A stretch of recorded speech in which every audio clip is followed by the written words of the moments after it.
Chapter 1. I was floating in a never-ending pool of darkness. How did I even end up here? Where am I? Who am I? Questions like that filled my mind as I tried to remember, but all my memories were blurry. What the hell is going on? I started to panic. I tried to move but found myself unable to move even a finger. I tried to yell, but not a sound came out. I couldn't hear anything, and I couldn't feel anything. Time passed, and I was tired, so I just stayed there, floating, having given up on ever getting out of this place. Was it pathetic to just give up? Probably, but I didn't care after spending however long I was stuck here. More time passed, and my memories started to get clearer. I was the youngest and had 2 older siblings. An older brother who treated me as his punching bag every time he was angry. No, he would treat me like that whenever he wanted to. While my parents made me do everything from cooking, cleaning, and everything else they could come up with so I could stay inside the house or, more precisely, in the basement. My older sister was the nicest out of my whole family by treating me like trash, not worth even looking at.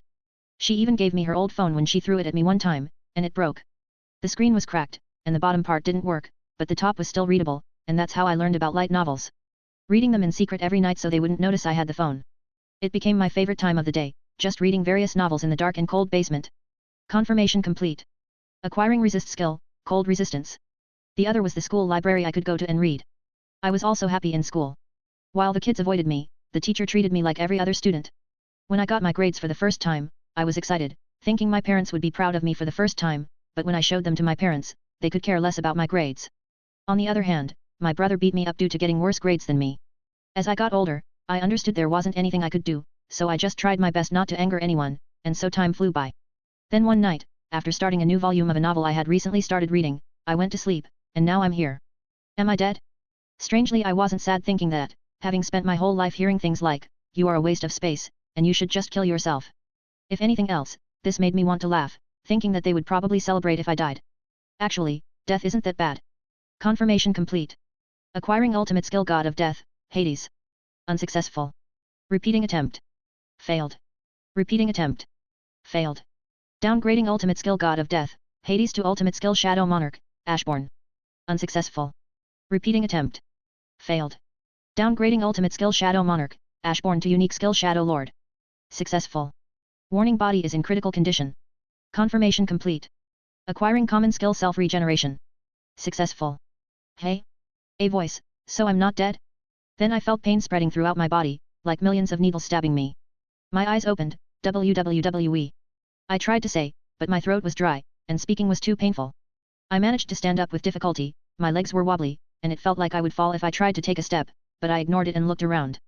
The room was small and empty, besides the wooden bowl with what looked like soup near a big wooden door and a bucket in the corner. The door was massive compared to me. At first, I was confused, but then I panicked and looked at my hands. I saw 2 small, pale, and bruised hands I didn't recognize. I woke up in an unknown room, everything was bigger than it should have been, and I couldn't even recognize my hands. Did I really die and reincarnate? I looked at the clothes I was wearing. They were grey and torn, looking like they weren't washed for weeks. Then out of nowhere, before I could do anything else, a translucent blue screen appeared before my eyes. Underscore. Name, Kale number /% and asterisk and. Titles, Slave, Adopted Prince. Level, 1, 0/100 EXP. Mage IQs, 1000. Stats. Strength, 10 to 20% equals 8. Vitality, 10 to 20% equals 8. Agility, 10 to 20% equals 8. Intelligence, 10. Perception, 10. Remaining points, 0. Underscore. While I was looking with wide eyes at the screen, the door unlocked, and a red-headed fat man with a big scar above his right eye and medieval-looking clothes walked in and looked at me with disdain. "Good, you're still alive. You should have learned your lesson now," he said, grabbed my arm, and dragged me out of the room. We passed a dark corridor before he walked upstairs without slowing down, making me trip and be dragged up the stairs before being thrown into a different room. "Now, you will think before doing something stupid again," the bastard said and slammed the door shut before a locking noise could be heard. "Kale, are you hurt?" a girl asked as she ran to me. She was around 10 years old with blonde hair and bright green eyes. She checked my body for injuries, and I winced in pain. Tears started forming in her eyes. "Why did you agree to do that?" she said and started crying into my shoulder. I didn't know what to do, so I stayed silent and looked around. The room we were currently locked in was large compared to the one I was locked in before and had what looked like 4 dirty sleeping mats on the floor and a single candle to light the room. Besides the girl and me, there was another boy who looked like a male version of the girl but maybe slightly older. "We had to do it, the boy said, looking at her and then looking at me. "I got it," he said, showing a rolled parchment of paper and a knife. "We are getting out tomorrow." He rolled up the parchment showing us a map. We are somewhere around here and must get all the way to here. He said, tracing his finger from a location that looked like a forest in the middle of nowhere and stopping under the text Holy Empire Rubrios. When we arrive in the Empire, we can find shelter in the church. Maybe even become holy knights. Then, he started telling us the escape plan. The plan was simple, but there wasn't anything better we could do to escape, especially as kids. When one of the slave traders comes here to give us food, we will use the knife and stab him before making a run for it. After going through the plan, we hid the map and knife under a loose plank on the floor and went to sleep. But I couldn't fall asleep and looked at the ceiling. It's because I recognized the name of the Empire. It's where the novel I read before reincarnating here. The story is about a Solariman who is murdered and reincarnates in a world with swords and magic as a slime with unique powers and builds his own nation of monsters. I didn't see the Jura Tempest Federation on the map, so that means I'm before it was created or the map is old. But the Holy Empire Rubrios, the nation is led by Holy Emperor Luminous Valentine, who, secretly is a vampire and subordinate of Demon Lord Luminous Valentine, the god of luminism, and the true ruler of Rubrios. Is it the best option we have? Maybe we should try to go to another country? I chuckled. If I'm honest, serving a vampire doesn't sound bad compared to everything in my previous life. Author's note. Thank you for reading this chapter. I will publish a new chapter daily for the first week of this story, then afterward, the upload schedule will be around 1 or 2 new chapters a week. If you want to read my other stories like In Danmachi as Arthur Lewin or The Beginning After the End, Legacy, check out my profile. If you enjoy this story, remember to vote and leave a review if you haven't. Comment. 24 Comment. Vote. Chapter 2. The races in this world could be categorized into 4 different categories: humans, demi-humans, spirits, and monsters. There are different types of power ranking systems in this world, but the most used one is the one created by the Free Guild system. It classifies monsters and other hostiles by considering various variables such as mage IQ count, physical strength, defensive capabilities, speed, skills, and intelligence. Then they are given a rank between F rank to special S rank. F rank, a ranking assigned to those with little to no combat capabilities. E rank, a ranking assigned to those who possess power equivalent to the average human adult. D rank, a ranking assigned to those with power equivalent to a soldier, requiring a group of at least 3 or 4 average humans to defeat. C rank, a ranking assigned to those with power equivalent to or above an experienced soldier with professional training. B rank, a ranking assigned to threats that have the potential to wipe out an entire village single-handedly. A rank, a ranking assigned to threats that have the potential to severely damage an entire town, requiring the deployment of several high-ranking adventurers or a nation's knights to be taken care of. Special A rank, a ranking assigned to threats that have the potential to destroy a small-sized nation, requiring the deployment of a nation's army or a champion-class individual to defeat. S rank, a ranking assigned to demon lords and those of equivalent power, requiring a large nation's entire military and the deployment of their champions to defeat. Special S rank, a ranking assigned to threats that no singular nation could hope to stand up against, such as true demon lords and true dragons. But there was also the Tempest system.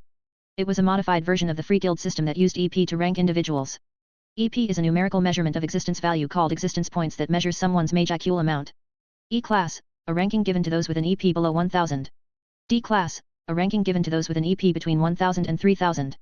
C class, a ranking given to those with an EP between 3000 and 6000. B class, a ranking given to those with an EP between 6000 and 8000. B end class, a ranking given to those with an EP between 8000 and 9000. A class, a ranking given to those with an EP between 9000 and 10000. A class, a ranking given to those with an EP between 10,000 and 100,000. It is also equivalent to hazard class. Special A class, a ranking given to those with an EP between 100,000 and 400,000. It is equivalent to calamity class. S class, a ranking given to those with an EP between 400,000 and 800,000. It is equivalent to disaster class. Special S class, a ranking given to those with an EP between 800,000 and 1 million. Million class, a ranking given to those with an EP over 1 million.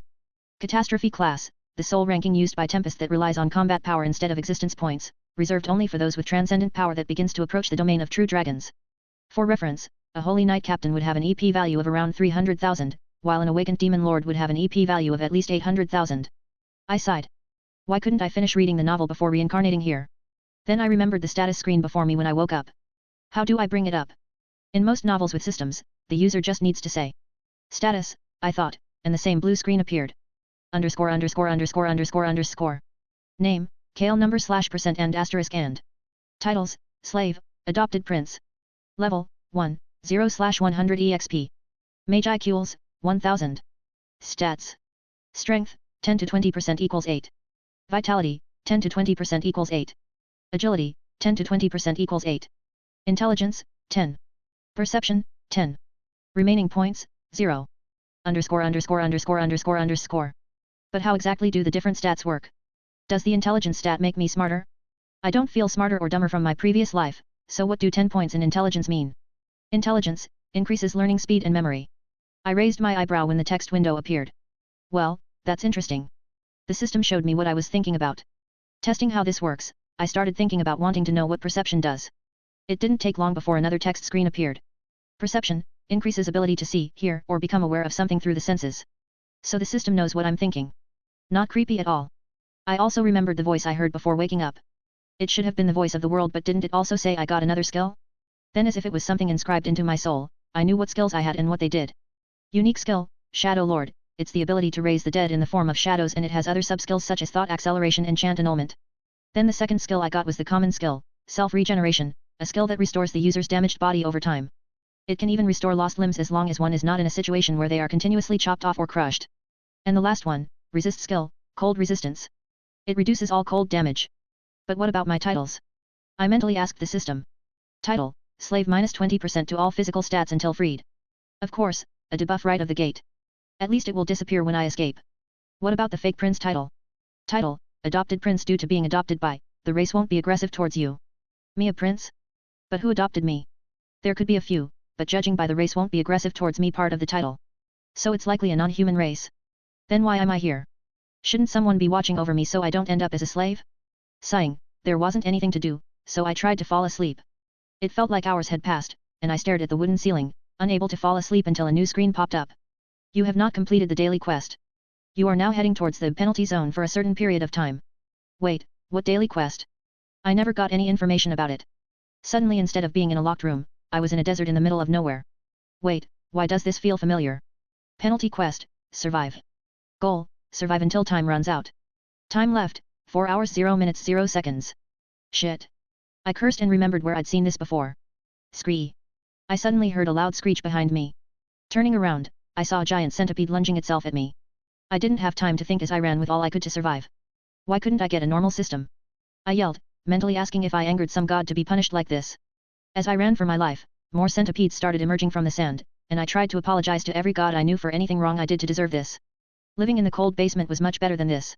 I ran and ran, avoiding all the centipedes. I felt like I would fall due to exhaustion, and another centipede emerged right before me. It lunged at me, and I could dodge. Then, as I was about to become the centipede's dinner, I suddenly appeared in the locked room again. You have completed the penalty quest. Your reward for completing the penalty quest has arrived. Would you like to accept? Accept/refuse. I looked around the room. Everyone was asleep, and there I stood, drenched in sweat and out of breath.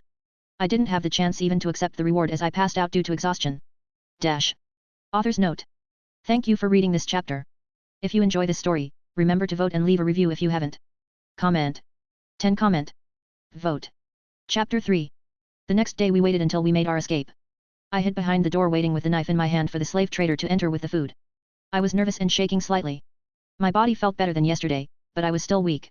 When we heard the keys clinging, we gave each other one last nod before I took a long breath and steeled myself for what was about to happen.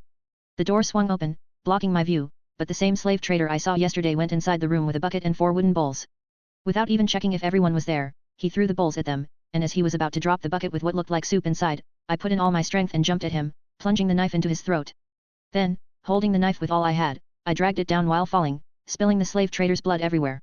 Now! Aiden, the blonde-haired boy, yelled, and we ran out of the room as the slaver trader tried to scream, but only a gurgling sound came out. I followed them, and it didn't take long before we found the exit out of this place. As we left the house, a large forest coupled with mountain terrain could be seen. I would look at the beautiful scenery if this weren't a life and death situation. 100 EXP for killing, human. Mage IQs increased by 100. You leveled up. All attributes increased by 1. I felt a slight warmth inside my body, but I didn't have time for this, so I mentally willed them away without stopping. We ran with all we had through the forest, following after Aiden. He had the map and knew where we were, so I trusted him to know how to navigate through the forest. We didn't even run for 5 minutes before shouts from the other slave traders could be heard in the distance, followed by the barking of a dog. Fuck the money. I will skin them alive. Even with our few-minute head starts, they quickly caught up to us. Looking back, I saw 2 slave traders running with a dog, and I cursed mentally. They are catching up to us. I shouted and tried to run faster, but we weren't fast enough, and after running for another 5 minutes, I could feel the dog beast behind me. The large dog lunged at me, making me fall, but I still had the knife, so I stabbed it, making it fall off me and giving me a chance to escape. You aren't going anywhere. One of the slave traders yelled and grabbed my wrist. I saw the other stop and try to help me. Run. If you stay, they will catch all of us. I yelled at them and tried to kick the slave trader, but it didn't do anything. The slave trader tightened the grip around my hand, making me drop the knife, and angrily looked me straight in the eye. You have pissed off the wrong people, he said and, with his other hand, grabbed me by the neck, lifting me in the air. I tried kicking or punching him, but he didn't move. His grip around my neck tightened, and his grin widened. I guess this is it. My second life will end just after one day. I wanted to chuckle. Living a happy life isn't for me. If I get a third chance, maybe it would be better. A loving family, perhaps even friends? Yeah, as if anyone would want to be friends with someone worthless like me. 50 EXP for killing, animal. Mage IQs increased by 50. The rewards. I remembered the penalty quest rewards I never redeemed. Your reward for completing the penalty quest has arrived. Would you like to accept? Accept/refuse. I accept. I yelled in my mind as my surroundings started to get blurry. The following rewards are available. Reward number 1, 3 stats points. Reward number 2, plus 100 mage IQs. Would you like to collect them all? Why yes. Remaining points, 03. Mage IQs, 1250 1350. Put all in strength. Allocated 3 points into strength. Strength 11-14. Due to title, slave, strength decreased to 11. A warm feeling spread throughout my body, and I felt stronger than before. I would enjoy it if it wasn't for the fact that I was choked. Stronger than me or not, there is one place on the male body that will hurt when kicked. I needed only a moment to get the knife and kill him or at least stab him so he won't be able to follow me. Willing all the strength I had left in my body, I kicked the slave trader in between the crotch. His eyes widened as his grip around my neck loosened enough for me to push away and land on the grass. I gasped, finally able to breathe, and quickly located the knife before swiftly picking it up as the slave trader lunged himself at me. I turned around to face him, and when he saw the knife, the anger was gone, replaced with fear as his face became pale and his eyes widened, but it was too late as it plunged into his heart. A momentary silence filled the area as I twisted the knife. 100 EXP for killing, human. Mage IQs increased by 100. I pushed his body off me, and the area became silent. Only thing I could hear was my breathing before the notification from my system appeared. Title, slave, has been removed. All attributes returned to normal. I'm free, hey? I didn't have time to think about it as the silence was broken by a loud scream. Shit, I forgot about the other one. I was torn between running the other way or trying to save them, but I remembered yesterday when the girl cried seeing the state I was in. That was the first time someone cared for me. In my previous life, everyone treated me like trash or avoided me. But did she even care for me? No. She cared for the boy I took the body of. Fuck. I cursed and quickly stood up, my legs hurting from all the running before, but I forced myself to run. I will probably regret not running away when I have the chance.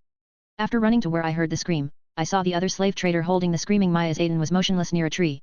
I hid behind a large rock and tried to come up with a plan, but nothing came to mind besides trying a surprise attack. Dash. Author's note. Thank you for reading this chapter. If you enjoy this story, remember to vote and leave a review if you haven't. Comment. 13 comment. Vote. Chapter 4. Status. I thought, and the blue status screen appeared. Underscore. Name, Kale. Titles, Adopted Prince. Level, 2, 150/200 EXP. Mage IQs, 1450. Stats. Strength, 14. Vitality, 11. Agility, 11. Intelligence, 11. Perception, 11. Remaining points, 0. Underscore. I looked at my status. My stats increased, and the 20% debuff was gone. I started moving in between the trees and rocks silently. Well, silently, due to Maya's screams. I will enjoy my time with you. The slave trader said as she tried to free herself from his grasp, and I gritted my teeth hearing it. People like that should die in the most painful way. But, unfortunately, he will get an easy death. As I got close enough, I took a deep breath, tightening my grip around the knife handle. There was about a 5 meters gap between me and him, so I ran at full speed. The slave trader was not expecting anything until I was too late. I put all my strength into it as the blade went through his back and into his heart. He turned his head around with wide eyes to stare into my emotionless face as I twisted the knife before taking it out. Mai looked scared but quickly went to check on Aiden. 100 EXP for killing, human. Mage IQs increased by 100. You leveled up.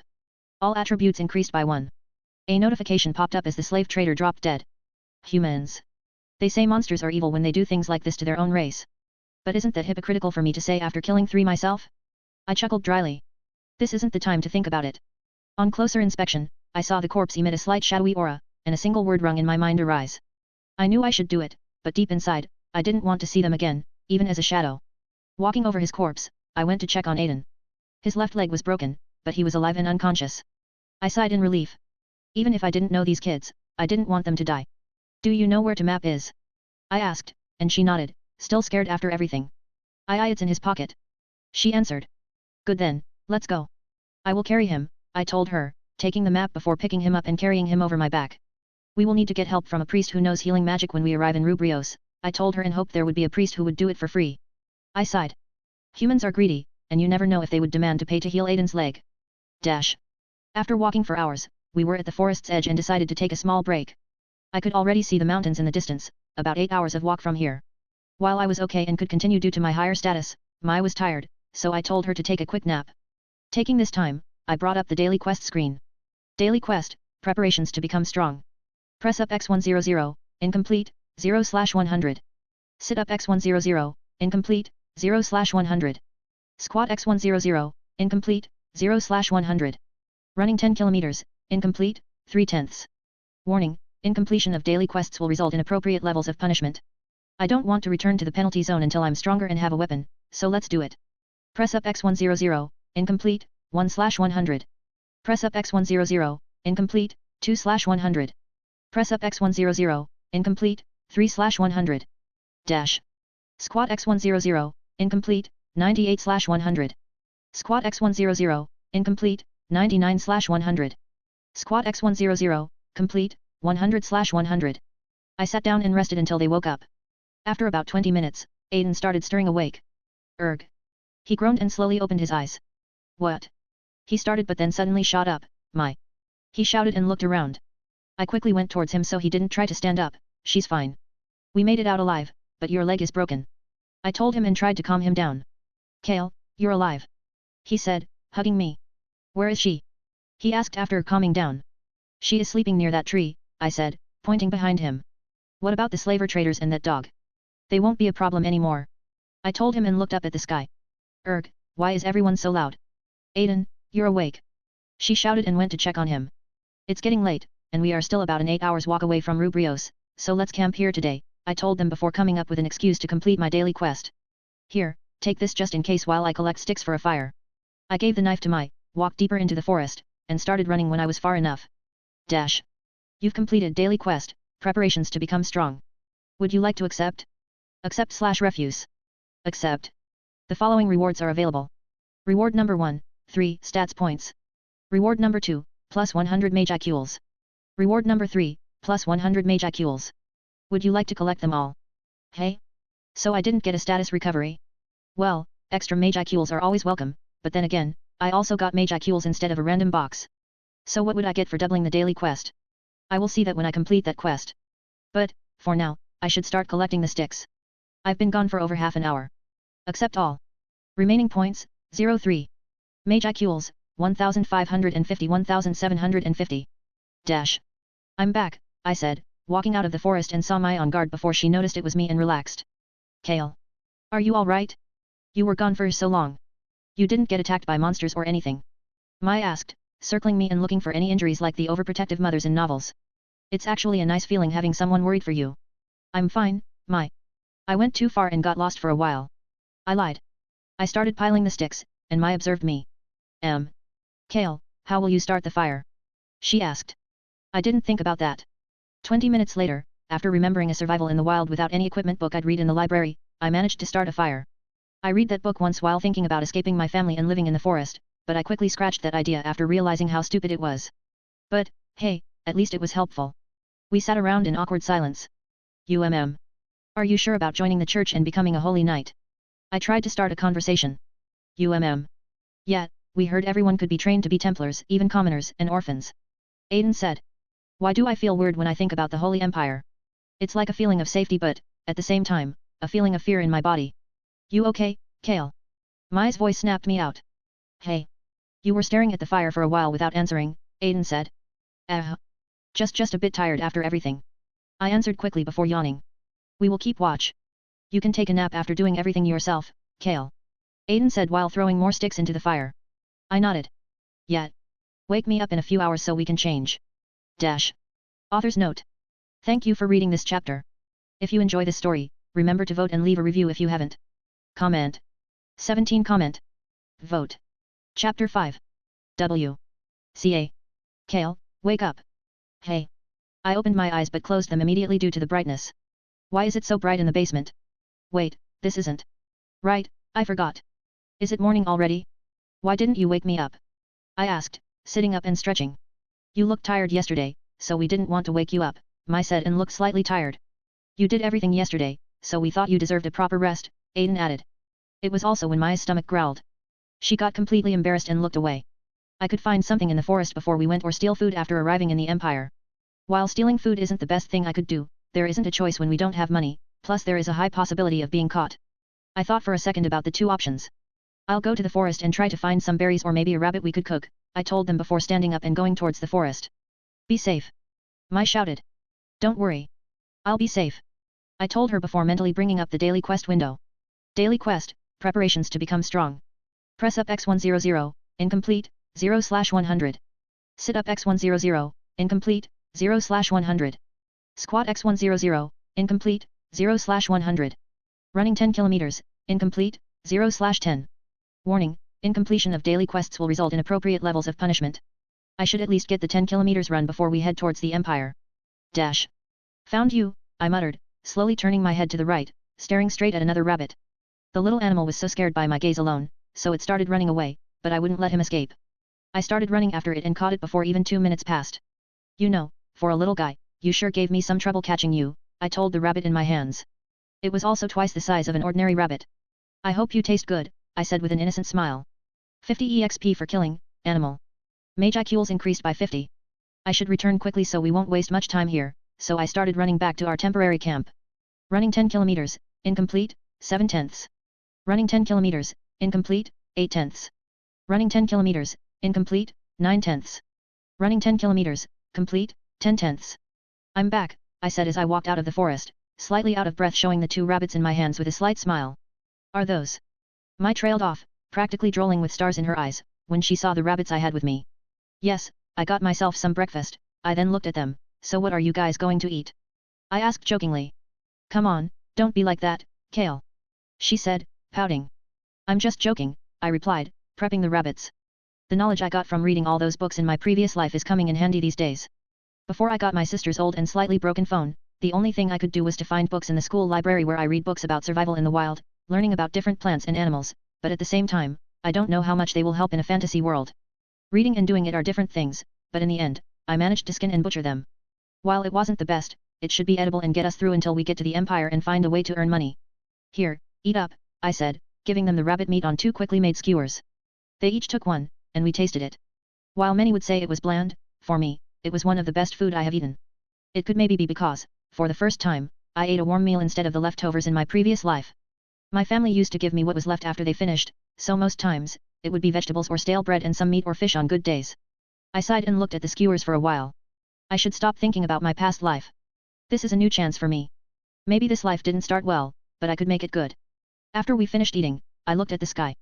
Judging by the sun's position, if it's the same as on Earth, the time should be 10 AM. That means if we go now, we should arrive in Rebellios around 6 PM. Let's go. We can't waste more time just sitting around. I said and stood up. And so we set out towards the Holy Empire of Rebellios with Aiden on my back. I just hope we can get a priest to heal his leg. We walked for 4 hours and could already see the city in the distance. While I could continue until we reached the Empire, Mai looked like she would pass out.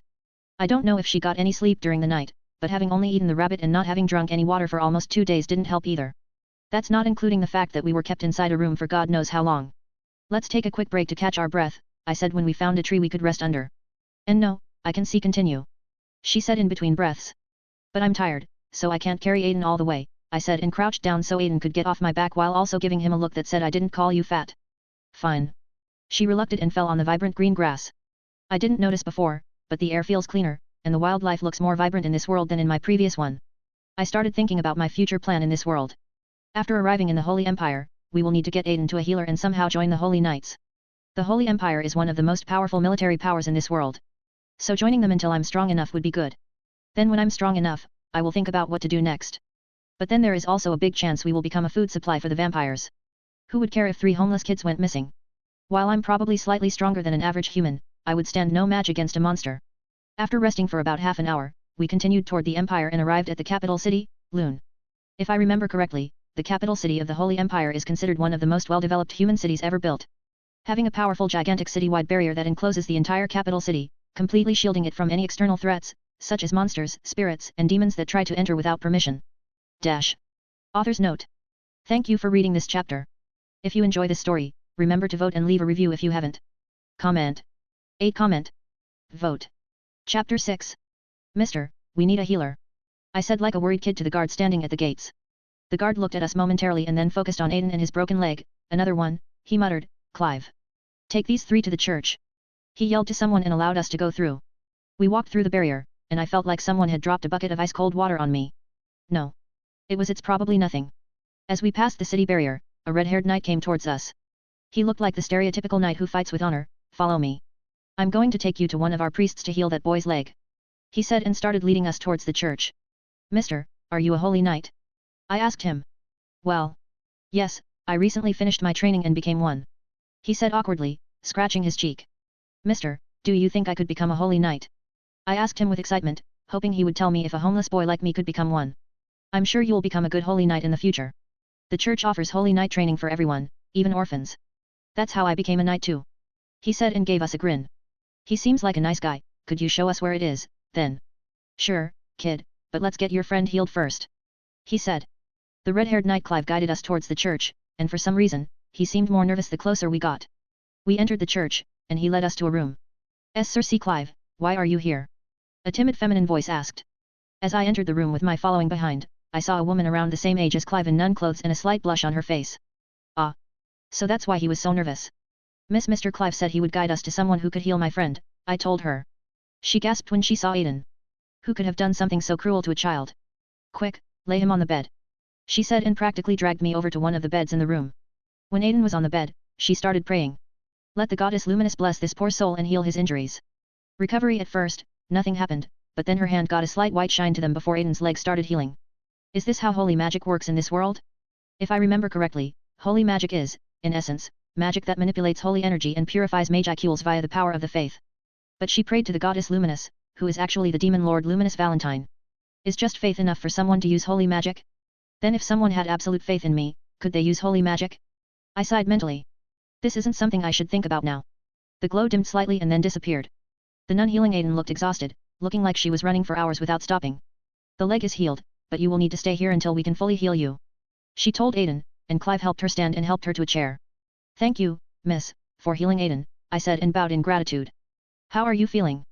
I asked Aiden, who looked at his now healed leg. Like I never broke my leg. He said matter-of-factly. That's all? I just looked at him blankly. What are you expecting me to say? Nothing. I said and sighed. Oh right, Mr. Clive. Where do I need to go to become a holy knight? I asked the knight. I'll show you, and you don't need to call me Mr. Being called Mr. feels like I'm old. Just Clive is fine.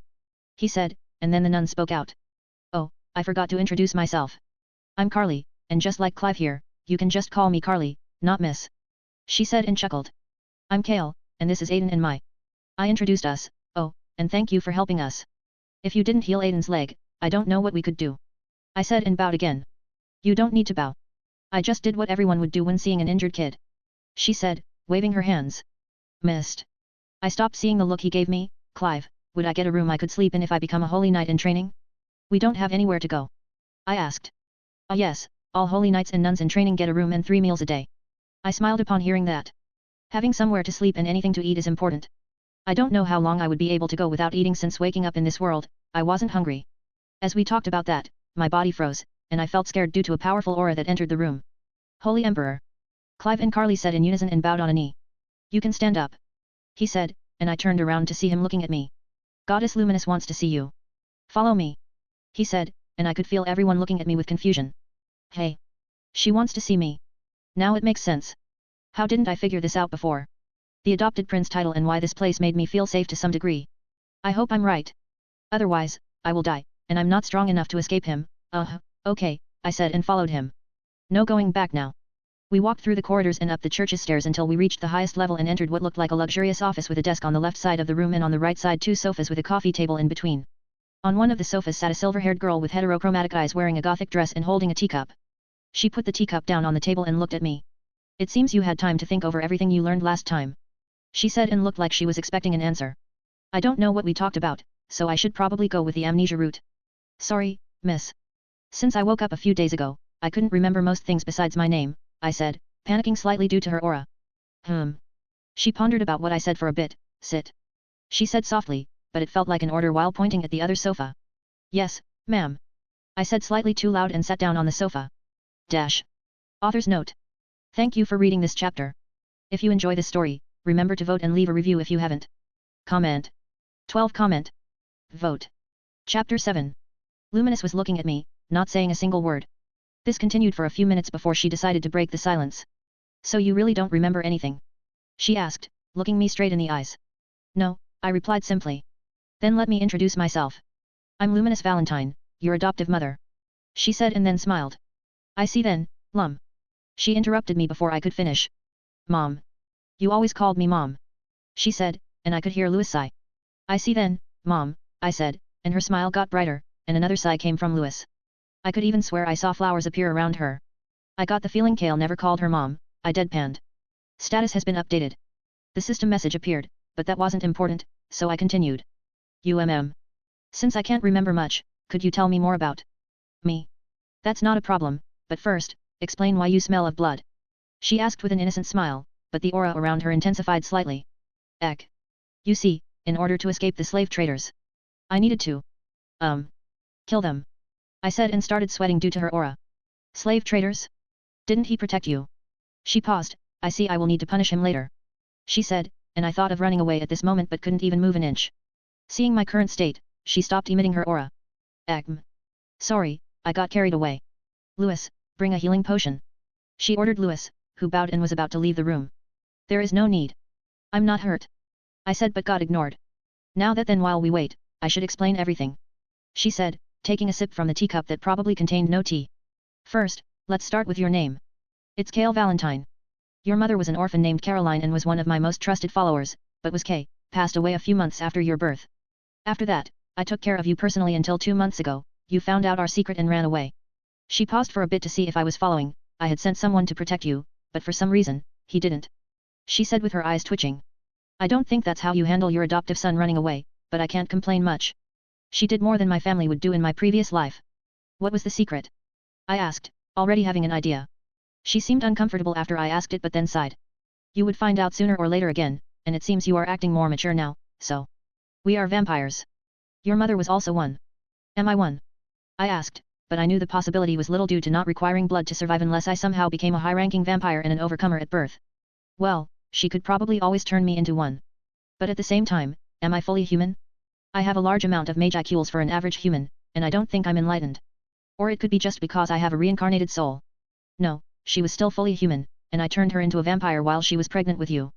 So while you aren't a vampire, you aren't a human either, she said and looked at me before adding. You are taking this better than I expected. Getting almost killed and needing to kill someone to survive probably does that. This just doesn't feel real to me yet. I told her, not knowing what to say otherwise. But what does she mean by not being a vampire or human? Then what am I? A dumper or something completely new? We sat in a comfortable silence until Louis returned with a healing potion, and I was forced to drink it even if I was perfectly fine. Is this what having a worried mother is like? So, what are you planning now? She asked after a while, having finished what was in the cup, and gave it to Louis to take away. I thought about what to do from this point onwards. Firstly, I need to get stronger and then create an army so I can stay alive in this world. I took a deep breath before saying what I was thinking. I want to become stronger so I don't end up in the same situation. That's why I want to become a holy knight. I see that can be fixed. Your room has been kept clean so you can stay there. Louis will show you where it is. Oh, and don't worry about the 2 humans you brought. They will get their own personal rooms and special training. She said and stood up before hugging me, and I felt awkward. If you do something stupid like that next time, I will lock you in your room for a month. It sounded like a threat, but somehow I knew she cared for me, which was funny for me, considering she is a vampire and a demon lord while I'm a human. I don't plan to get into any dangerous situations anytime soon. Mom. Dash. Sitting on the edge of my bed, I couldn't help but have a sad smile on my face. Kale had people who cared about him and just ran away due to finding out their race. I couldn't help but laugh at my own stupidity. Who cares about anyone's race if they treat you like their own family? Is it bad to envy myself? It's probably stupid, but I can't help but do that. He had everything he could ask for and just ran away. I sighed. It's not time to cry about my past. What happened has happened, so I should fix the mistake and continue my life. Status. _________. Name, Kale Valentine. Titles, Adopted Prince. Level, 3, 50/400 EXP. Magicules, 1800. Stats. Strength, 15. Vitality, 12. Agility, 12. Intelligence, 12. Perception, 12. Remaining points, 3. Underscore underscore underscore underscore underscore. She even gave me her last name, and I could only assume that the Valentine name is very important for vampires. Sigh. Didn't I tell myself to stop thinking about it? I should just complete my daily quest. Daily quest, preparations to become strong. Press up X100, incomplete, 0/100. Sit up X100, incomplete, 0/100. Squat X100, incomplete, 0/100. Running 10 kilometers, complete, 10/10. Warning, incompletion of daily quests will result in appropriate levels of punishment. I started doing the press UPS, followed by the sit UPS and then finished with the squats. It took me about half an hour to finish without rushing it. You've completed daily quest, preparations to become strong. Would you like to accept? Accept/refuse. Accept. The following rewards are available. Reward number 1, 3 stats points. Reward number 2, plus 100 Magicules. Reward number 3, plus 100 Magicules. Would you like to collect them all? Collect them all. Remaining points, 36. Magicules, 1,800 2,000. I won't be able to level up at all while in the Empire. I can complete the daily quest and grow stronger until I would be strong enough to enter high Magicules zones where the mindless monsters would spawn. At every level, all my stats increase by 1 point, and I get 3 extra points I can distribute due to the daily quest. While going for strength, vitality, and agility is my first thought, it wouldn't help me much during the years I will train here. While intelligence will not increase my mana or, in this world, Magicules like in so many other novels, it will increase my memory and learning speed. I could focus on learning different styles of martial arts and mastering different types of weapons. Then unlike skills that are gained through the voice of the world, magic could be learned. Yet, I should focus primarily on intelligence and perceptions for now and change it later. I looked at myself for the first time in the mirror since coming to this world. I had black hair and grey eyes, and if I would guess, then I would be around 10 years old. It's a fresh start for me, and I should use it to the fullest. Author's note. Thank you for reading this chapter. If you enjoy this story, remember to vote and leave a review if you haven't. Comment. 16 Comment. Vote. Chapter 8. Waking up early morning, I stretched and had a slight smile on my face. It was the first night I could think of that I slept in a comfortable bed and didn't wake up with my whole body aching due to sleeping on the hard floor with just a blanket. Then I almost got lost trying to find my and Aiden's rooms. If Louis didn't help me, I would really probably get lost. Seriously, I will need a map if I'm going to live here, and this is just the church. Roy would show me the underground empire and the sacred mountain where my mom spends most of the time. Yup, I seriously need a map. It's still weird to call her mom, but she at least allowed me to call her that, unlike my previous mother. I knocked on the door, and a moment later, a muffled voice called from the other side. Come in. I opened the door and saw Aiden sitting on the bed with an annoyed expression on his face and my sitting on a chair next to him, peeling something that looked similar to an apple. Kale. Please tell her that I can move on my own, and she doesn't need to babysit me. Aiden was the first to speak, seeing me, and before I could say anything, Mai decided to scold him. Miss Carly said that you should rest and not move around. She also said we shouldn't call her Miss. He grumbled. I chuckled at their interactions. So what happened after I left? I asked them. Nothing special, we just got our rooms. Mai's room is on the other side. It's surprising we got our own private rooms. She said, tilting her head slightly. But enough about us. What happened after you left? What did the Holy Emperor want with you? They both asked, and I started thinking about how to explain it to them. I can't say I'm the adopted son of the goddess of this church. Apparently, Goddess Luminous saw me when I entered the city and saw I had a pure and strong soul with the potential to become a saint, so she ordered the Holy Emperor to bring me to her. I told them the first thing that came to my mind. I should have thought about what to say before but didn't think about it after everything that happened yesterday. Wow, really, you can become a saint? Mai asked with stars in her eyes. Good, they bought it. But I don't think this will work on adults. I need to find a better excuse. I should maybe ask Mom for help. She would probably know what to say. Yeah, but I wasn't supposed to tell anyone. So could you keep it a secret? Only the Holy Emperor knows it. Of course, we won't tell anyone. They both answered immediately, and I could sigh in relief. It would be bad if they told it to anyone else. I don't want anyone disappearing out of nowhere. Well, I need to get going. My training starts today, and I just wanted to see if you both were okay. I wish I could also begin my training today. I'm perfectly fine after being healed, so why do I need to stay in bed? Aiden whined, only for Mai to pull his ear. You should listen to what Miss Carly said. She is a healer and knows what's best for you. Sometimes I wonder who is the oldest out of them, seeing as Mai acts like the older sister at times. I was breathing heavily as I finished running my 10 kilometers run and continued another 5 as my new instructor demanded. The church has a second building for training new holy knights. It's located beside the main church, with rooms for all new recruits, a big dining room for everyone to fit in, and a large training space in the back. Usually, all recruits train there, but I'm a special case, and the one training me is the fake demon Lord Roy Valentine. He told me Mom thought she couldn't trust the humans to train me properly, so she ordered Roy to teach me. That's why I'm currently in an isolated area in the night garden that will serve as my training ground from now on. You can stop now, he said and took a small pause before continuing. You got good stamina for your age. Rest for 20 minutes, then we will begin your sword training. Yes, teacher, I answered and sat down, bringing forth my daily quest screen. Daily quest, preparations to become strong. Press up X100, incomplete, 0/100. Sit up X100, incomplete, 0/100. Squat X100, incomplete, 0/100. Running 10 kilometers, complete, 15/10. Warning, incompletion of daily quests will result in appropriate levels of punishment. So the hidden reward still exists. That's good to know, but I don't think I will do it today. I already have plans for what to do after finishing today's training. Roy, is there a library in the church I could visit? I asked him while wiping sweat off my forehead. Yes, there is one in the church, but you won't find anything they deem heresy, so it would be better to go to our library here in Night Garden instead. He said after thinking for a bit. What exactly are you interested in? Pretty much everything. History, magic, alchemy, martial arts, monsters, and others. Can you show me where it is after we finish? Of course. Now let's continue with your training. Your first lesson will be footwork, but before that, you should know a few things when in a fight. He paused to see if I was listening before continuing. If you want to win a fight, you must always remember these things. Number 1, you should always stay calm and aware of your surroundings. Number 2, chivalry will get you killed. Deception is key. Number 3, always avoid falling into a predictable pattern. Number 4, striking at the right time and being close enough to actually hit. And finally, number 5, always be cautious. Never underestimate your opponent.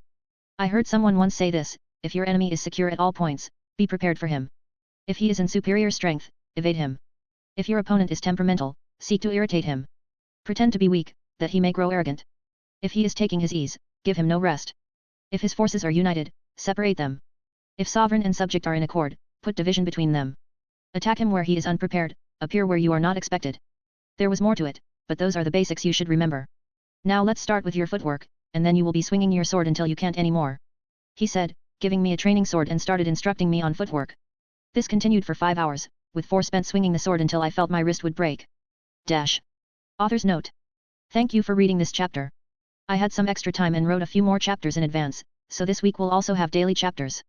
If you enjoy this story, remember to vote and leave a review if you haven't. Comment. 15 comment.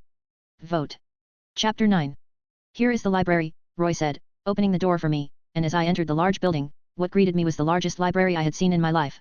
Well, the only libraries I saw were the one in my school and the public library, so there were few I could compare it to, but still, it was huge. The library consisted of 3 floors filled with books, and it would surely take me years to read them all. Thankfully I had time, but would I manage to do it in the time frame I planned? This is Lisa, the librarian. If you have questions, ask her.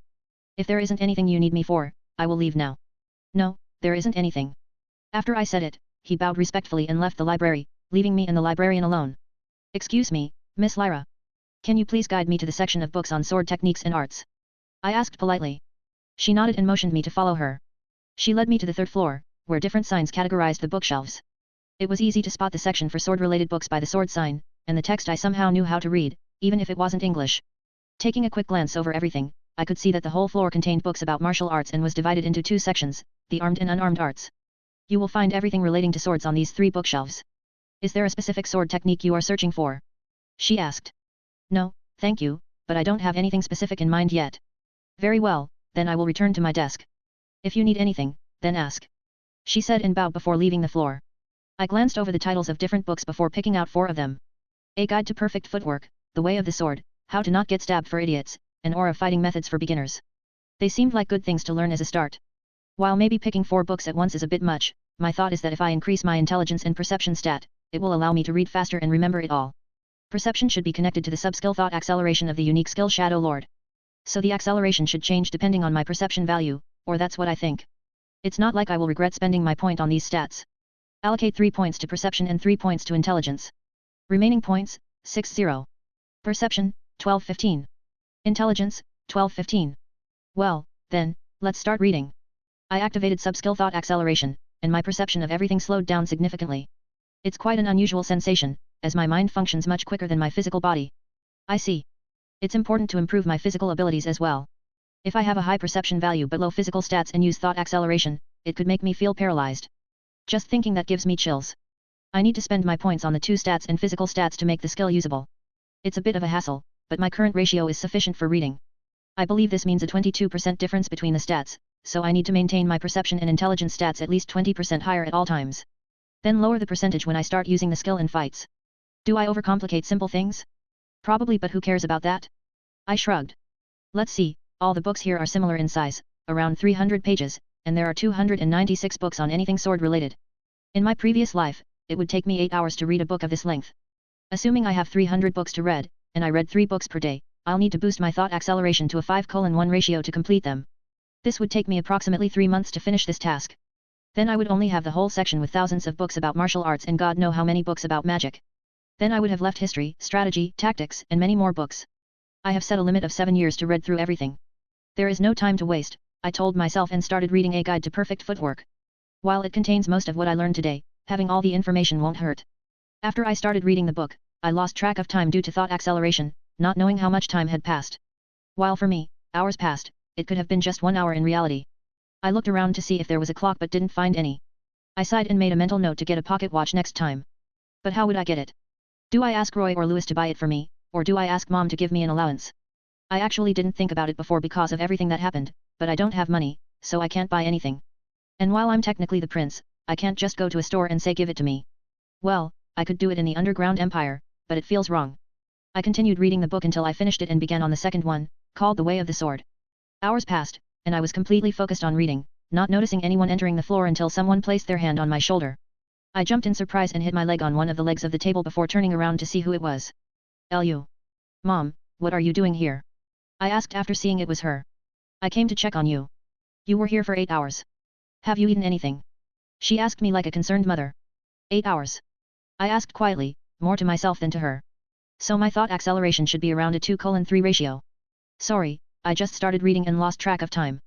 Strangely, I don't feel hungry even though it seems like I ate recently. I wonder if it has to do with my abilities. Sigh. It's not a problem, but you should eat. You look so skinny. You can take the books with you and read them later. She told me, and I nodded. Putting back the book I finished reading, I took the other 3 with me as we left the library. So, what were you reading all this time? She asked, looking at the books in my hand. Just books about footwork and sword stances. I still have lots to read if I want to learn everything I want. You have lots of time, so don't rush it. I was unable to keep track of time while I was at the library since there were no clocks here. Asking for things is not something I'm accustomed to, so I feel a bit awkward, but the worst thing she could say is no. Would it be possible for you to buy a pocket watch for me? That won't be a problem. Is there anything else you want? She asked like it wasn't a big deal. No, I'm okay. Just the watch is enough. Well, she is the queen of this place, so getting a simple pocket watch isn't a problem. After returning to my room, Mom had someone bring me food, and I also completed my daily quest getting 3 points and increasing my mage IQs by 200 again. Dash. Author's note. Thank you for reading this chapter. If you enjoy this story, remember to vote and leave a review if you haven't. Comment. 9 comment. Vote. Chapter 10. When I woke up the following morning, I found a stunning pocket watch on the bedside table. Picking up the pocket watch, I examined it and couldn't believe she had gotten me something like that the next day. The face of the watch is a shiny silver color, with black numbers that are easy to read. The watch casing is made of durable metal with a smooth and polished finish. It is clear from its appearance that it is a high-quality and well-made piece. I couldn't help but smile as I looked at the watch in my hand. This was the first time I owned something new. In the past, I always had second-hand items, so this was special to me. After changing into fresh clothes, my personal maid, assigned to me by my mom despite my insistence that I didn't need one, arrived with food just a few minutes later. Although I wasn't hungry, I still ate before leaving to check if Aiden and Mai had already left for their first day of training. Unfortunately, it seemed like they had already left. With nothing else to do, I went to my personal training area, where I found Roy waiting patiently for me. We will start with a light run, and then you will show me what I taught you yesterday before we begin with basic stances. He said, and I nodded before starting to do what he said. I finished the so-called light run, but for someone my age, it was actually quite challenging. Afterward, I demonstrated the footwork he had taught me the day before, combined with what I had read about. That was impressive. You seem to have learned quickly. The footwork techniques you just demonstrated, did you learn them from the books you read yesterday? He asked, expressing slight surprise at my fast learning pace. Yeah, I read a book about footwork yesterday, but I still have a lot to learn, I answered, not wanting to sound arrogant. That's good, arrogance will get you killed. He told me before adding. Now, seeing as your footwork is good, I will show you basic stances. He demonstrated the stances, and although I struggled a bit, I was able to replicate them. In my past life, I've always been able to pick up new skills and knowledge at a pretty fast pace. However, I've noticed that my progress has been even more rapid lately, thanks to the boost in my intelligence stat. It feels great to be able to learn so quickly. It's also helpful to remember the pages of a book after reading it just once. In my free time, I review them in my mind to fully comprehend their meaning. It's important to differentiate between simply knowing something and truly understanding it. But learning is still much easier when someone demonstrates how to do something rather than just reading about it and trying to understand and implement it on your own. So while I will spend my time reading over everything I can, that doesn't mean I will slack off here when I have an instructor with over 2,000 years of experience. It would be foolish of me to do that. After finishing my training for today, I went straight to the library again. I put the Way of the Sword back on the bookshelf, having finished it before going to sleep, and started reading How to Not Get Stabbed for Idiots and Aura Fighting Methods for Beginners. But before I started reading, I checked the time difference during thought acceleration by looking at my pocket watch.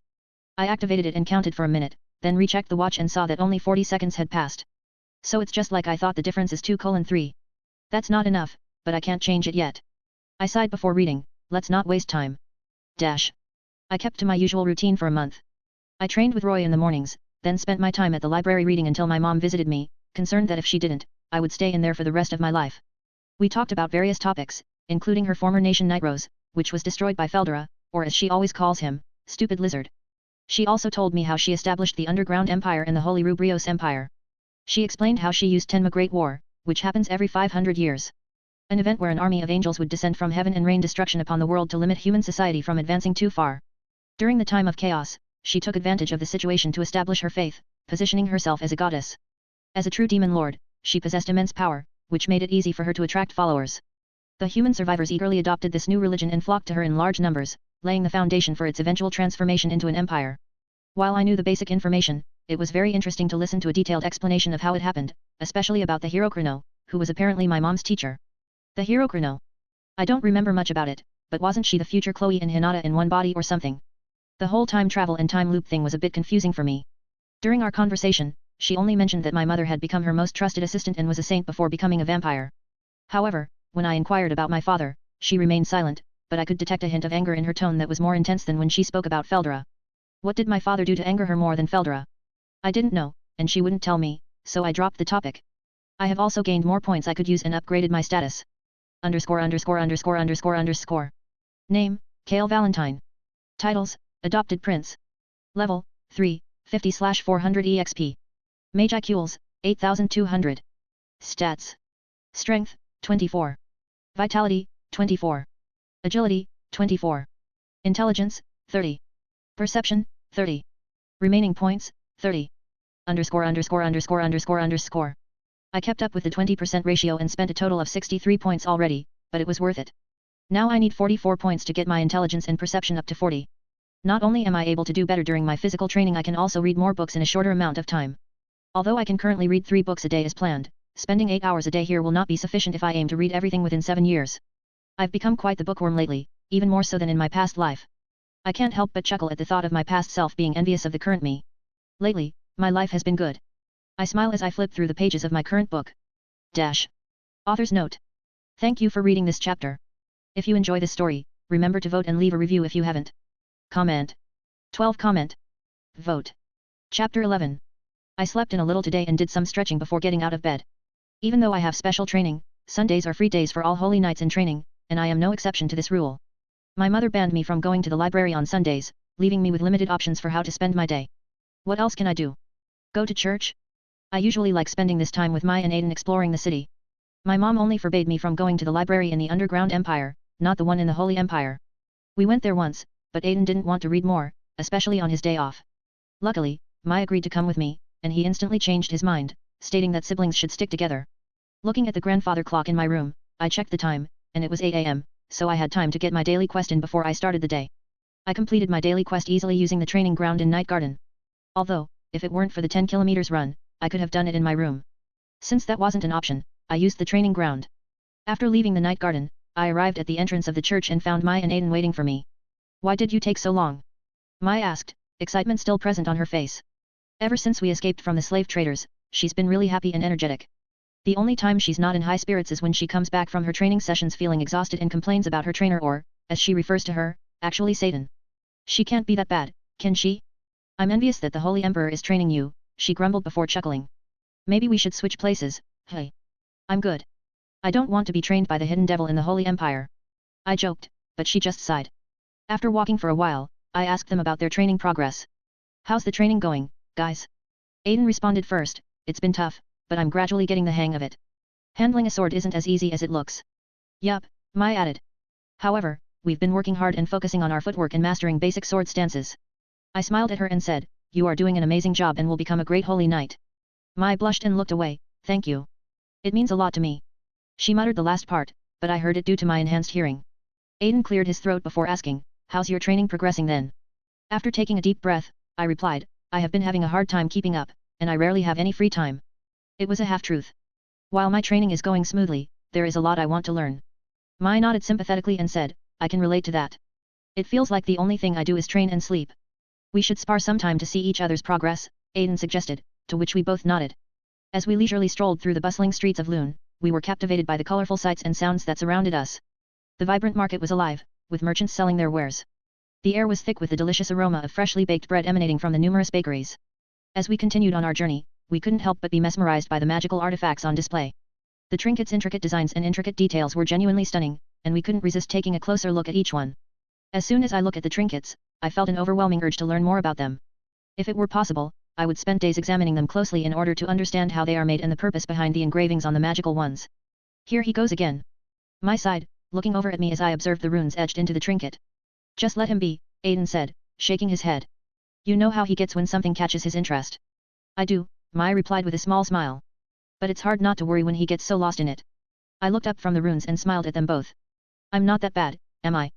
They laughed, and Aiden gave me a friendly pat on the back. Nah, man, we love you just the way you are.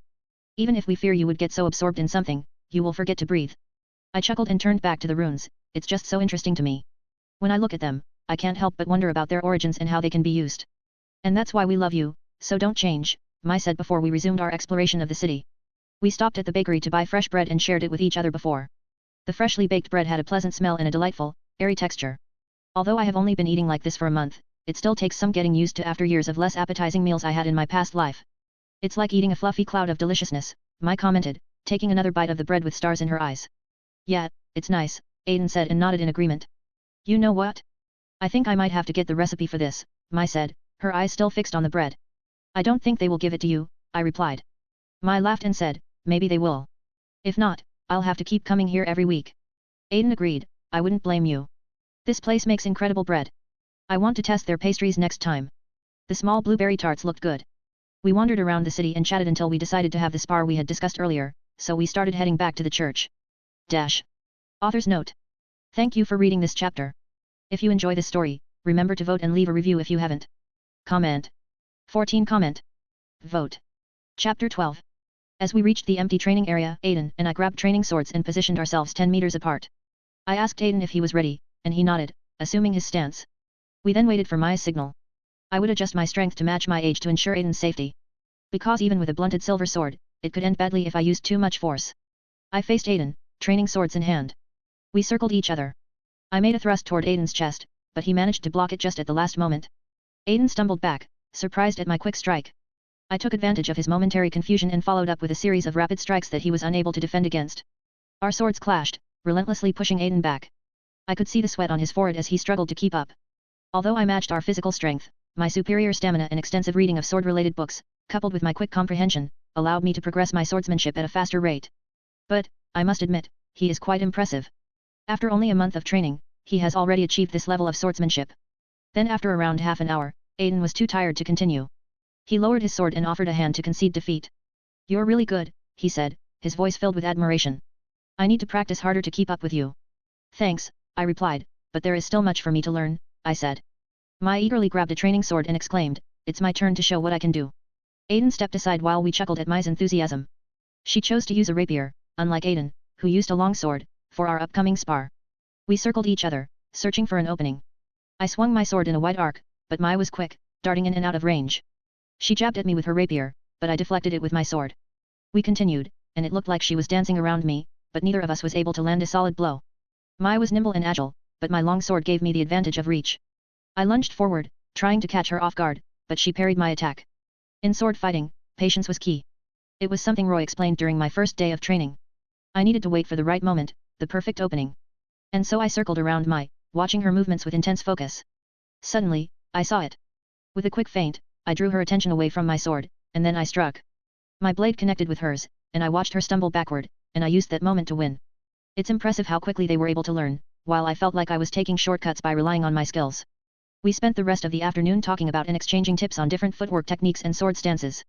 I was able to provide a lot of helpful pointers since I have read more than a third of the sword-related books available in the library. So I pointed out the various strengths and weaknesses of each one. We also discussed the importance of footwork in sword fighting, with each one of us sharing our own tips and tricks for improving our agility and balance. As the sun continued to set, we practiced some of the techniques and stances we had discussed. We even shared a good laugh when Aiden made a mistake with a footwork technique and fell face first onto the ground in a comedic way. He grumbled as he got up and asked, "Does my misery amuse both of you so much?" Without hesitation, we replied in unison, "Yes. Even my sister is against me. I feel betrayed." He pretended to cry, and we ignored him. "Why do we look so tired while you seem perfectly fine?" he asked, noticing my lack of exhaustion. "I've been working on my stamina. You should try it too because you never know how long a fight could last," I suggested. "But even with a month of training, wouldn't you still get out of breath?" he asked. "It's all about the breathing," I responded. "I read about it in the library, and it helped me." I lied. "While I read about it once, I personally don't need it due to my stats, but they could surely improve with the help of it." Mai was curious and asked, "Can changing the way we breathe really make a difference?" "Yes, breathing only through your mouth can cause hyperventilation, and breathing only through your nose may not provide enough oxygen. The optimal way to breathe is to use both your nose and mouth to inhale and exhale, which allows for maximum oxygen intake." I recited what I'd read. "Then I'll do it. Then I could beat actually Satan," she replied with determination. "Yeah, but it's getting late, and we need to wake up early tomorrow, so we should head back to our rooms," I said, seeing as the sun was almost set. "Yeah, I don't want to be late again. The last time still haunts me," Aiden replied, shuddering at the thought. "I tried to wake you up for almost 10 minutes, but you didn't wake up," Mai deadpanned. Once we arrived at the church, we headed to our respective rooms. As soon as I got into my room, I quickly took a shower before going straight to bed and falling asleep. Author's note. Thank you for reading this chapter. If you enjoy this story, remember to vote and leave a review if you haven't. Comment. 12 Comment. Vote. Chapter 13. What do you think you're doing? Do you really believe people would care about you if you got good grades? My brother asked angrily as he punched me in the stomach, making me fall to my knees. I was trying to say something, but a kick to the face interrupted me. "I don't want to hear your useless voice. I don't understand why my parents still keep something worthless like you around," he said as he picked me up by the shirt before throwing me into the dark basement. As I was tumbling down the stairs, everything changed. My mind was flooded with fear and confusion, and I couldn't help but wonder why I was being treated this way. I had always done my best to be helpful, but it seemed that my efforts were not enough. As I hit the cold, hard ground, I couldn't help but feel a sense of despair wash over me. I was trapped in this dark basement again, with no way out and no one to turn to. The hours ticked by slowly, leaving me with my thoughts and fears. Finally, after what felt like an eternity, I was jolted awake from my nightmare. I was back in my own bed, covered in sweat and breathing heavily. Even after half a year, I'm still having nightmares about my past life, I muttered to myself and stared at the grandfather clock in my room.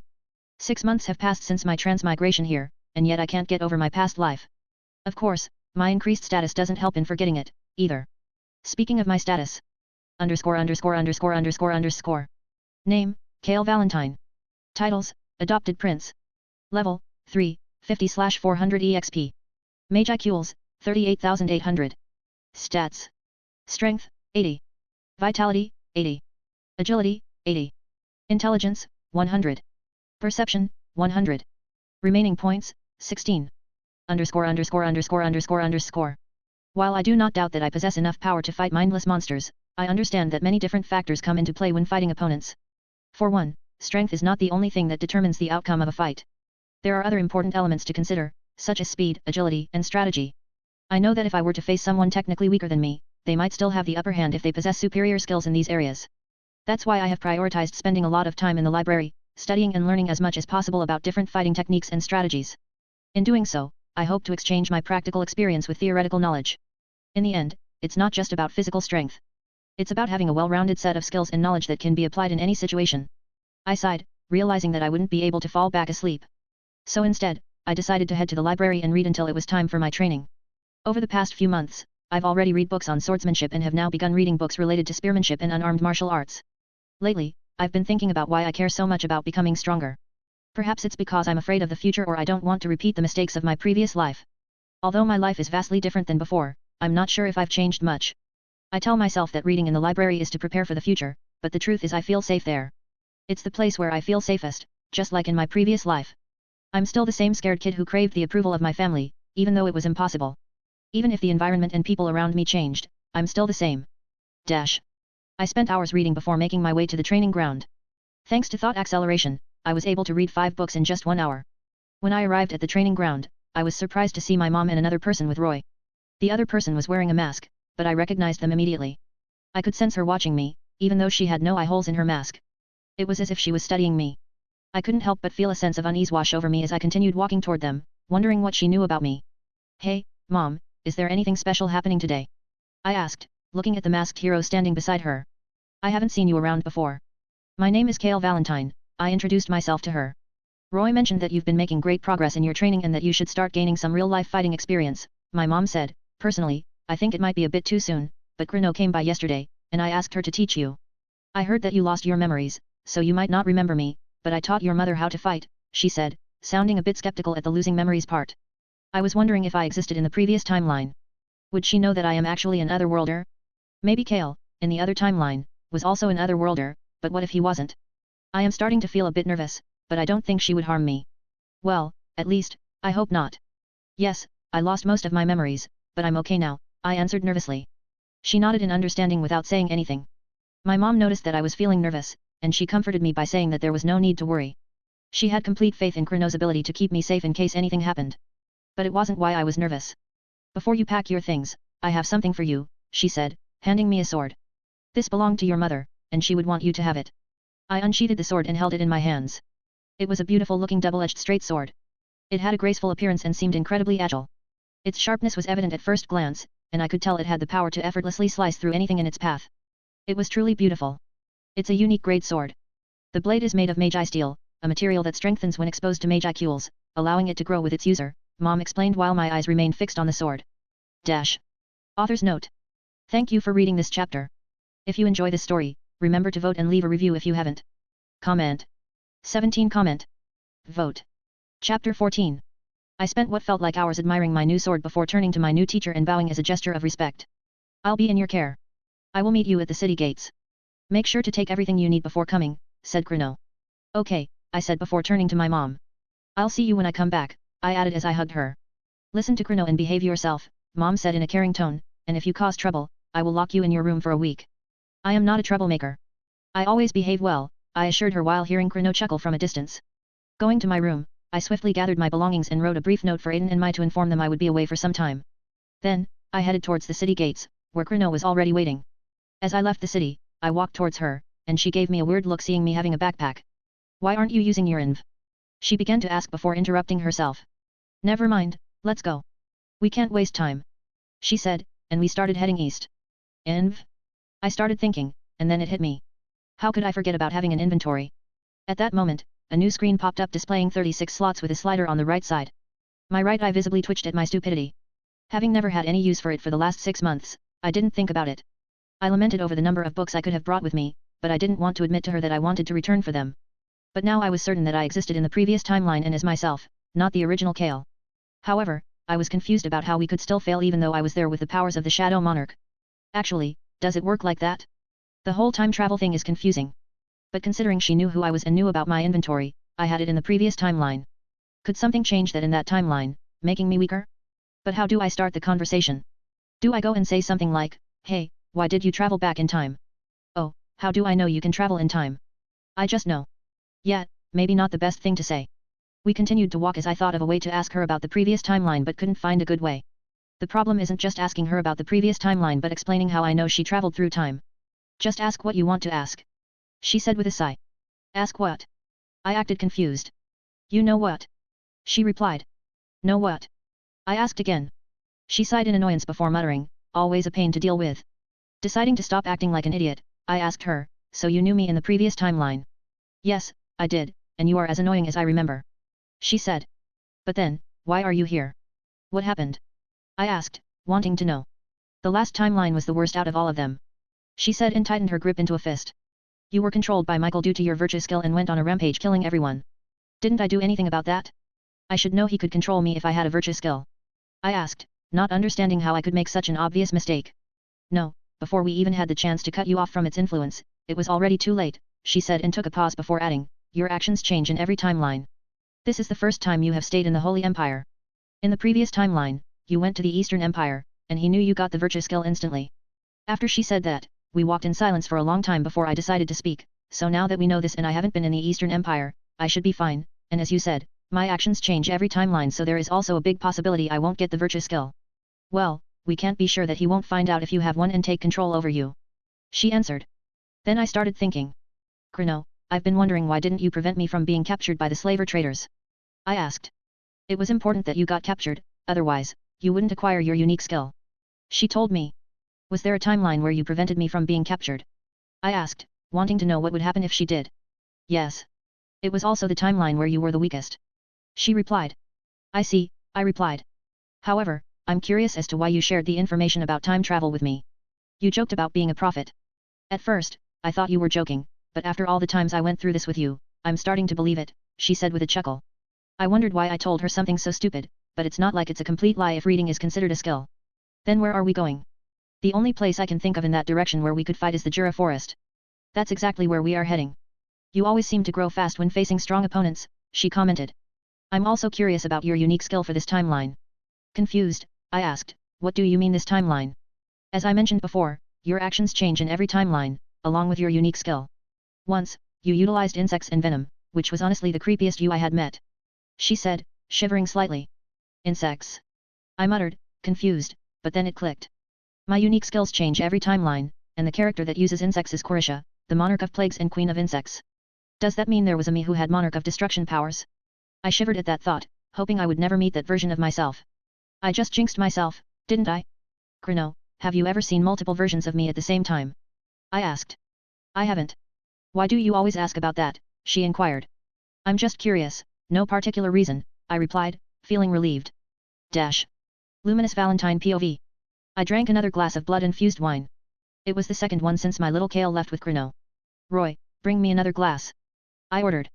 My lady, I think you shouldn't drink more. He said, looking at me with concern. I only had 2. One more won't hurt. I said, getting annoyed. Doesn't he understand how it feels when your son moves out for the first time? My lady, this is the 20th glass. He said before leaving and shortly returning with another glass. I'm just worried. I said so he doesn't think I'm an alcoholic, what if she won't be enough to protect him? Maybe I should go and bring him back. The young lord is strong for his age, he said before handing me the wine glass. My lady, have you made progress in finding out what the race of the young lord is? He asked. I sighed, I haven't. He isn't human, he does a large number of magicules that seems to grow constantly, but the amount of vampire blood that flows in him isn't enough for him to be classified as a vampire. I rubbed my temples. I have been trying to find out his race for so long, but I'm still left with nothing. Keno seemed to know but won't tell me. URG. The glass in my hand shattered, spilling the blood wine over the whole floor. Why can't she tell me? Aren't we friends? How can I trust her to keep him safe if she won't tell me such simple things? Dash. Author's note. Thank you for reading this chapter.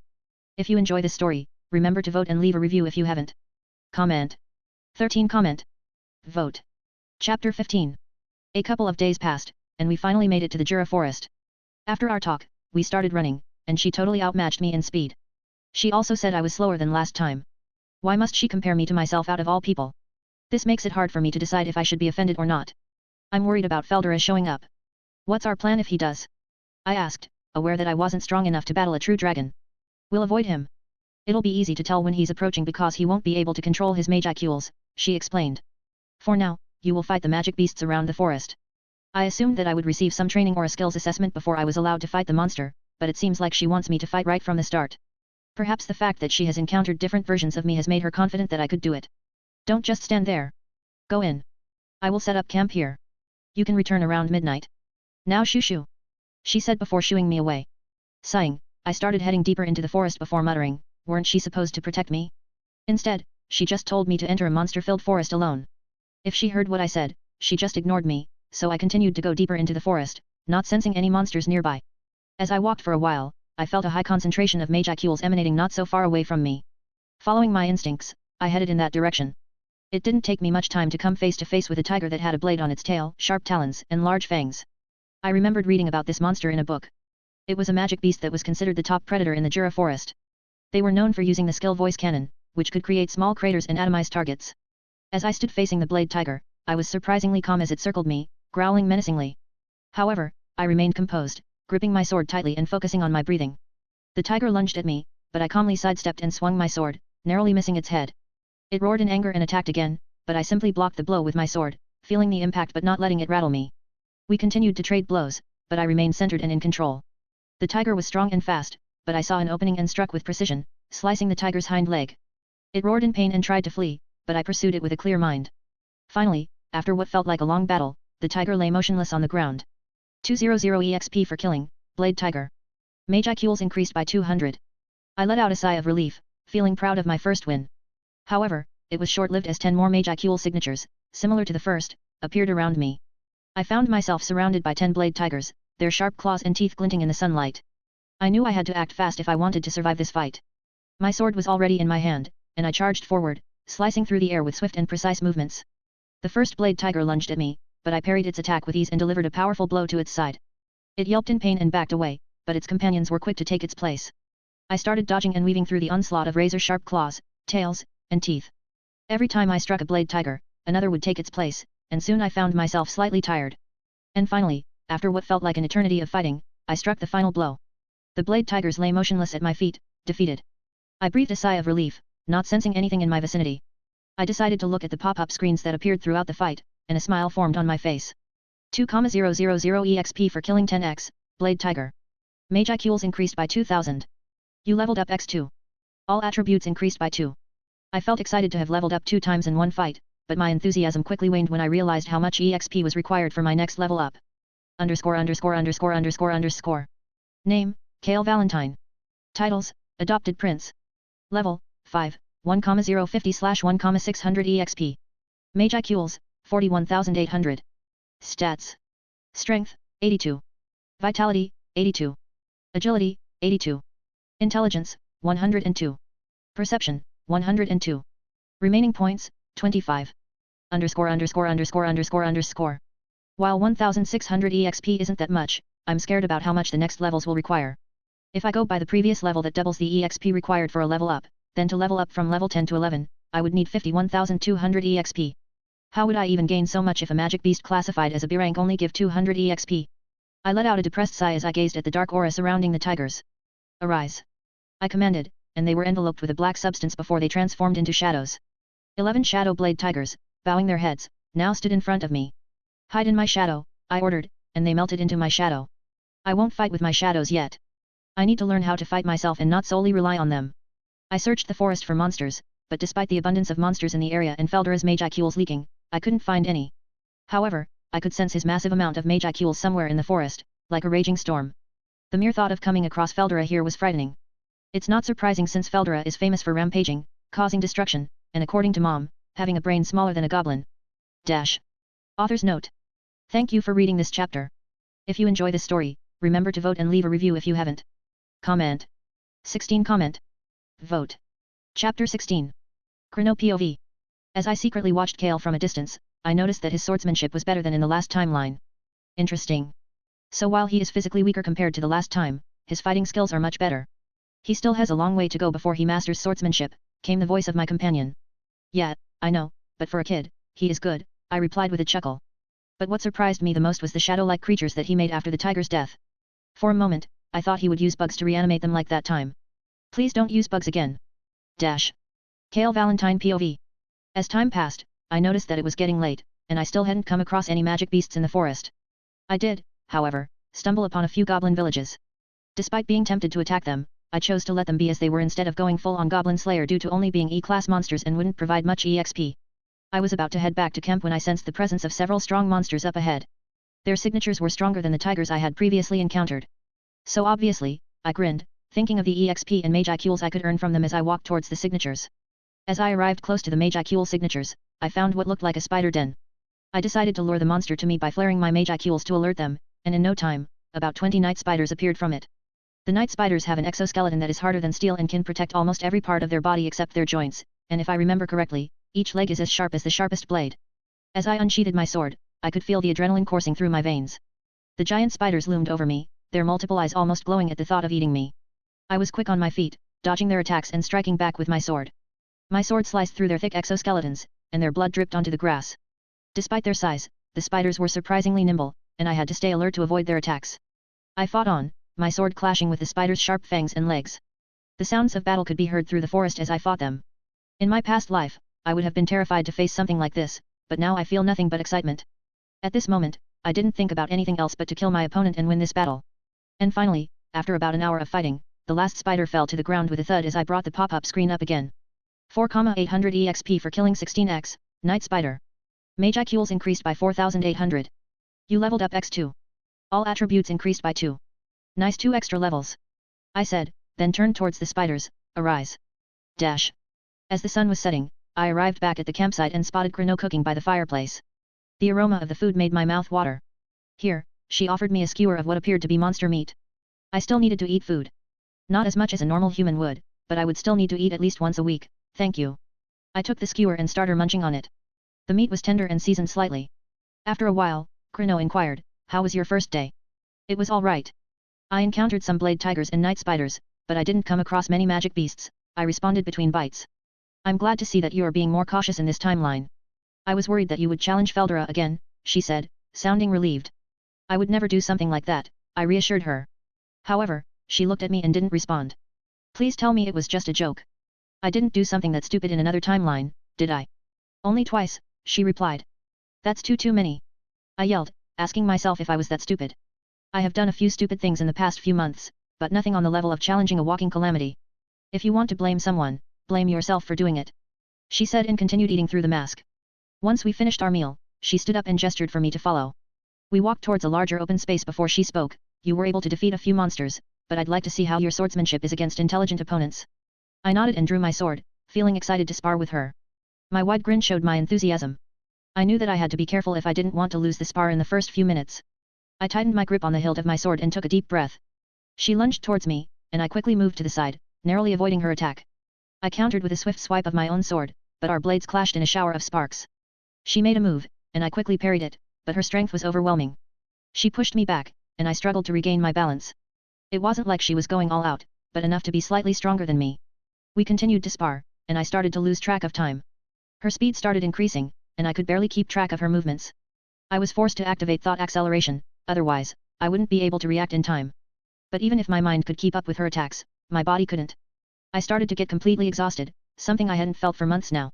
But then, I fell for a feint, and my sword was struck with enough force to send it flying out of my hand. Your swordsmanship is good but could be polished. She said, it's getting late. You should rest. Starting tomorrow, we will spar each time you return from monster hunting.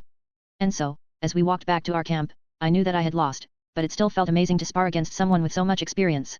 During the night, instead of instantly falling asleep, I went through our spar in my mind. Thanks to my memory and when focused on that specific memory, I could remember it to the smallest detail. I analyzed her movements and my movements, thinking of ways I could have fought differently. But in the end, there wasn't much I could do to change the outcome. She has more experience and is much stronger than me. But it didn't discourage me at all. Quite the opposite, it made me more eager to get stronger so I could fight her on an equal footing. Dash. Author's note. Thank you for reading this chapter. If you enjoy this story, remember to vote and leave a review if you haven't. Comment. 19 Comment. Vote. Chapter 17.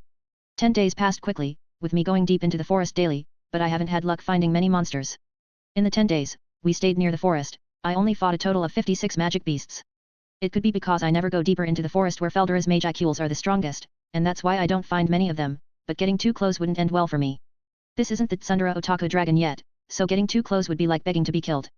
I mentally coughed while thinking of myself from a different timeline. But if I wanted to get strong, I needed to find more high-ranking opponents, and that's how after hours of trying to avoid it, I decided to go deeper. If I weren't walking closer to a walking calamity, I would make a joke about that. About 20 minutes later, I sensed multiple strong magical signatures to my right. My sword ready, I went in that direction, and as I got close, I saw 6 black serpents. I heard a loud hiss as the massive serpents lunged toward me.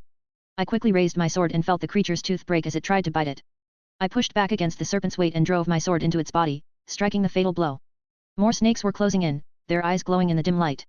I pivoted on my feet, dodging their strikes and slashing back with my sword. The battle continued until the last of the snakes finally lay motionless on the ground. 1,800 EXP for killing 6x, Black Serpent. Mage IQs increased by 1,800. You leveled up. All attributes increased by 1. Nice, another level, but what I'm most excited about. I looked at the dead serpents around me with a smirk, arise. The serpents became shadows and bowed their heads to me before entering my shadow.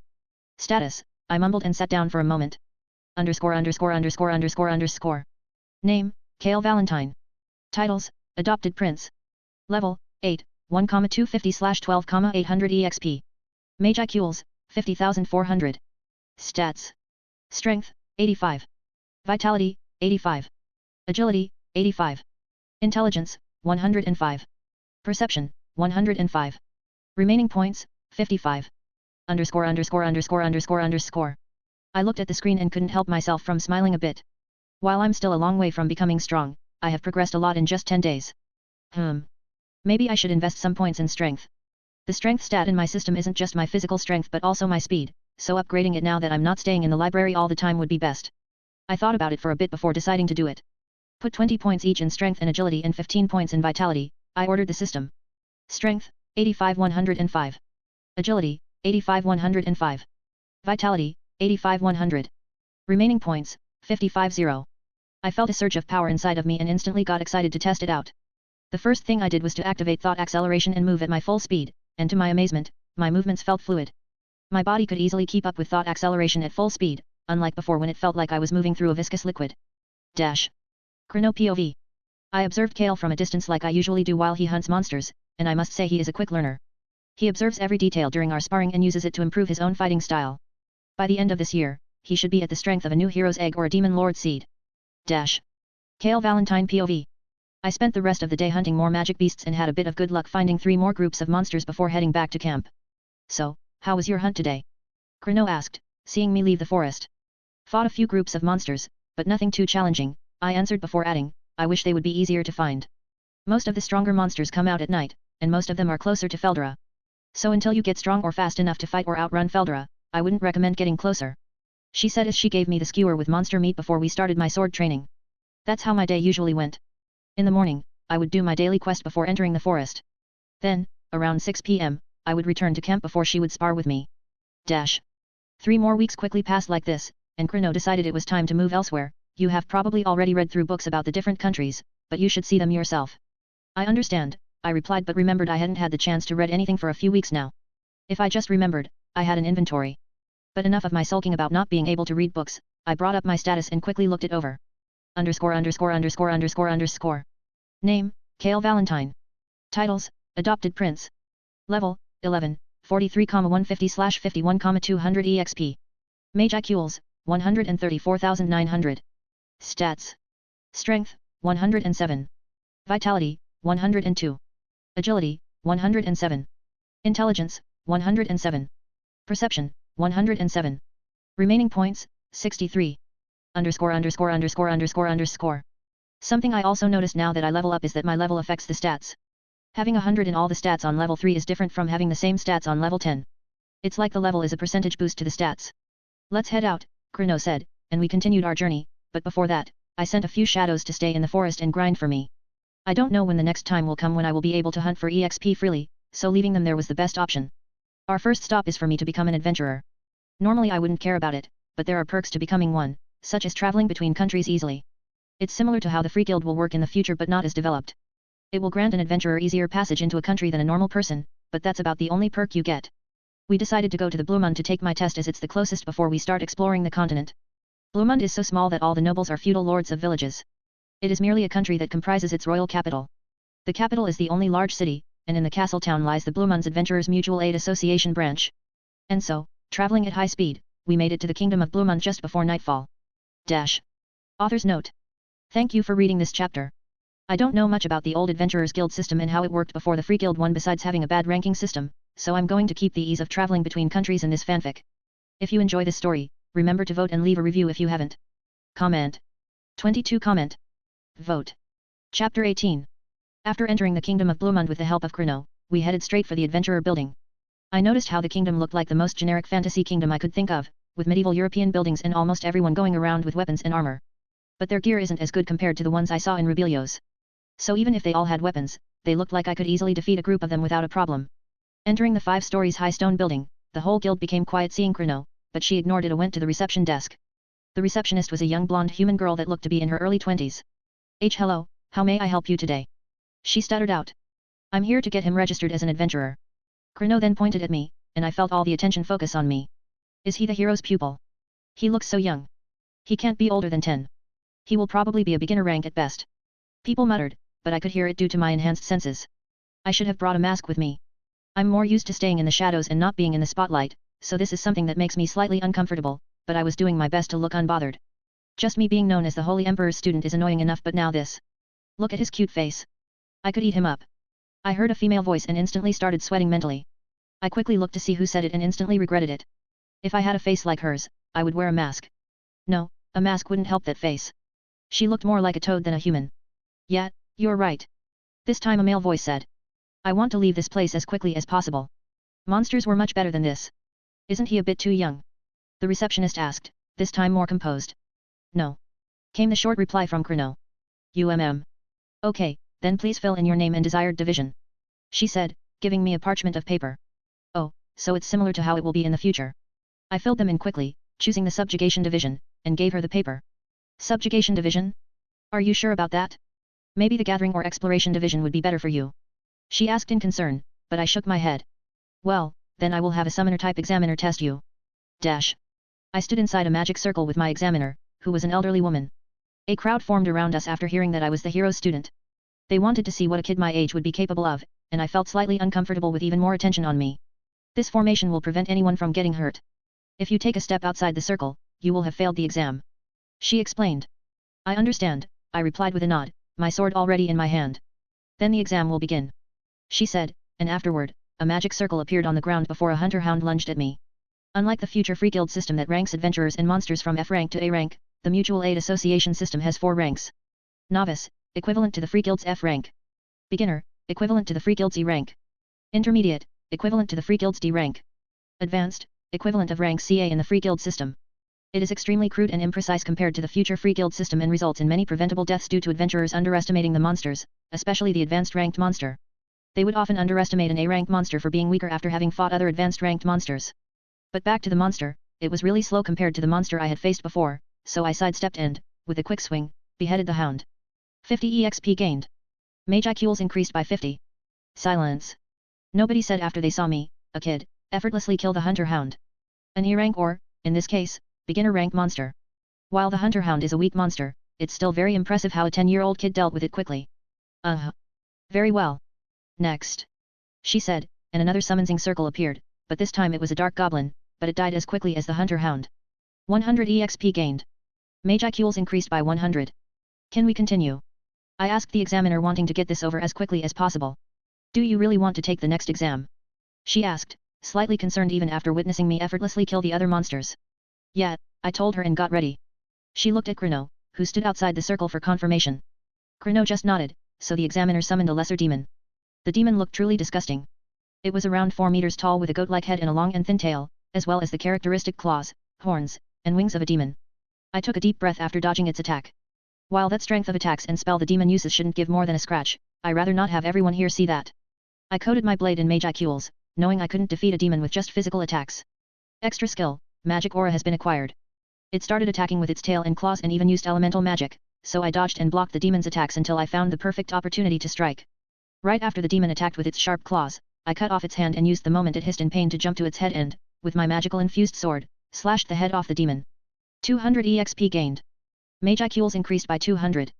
Everyone was stunned at how easily I passed the exams, and I turned to the examiner before asking, so, how did I do?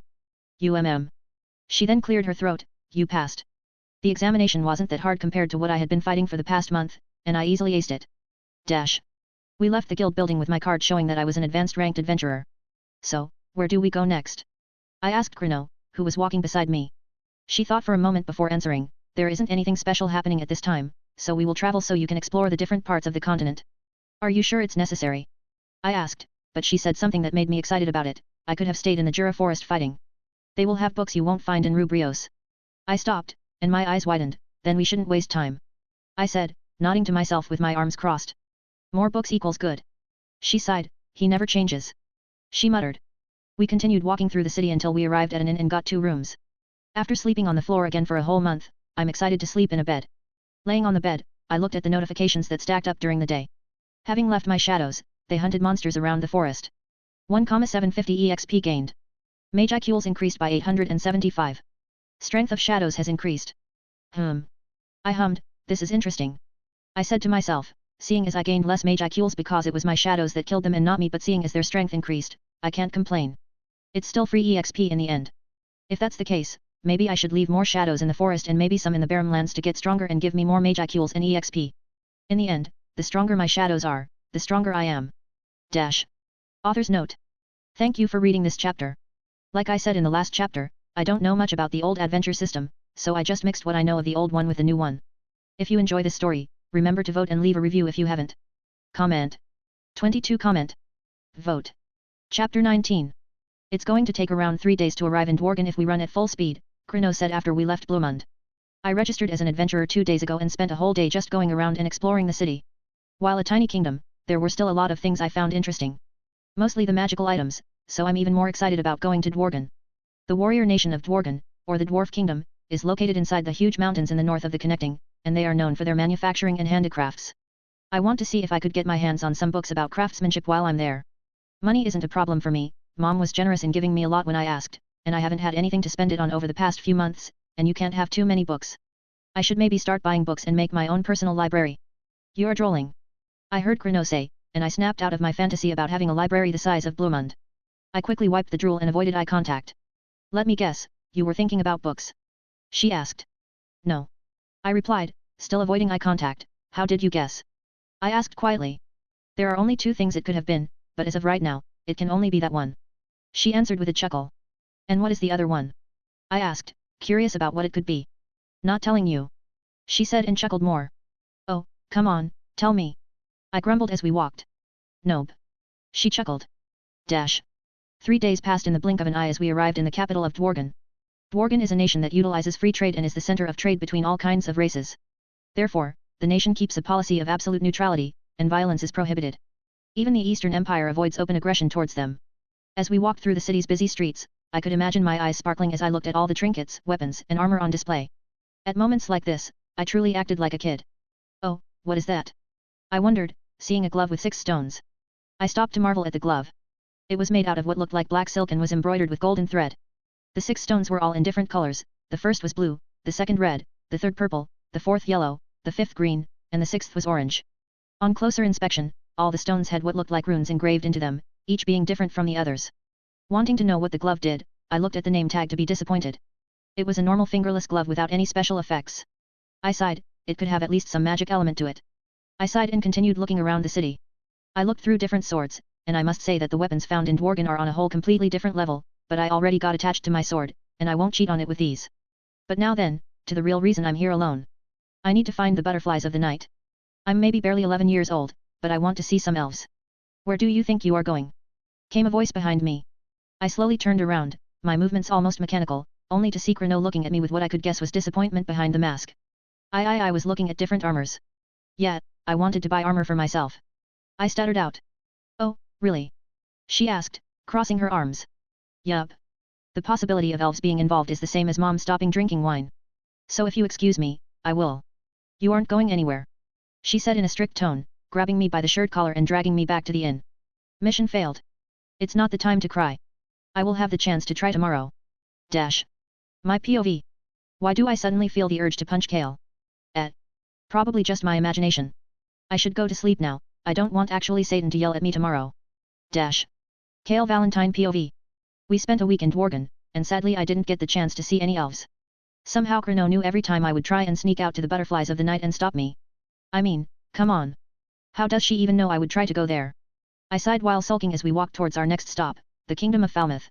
The kingdom mainly relies on trade and tourism for income, and due to neighboring Dworgen and not having any local specialties or mineral resources available for mining, they earn a profit by selling imported goods at extortionate prices.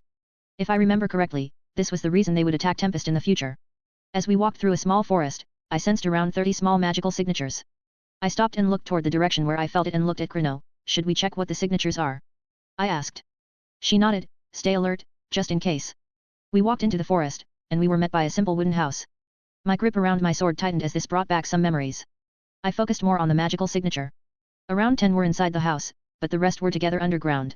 There are 20 magical signatures together in the basement, I said, looking at Keno. Do you think they are? Yes. She answered. Let me do it, I told her, I hate people like that. She seemed against it for a while. Fine, I will be ready to step in if something happens. I quickly made my way toward the house, and with my enhanced hearing, I could hear people talking inside. That little blonde will fetch a good price. One said. Maybe I should take her for myself. The other laughed. Blondes sell for more, so take the brunette instead, a third person said. I didn't need to hear more. I knew they deserved to die. Drawing my blade, I kicked in the door with full strength. I saw 10 adults get quickly on guard as the door flew straight into the table they were sitting around. They drew their weapons, sword, daggers, and battle axes before their eyes focused on me. "Hey kid?" asked the one with daggers. "Hey, brat, what do you think you are doing? Do you want to die so badly?" asked a redhead with a sword that reminded me of the slave trader I killed about a year ago. "No, we could also sell him. Some noblewoman would pay a good price for him," the other said with a greedy smile, ignoring the fact that the kid he was talking about had causally kicked down the door. "I should be asking you that question," I answered, holding myself from killing them instantly, "sadly for you. I hate your kind, so I will do the world a favor by removing you." I started slowly walking toward them while using the acceleration on each of them. Their body couldn't keep up with their mind, so for them, it felt like being paralyzed for hours. I drew my sword and slashed the head off one of them. "Arise," I ordered, and the body turned into shadows before kneeling before me. "Kill them. Take your time."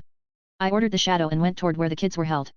I found stairs going down leading towards a locked door. I forcefully opened it and saw 20 kids around the age of 8 all the way to 14 hiding in the corner of the room. They looked like me, and Aiden used to look like when we were captured. "Don't be scared. I'm here to get you out," I said to the kids, who looked at me in fear. "The people who locked you here are gone and won't do anything to you." "Really?" said a blonde girl in a low voice. "Yeah, now everyone, follow me and close your eyes when we go upstairs." They did as I said, by the looks of it, out of fear instead, and when I walked upstairs, I saw my shadow kneeling while surrounded by multiple human parts.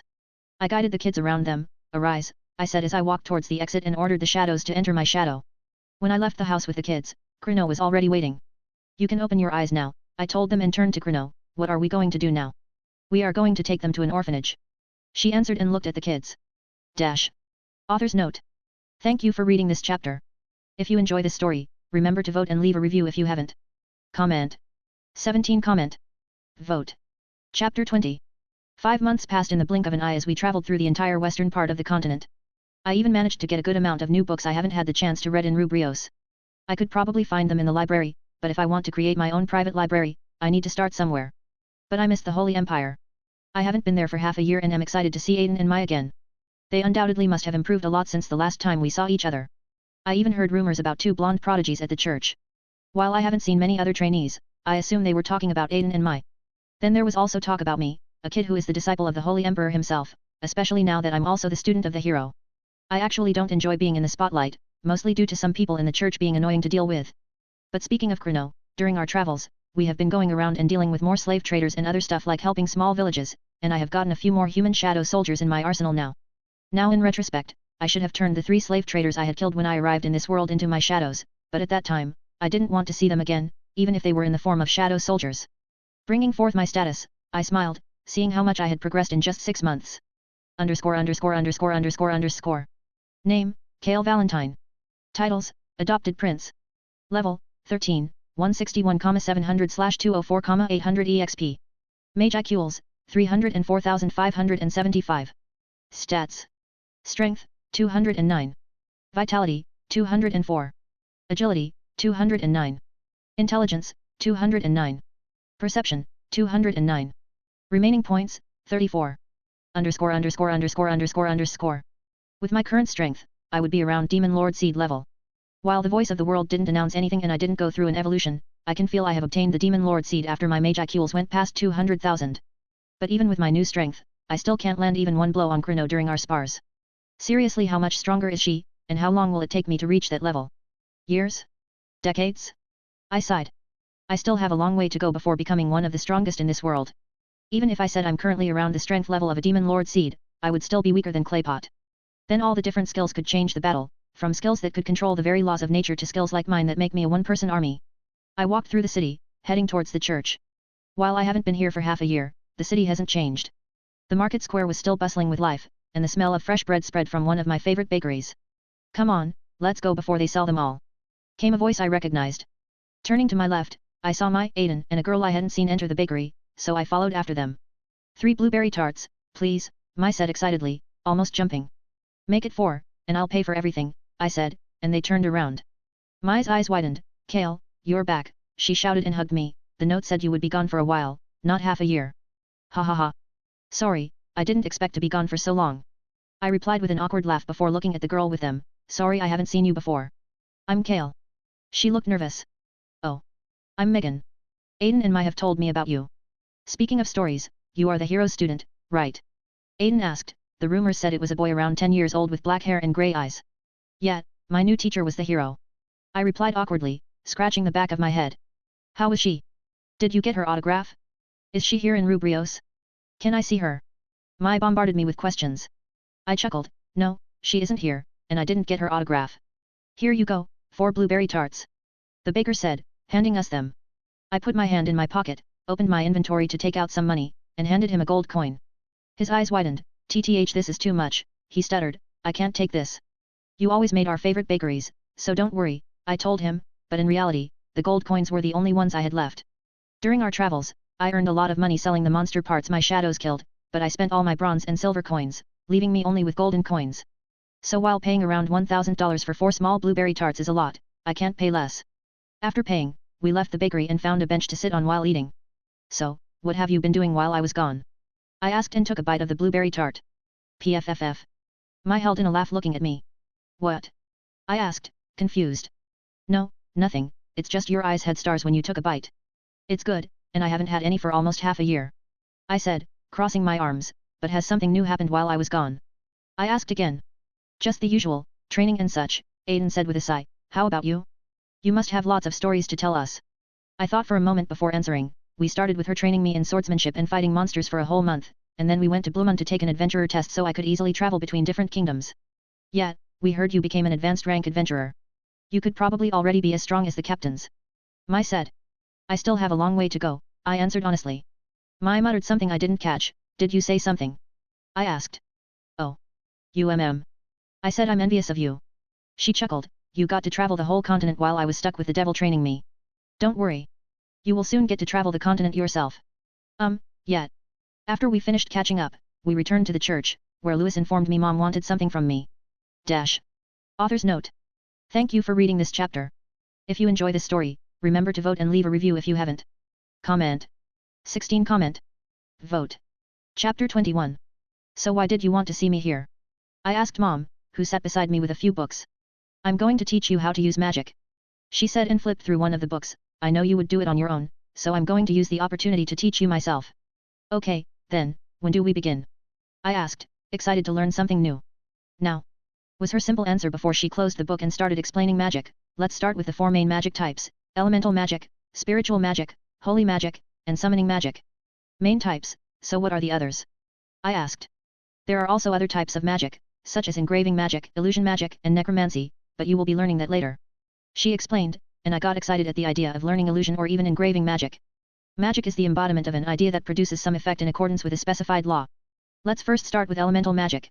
It operates by controlling the surrounding magicules to bend the laws of nature, using the caster's mental power and incantations as a medium. On the other hand, if a monster is using elemental magic, the magicules in its body may be used to activate the effect without delay from gathering atmospheric magicules. It somehow reminds me of the other novel I started reading but never got the chance to finish. What was its name? Mushoku Tensei, I think.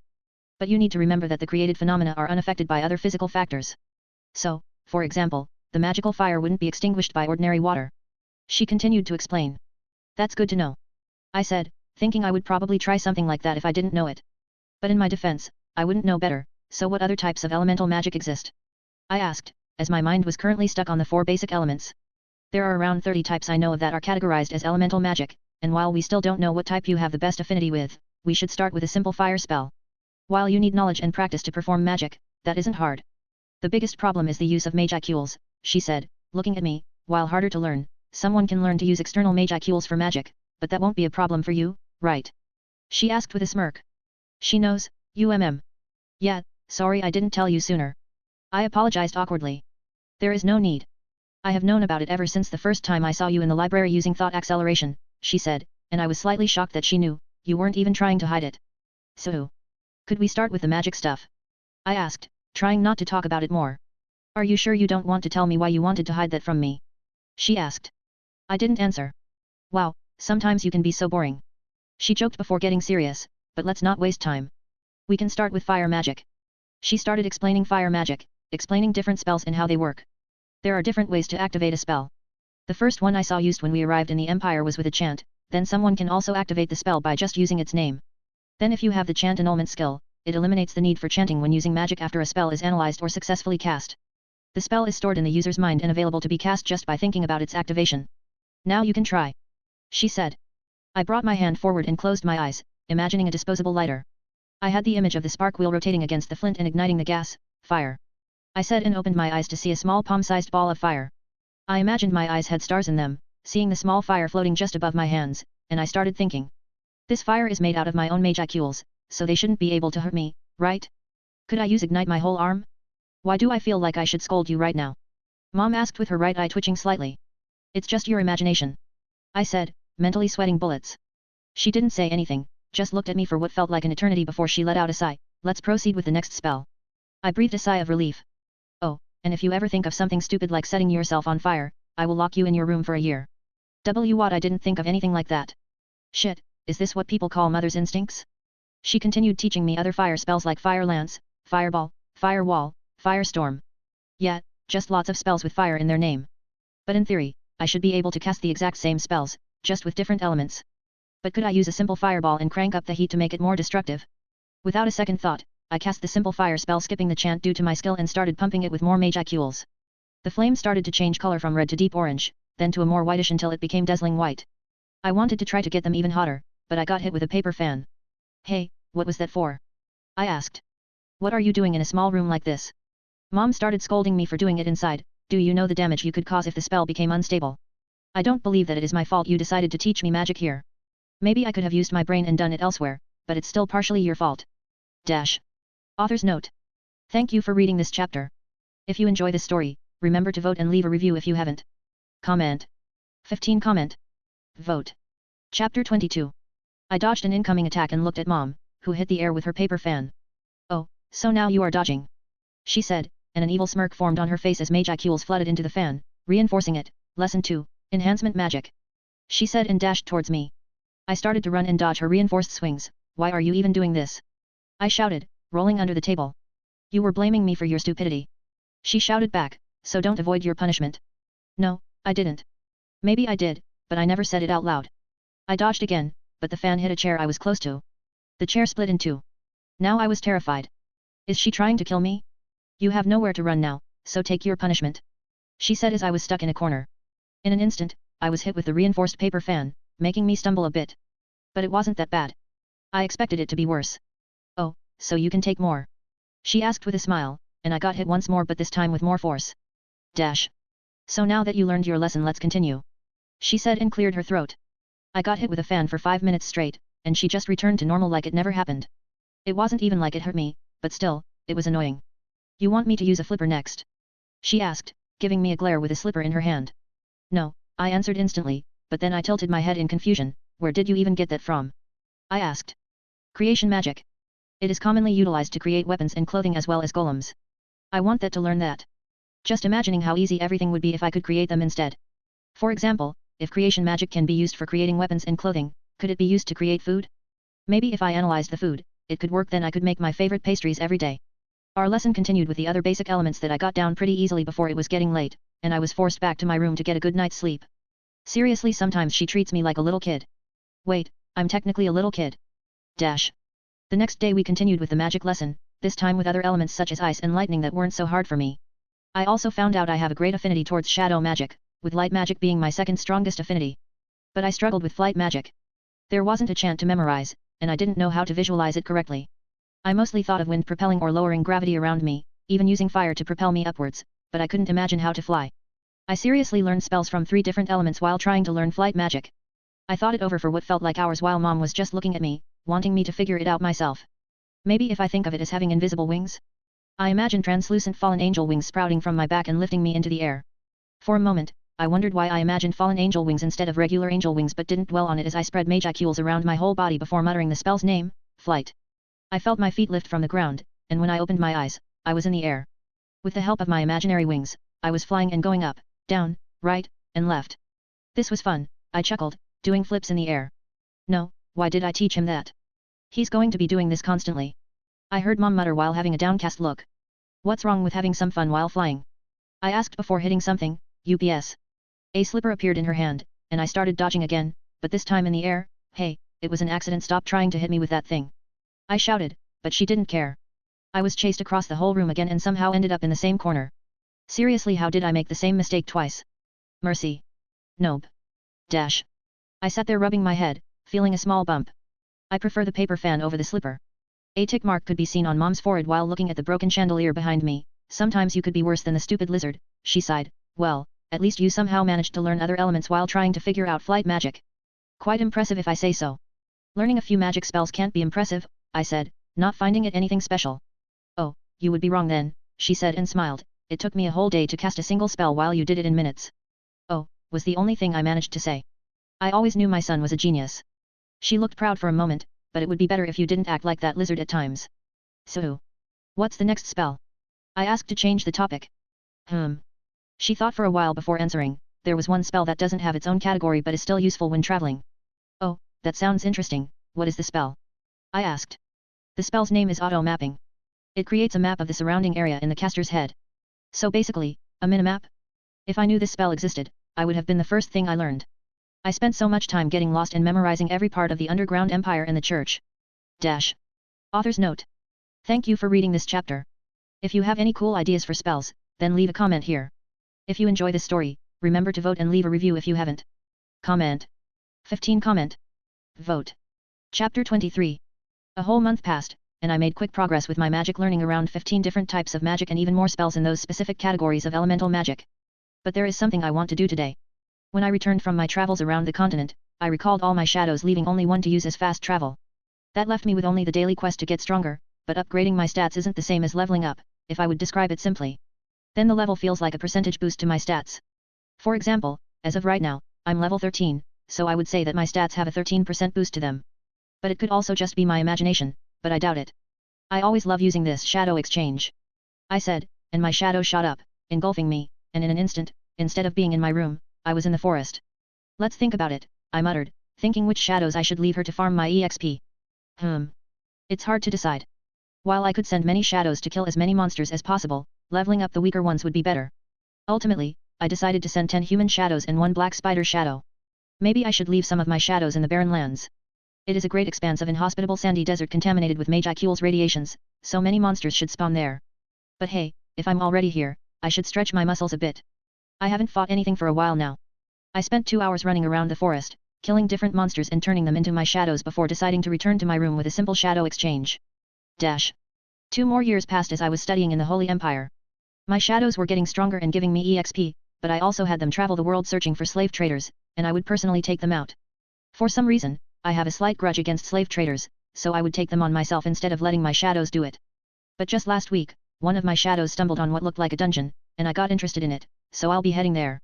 I don't know what to expect there, but I have been stuck in the library for so long now that I want to go out and do something fun. I chuckled slightly at the thought that entering a possibly dangerous place was considered fun. But I think I'm strong enough to deal with anything that could show up there.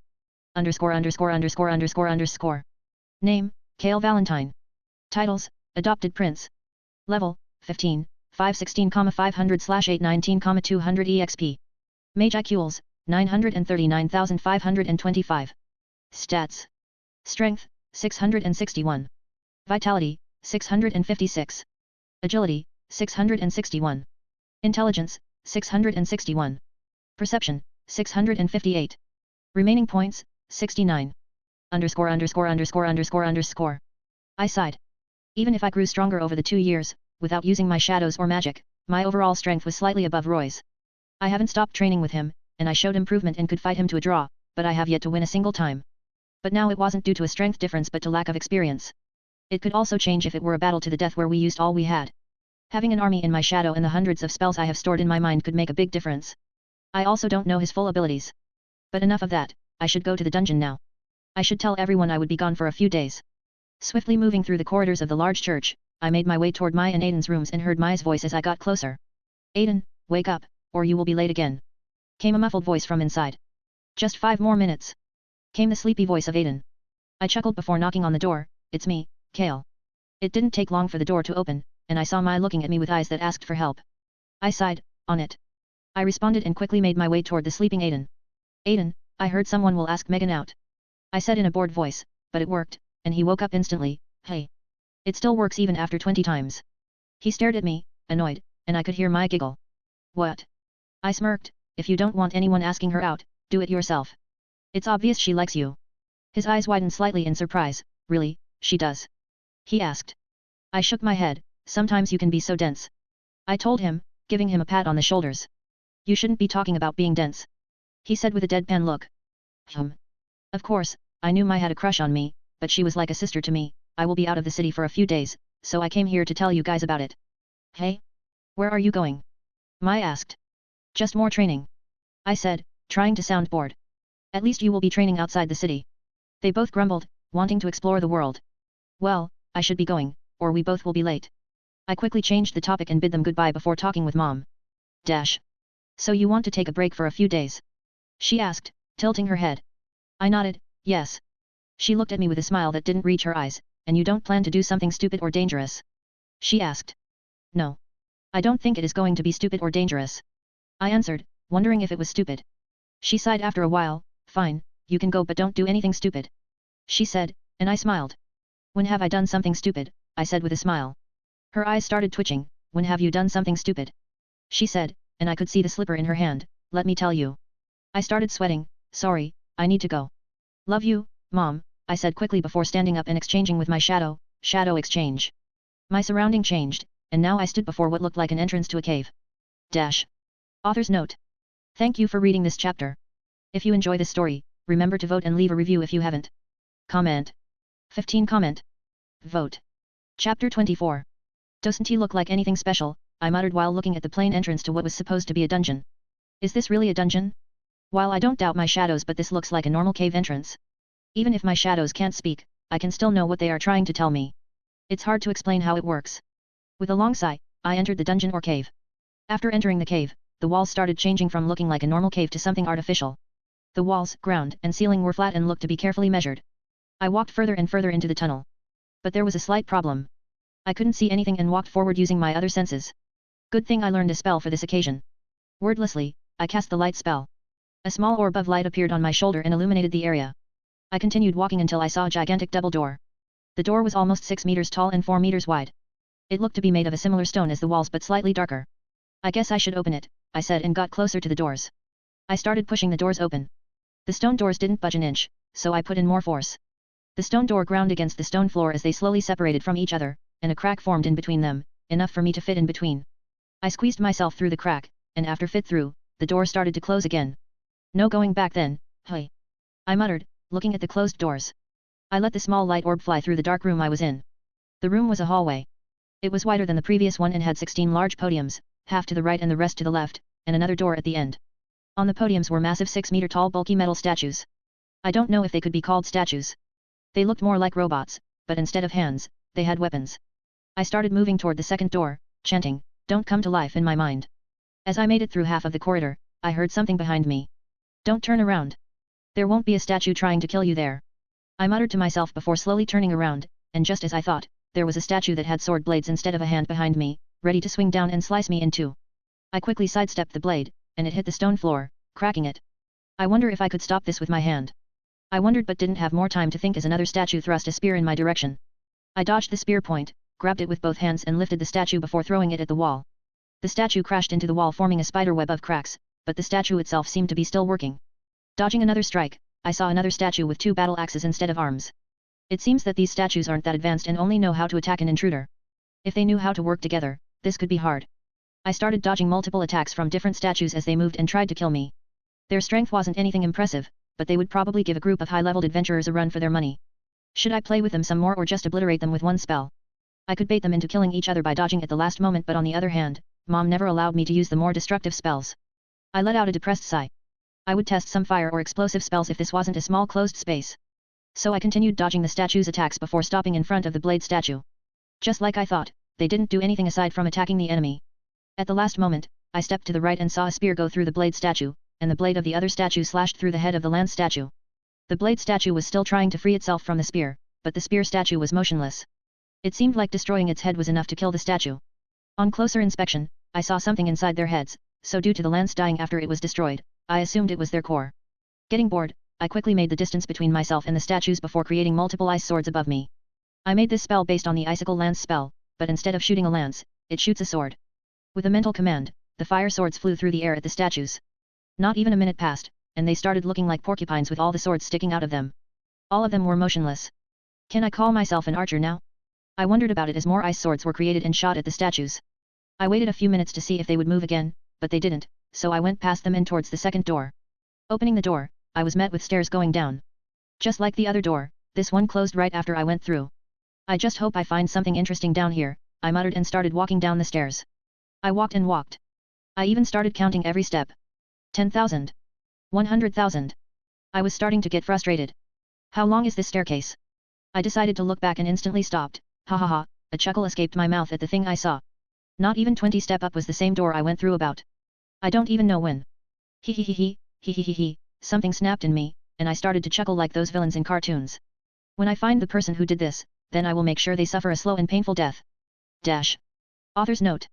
Thank you for reading this chapter. If you enjoy this story, remember to vote and leave a review if you haven't. Comment. 12 comment. Vote. Chapter 25. I'm guessing illusion magic was used here. But how did I not notice it, and who could have done it? For some reason, in the back of my mind, I imagined a yellow fly buzzing around while laughing. I used the dispel spell and continued to walk down while constantly looking back to see if I was actually going down, and to my relief, I was. I sighed. I will get my time to punish the one responsible for this dungeon later. Now I should focus on clearing it. It took me 2 minutes to clear the stairs and enter a circular room. I was happy there was light in this room, and I wouldn't need to use the small orb of light anymore. So what do we have here? I asked myself, looking at the room.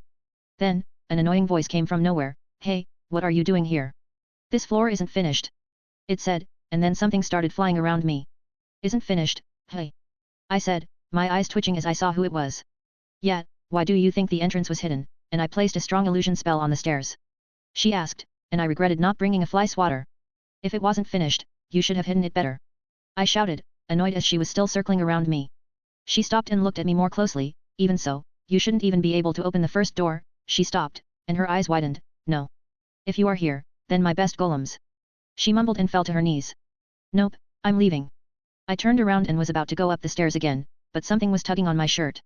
Where do you think you are going? She asked, flying in front of me. You destroyed my best golems, so now you must help me create this place. No. I answered and tried to swat her away.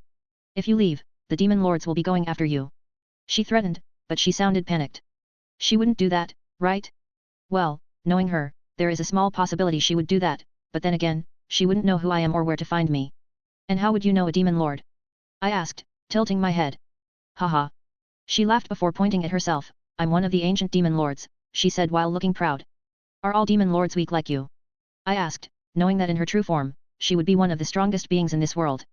I'm not weak. She yelled right into my ear, if you want to know, I could defeat Feldera with one punch. She declared while shadowboxing. I rolled my eyes, oh really? Yeah, so you should now help me work on this place. I sighed, fine. She won't stop annoying me and would probably find a way to find me in the church to annoy me even more. But looking at the bright side, I could make traps that would annoy other people. She hummed while looking at me, for someone so young, you must be strong if you managed to come down here. I think I'm average, I answered.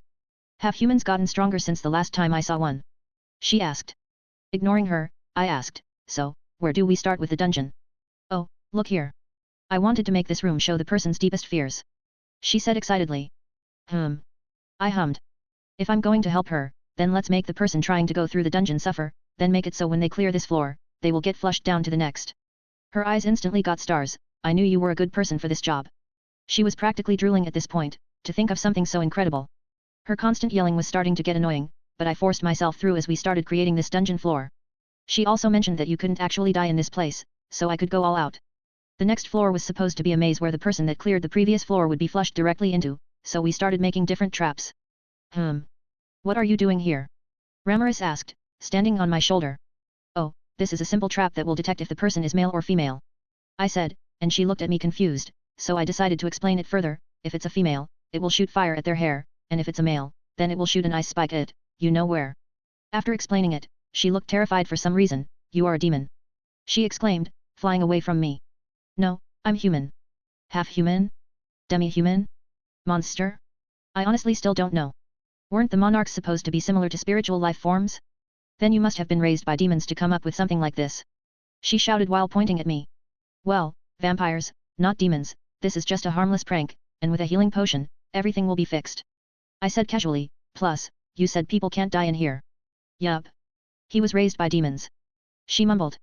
Speaking of demons, can you tell me about the demon lords? I asked her while still tinkering with my little prank trap. I'm not allowed to talk about other demon lords. She said, and I sighed, expecting it. We continued creating the floor, adding more traps everywhere. I even placed a few flashbang spells just before the nut remover traps. The flashbang spell, just as it sounds, will impair someone's hearing and eyesight with a blinding flash of light. I learned it so it could be used in a fight. While it probably won't strongly affect stronger enemies, especially those with the magic sense skill, it's still useful against other people and mainly to annoy them. I hummed while thinking of another trap that could be placed here. Maybe an illusion type spell that will make fun of someone's height? Author's note. Thank you for reading this chapter. If you enjoy this story, remember to vote and leave a review if you haven't. Comment. 17 Comment. Vote. Chapter 26. After 2 weeks of constant work, we completed the dungeon. I was thankful for the preservation and life-type magic spells, so while they are looked at as useless by many if they don't think of all the different ways they could be used. The preservation magic allows me to store the food in my inventory for a long time. I have tested my inventory over the years and discovered that it doesn't stop time, mainly because my stopwatch was always showing the correct time even after being stored there. Then there is life magic, or as it's also called household magic, that focuses on effects on the human body useful in everyday life. I can instantly clean myself in a second with just one spell. So like I said, not many would think about learning spells that are considered useless in a fight, but they are still useful for me. But it was time to create the last floor of the dungeon. The treasure room, and I know the exact reward to leave here. I placed the one-use scroll on the pedestal in the middle of the room. It had the power to bring an otherworlder down to his knees. The scroll contained one single spell. The one and only Rickroll spell. I spent almost 2 days making the scroll, but when used, it will play Never Gonna Give You Up by Rick Astley. I also thought about making it the unlimited Saltworks spell, but that would be too far. I wanted to chuckle just thinking about the hardships someone would face just to find this scroll. I should make a recording artifact so I could watch their reaction after seeing and using the scroll. Oh, that would be fun. Why can't I see the scroll? Ramaris whined while flying around me. Because it has only one use, I told her with a sigh. I tried the insect repellent spell on her, but it didn't work, so don't touch it. We built a dungeon together, so aren't we friends? She asked, puffing her cheeks in annoyance. No, we aren't, I answered with a flat look. Fine. She huffed, turning around, then don't expect me to help you when you need it. Hey, don't be like that, I chuckled, here, have a cookie. While she can be annoying most of the time, we made a good dungeon creating troll duo. She took the cookie and started eating it. I'll be going now. I will leave some information about the dungeon so people come here. I said before leaving the dungeon. Bye-bye, she said while chewing the cookie. I quickly stopped at Falmouth, leaving some information about a dungeon with a spell capable of going against a demon lord. While I could do more, I knew there would be people who would risk it just to gain something so powerful. It's not like I have something against the kingdom itself. For me, they are all the same, and they treated me the good, mostly due to being with Keno the whole time. But if I would list all the countries from my most to least liked, they would be somewhere around last. Plus, it's one of the countries I'm confident I could take on if this backfired on me somehow. Having finished everything I had to do, I used shadow exchange with a shadow in my room. My room hasn't changed much since I first arrived in this world. The only difference is the 3 bookshelves with my own books. I quickly looked through the various books I found during my short time traveling the continent. I sat down on the chair and turned on the table lamp on the desk, and started thinking. What should I do next? The Holy Knight training program takes 5 years to complete, so in 2 years Aiden and Mai will complete it and start wandering the continent, helping people, and killing monsters. But what should I do then? Of course, leveling up and growing my army is the obvious goal, but other than that, I don't know what to do. I don't have any big goals in my life. I took the fountain pen that was on my desk and started spinning it, and looked at the ceiling. Building a nation? No. It wouldn't be a good leader. Becoming a hero? I wouldn't cut it. Becoming a demon lord? Maybe. But would it be necessary? I could easily get stronger on my own. The fact that I can with ease expand my magical capacity makes it easy for me to grow stronger, but the Harvest Festival could help evolve my unique skill into an ultimate one. Running my head through my long hair, I sat and thought about my future. I haven't cut my hair for 3 years, and it already goes past my shoulders. Should I cut it? I never cared much about how I looked, especially when I didn't have a choice in my previous life, and it hasn't changed in this one. Well, Mom hasn't said anything about cutting it, so I'm just going to leave it as it is. I said and instantly got a response. How can I help you, young master? My personal vampire maid asked. At first, it felt weird to have her instantly appear after being called, but I got used to it after the first months, and now it's normal for me. Make me some tea, I said, and she did a quick bow before disappearing using shadow motion. Shadow motion is an intrinsic skill for vampires, and it allows the user to utilize shadow space. It is a space inside the shadow that connects it to other shadows and can be accessed through related spatial movement. In a way similar to my shadow exchange, but I wonder if she ever entered my shadow, and if she did, would she be able to see my shadow soldiers? About 5 minutes later, she returned with a cup of tea and some snacks. Thanks, I thanked her, sipping the tea. I never knew that tea could taste this good. When I first tried tea in my previous life, it was bitter and cold, so for a long time, I assumed that's how tea was supposed to taste. I'm just doing my job, she bowed in respect before hiding in the shadows again. I smiled. While she acts professionally all the time, I have seen her in the library reading many times, and I could say we became friends over our love for reading. Author's note. Thank you for reading this chapter. Should I give him a title like Troll of the Dungeon or Troll of the Labyrinth for making the dungeon? If you enjoy this story, remember to vote and leave a review if you haven't. Comment. 20 comment.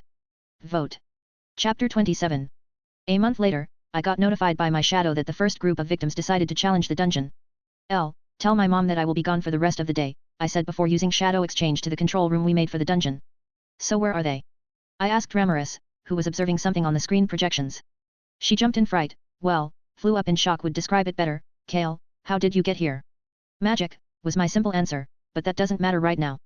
Where are they? They just entered the Golem room version 2.1, she answered before signaling me to look at the screen. Here, check it out. I looked at the holographic screen and saw a group of 5 adventurers walking through the first room. 2 of them were females, one a mage and the other a swordsman. The males all had different equipment. One had a sword, the second had a lance, and the third had a shield. Unlike when I entered it, the room was now dimly lit, allowing them to see the new and improved statues that looked like something straight out of a horror movie. They carefully started walking through the corridor, but when the first 4 statues moved to block the entrance and exit, they jumped in surprise before quickly taking a defensive formation. Do you think they will get past the first floor? I asked Ramaris, who assumed a thinking position. They do look so strong, and with the upgrades we made to the statues, they will have a hard time. She said after a while. Yeah, but I don't think they will die. At least all of them, we made the golems start moving in stages. So they should have an easier time to figure it out.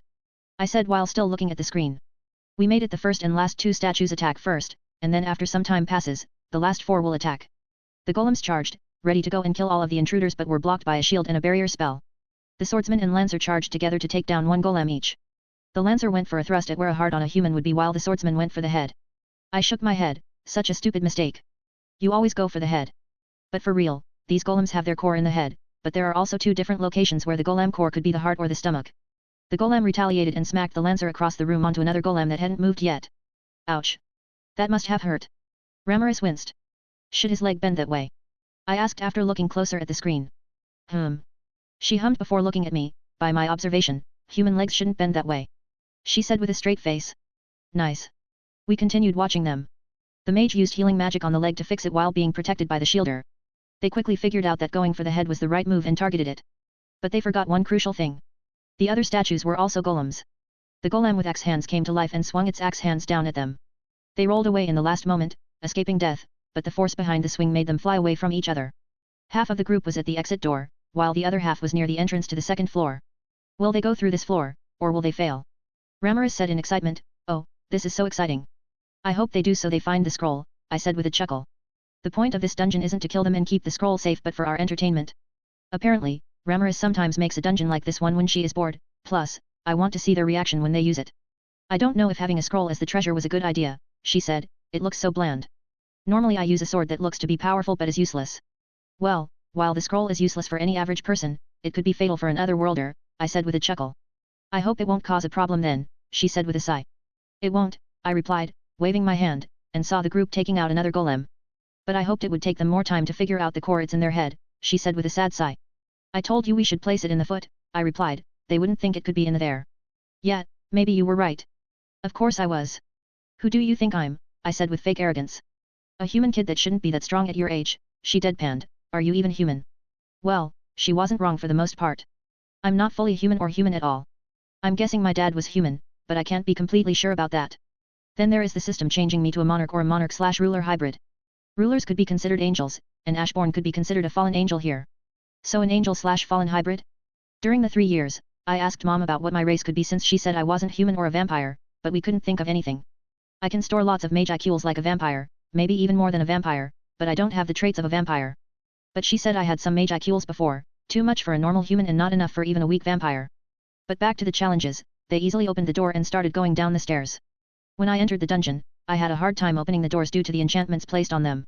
Otherwise, if it was still there, they wouldn't be able to open the door even if all 5 tried simultaneously. Author's note. Thank you for reading this chapter. If you enjoy this story, remember to vote and leave a review if you haven't. Comment. 17 Comment. Vote. Chapter 28. They slowly walked down the stairs as if expecting a trap. Fortunately for them, the trap that was there before when I wanted to go through the dungeon wasn't there. I wanted to keep it, but Ramaris was against it. They quickly arrived at the 2nd floor, and when all stepped inside, they froze in place. On this floor, they would need to conquer their biggest fear before getting access to the next floor. So, want to place a bet on who will be the first to do it? I asked Ramaris. Sure, she responded before assuming a thinking pose and looking at the adventurers. I think it will be the mage. Fine, then I place my bet on. I started to think my first bet was also on the mage, but I couldn't choose the same, the shielder. We waited for 10 minutes and nothing. Another 10 minutes passed, and still nothing. The first hour passed. They were on their knees and crying. Only 2 were fine-ish, the mage and the shielder. I sighed, I didn't think this would take so long. I turned to look at Ramaris. I'm going to go and bring some snacks. Want some? I asked, and she nodded. Okay, I'll be right back. With a quick shadow exchange, I was back in my room again. I looked at the shadow I could sense Elle in. Elle, make tea and bring snacks for 3 people. Oh, and make 1 cup extra small, I said, and I could feel her disappear into another shadow. She sometimes feels like an extra shadow soldier. Shadow maid? Now that sounds interesting. After 5 minutes, Elle came back with a pot of tea, 3 teacups, and lots of different types of pastries. Where should I bring them? She asked. You will be coming with me, I said and grabbed her before using shadow exchange, and we appeared in the control room again. I quickly took out a tea table and a sofa from my inventory, put them on the table, I said, sitting down, and Ramaris sat on my shoulder. You can sit down and watch it with us. I said to the maid, who was looking at Ramaris with wide eyes. I don't think it's a good idea as a maid. I should. She was saying, but I stopped her. Don't worry. Ramaris is nice and won't bite you.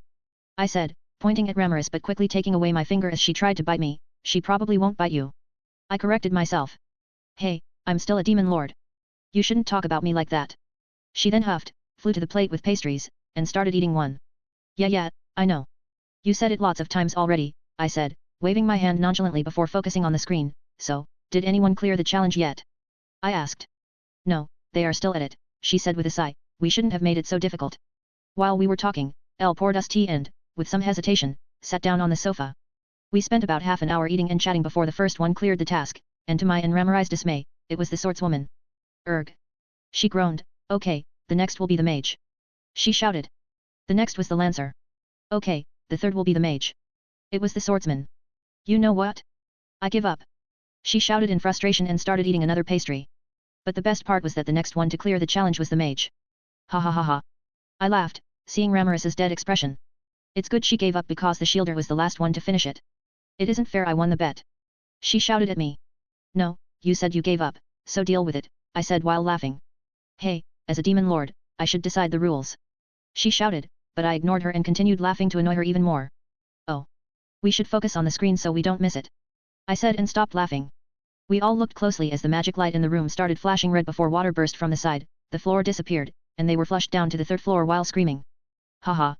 I laughed. Look at their expression, they looked horrified. So this is what you've been doing for the when you were gone. Elle said, looking at the screen with no emotions. Hey, don't be like that, Elle, I said, seeing her blank expression. Isn't this fun for you? As much as I like seeing the humans suffer, this seems like a waste of time. She responded with a sigh. Ramaris and I gasped in shock. How could you say that? The challengers finally made it to the 3rd floor after being flushed down. This floor is a simple maze with lots of traps in it. Nothing special happened on this floor besides the few times someone activated the nutcracker trap. I winced in pain while slightly regretting putting it there, seeing someone having a small ice spear sticking out between their legs. The keyword here was slightly. Oh, and there was one time when the girl's hair started burning, and she was basically bald now. But after 2 hours of walking around the maze, they made it to the middle, where the one-of-a-kind magic scroll was. I sighed. I guess that's all the entertainment we will get today, I said before turning to look at Ramaris. If you need help with another dungeon, just call me. I said as we saw the group be flushed down again, but this time to the dungeon's entrance. Sure, but I usually build these dungeons once every few years, Ramaris said, giving me a thumbs up. I used shadow exchange to teleport Elle and me back to my room, and she hid the shadow again. Author's note. Thank you for reading this chapter. If you enjoy this story, remember to vote and leave a review if you haven't. Comment. 22 Comment. Vote. Chapter 29.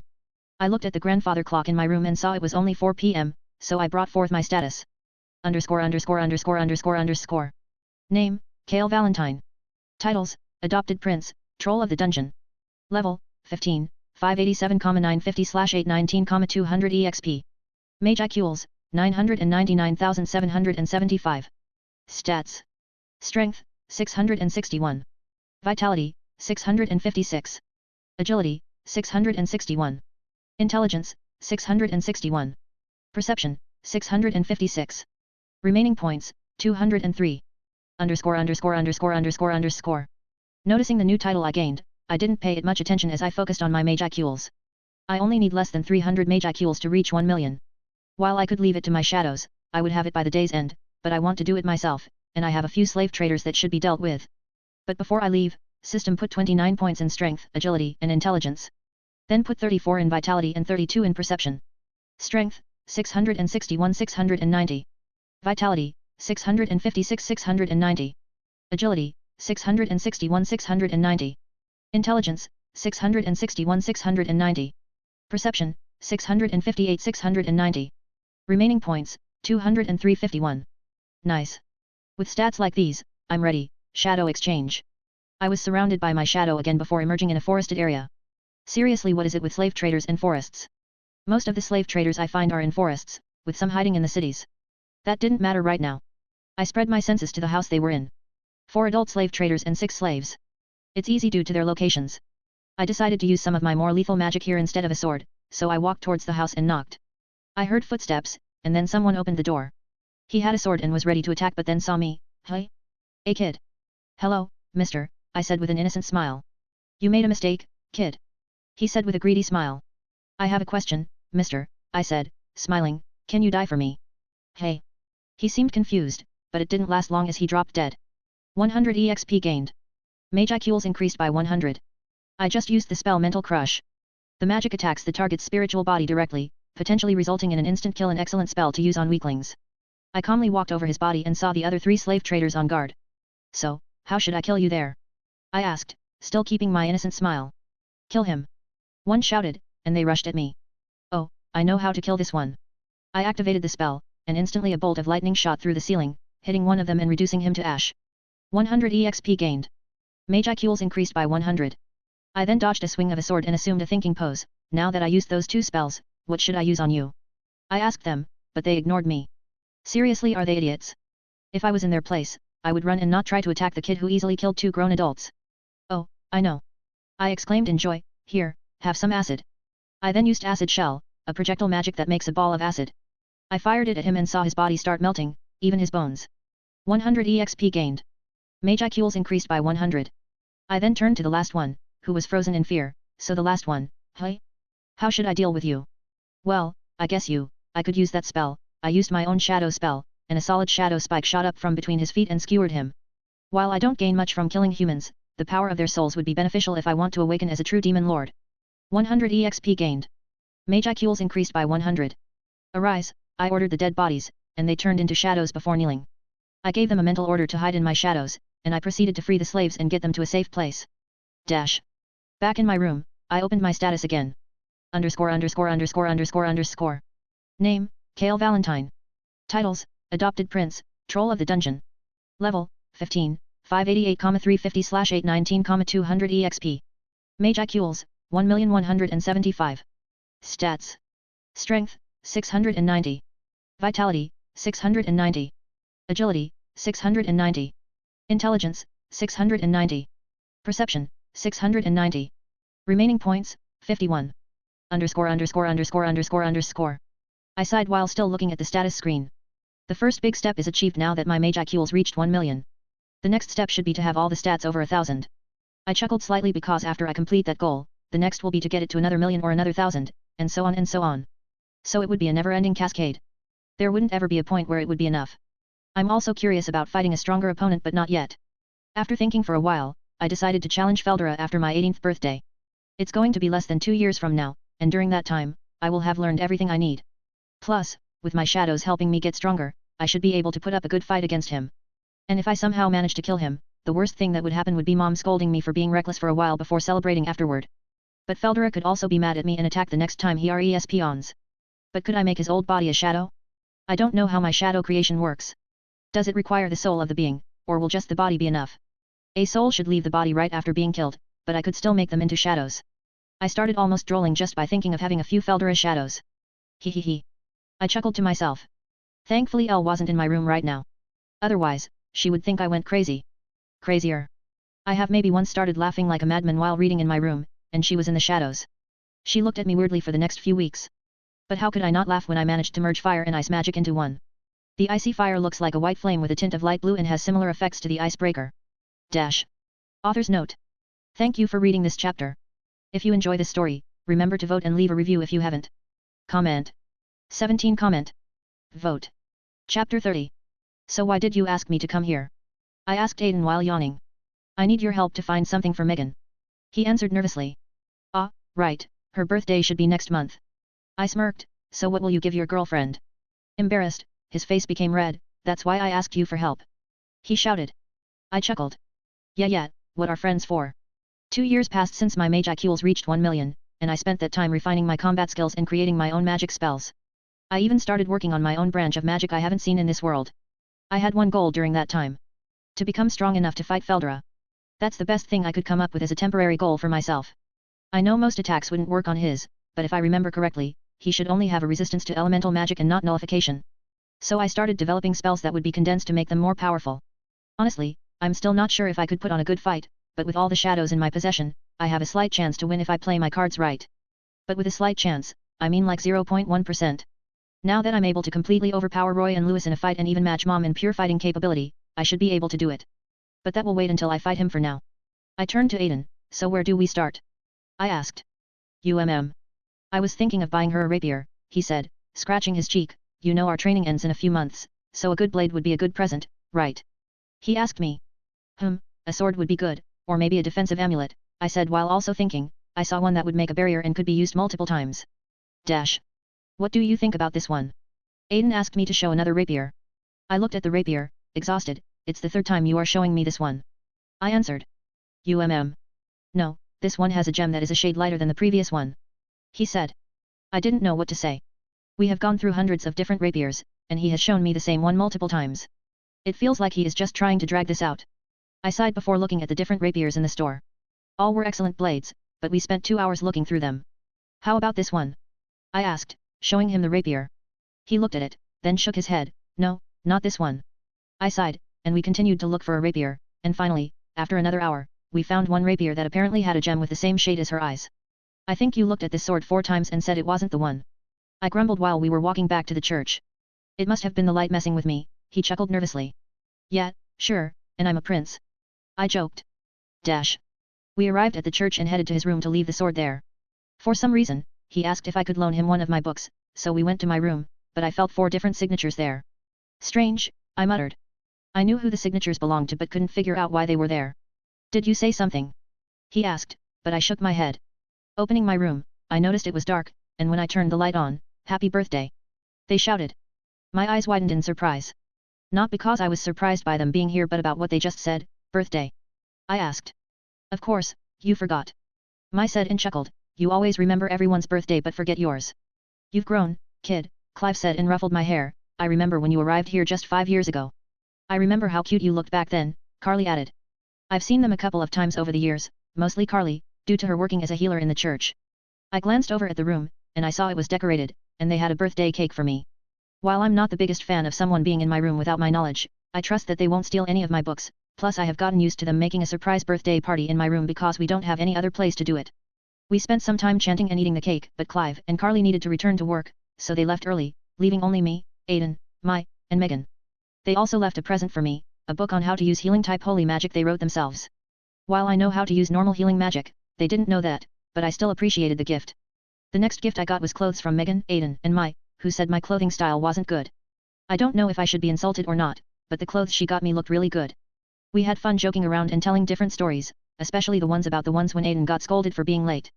But it was getting late, and they needed to wake up early for practice.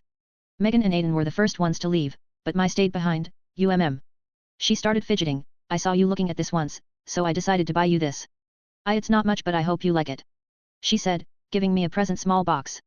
I took the box and opened it. It was a monocle I was looking at one time, thinking it would look cool to wear it with a wizard hat. I smiled, "Thank you," I said, giving her a hug. I felt slightly bad knowing she had a crush on me, but I didn't know how to tell her I see her at most as a sister. Later Mom also paid me a visit with her present, a special armor made out of mage eye steel and similar to my sword. It can grow with me. Dash. Author's note. Thank you for reading this chapter. If you enjoy this story, remember to vote and leave a review if you haven't. Comment. 19 Comment. Vote. Chapter 31. 2 months have passed since my birthday and Aiden and I can officially call ourselves Holy Knights. It's really strange to imagine 5 years passed so quickly, from waking up in the basement to failing the daily quest. If I'm being honest, sometimes it feels like not even a month has passed. I chuckled, remembering how I ran from those centipedes. Then the escape we made with a stupid plan that I'm still surprised worked out.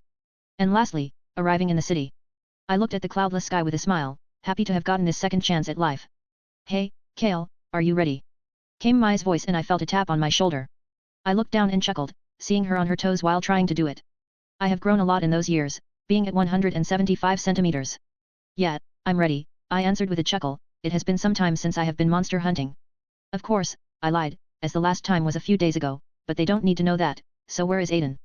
I asked. He is still getting ready, she sighed. Seriously, he takes hours to wake up. She grumbled. Megan arrived a few minutes later, and Aiden took another 10 minutes. Let's get going. We shouldn't keep Clive waiting, I said, and we started walking toward the gates.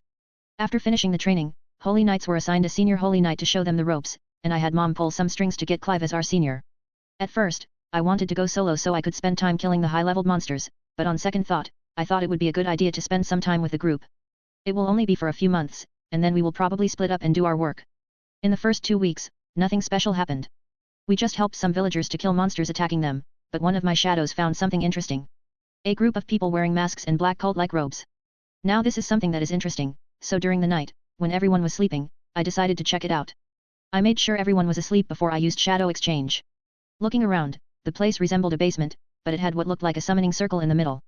So that leaves me with 3 options for what they are trying to summon: demons, elementals, or otherworlders.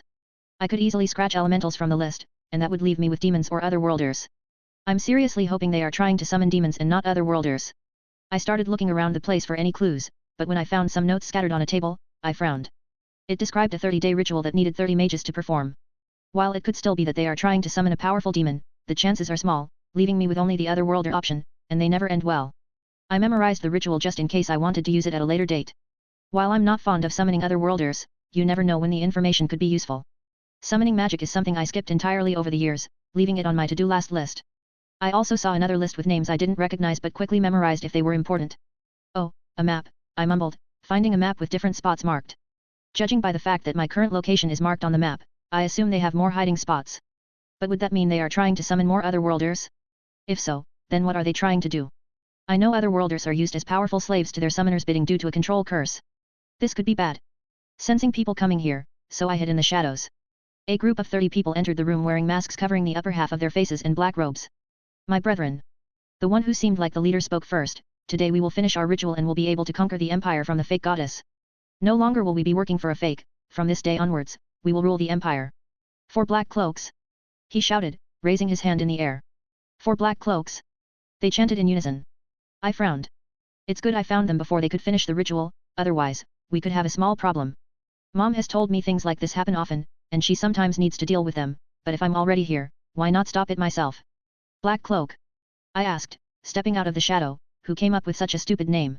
They instantly got on guard. He's a worshipper of the fake goddess. Kill him. The leader shouted, and they all started casting their spells. I sighed, that's not a nice way to treat a guest. I said and dispelled their spells. Their magic instantly vanished while I continued walking towards them. Now I only need one of you alive, and that guy looks like the leader, so he should know the most about this. Impudent brat, you think you can stop us? He shouted in anger. Did he forget I cancelled the spell of 30 people without a chant? Sometimes I wonder how stupid people can get. That didn't matter right now.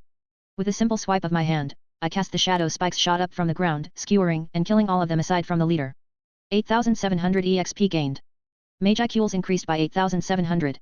My eyes rose in surprise, seeing the amount I gained from killing them. Usually, I would get 100 EXP for killing them, but these guys gave me 300.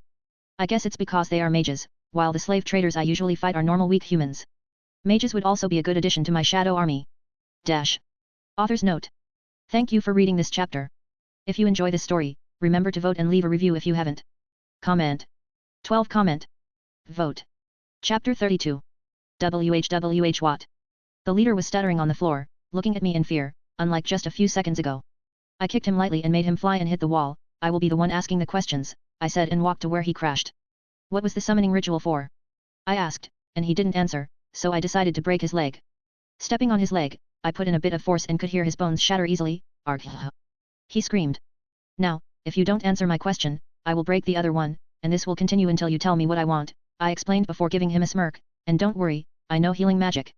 I waited for him to understand what I just said, so now answer my question.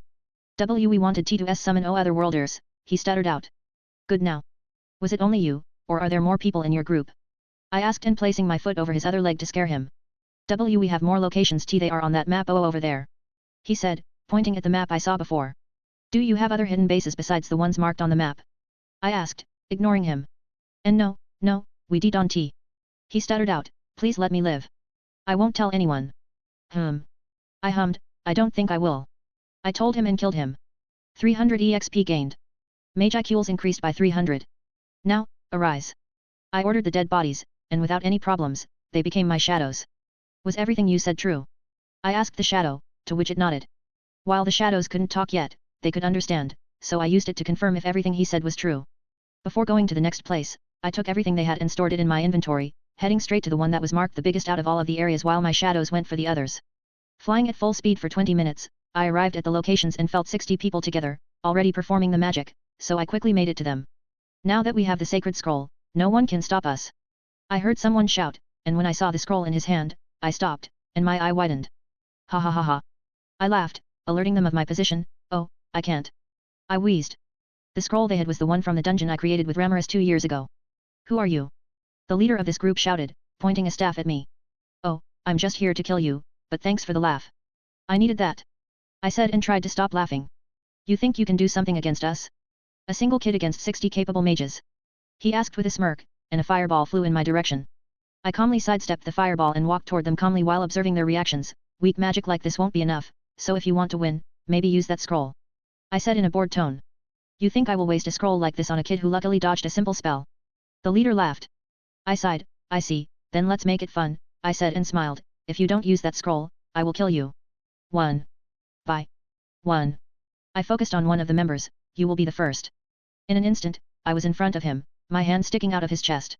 I turned to look at the leader. Look, his heart is still beating. I said with a slightly insane smile as I pulled my hand out with a still beating heart before crushing it. 300 EXP gained. Mage IQs increased by 300. Everyone, fire spells at him. He's a demon.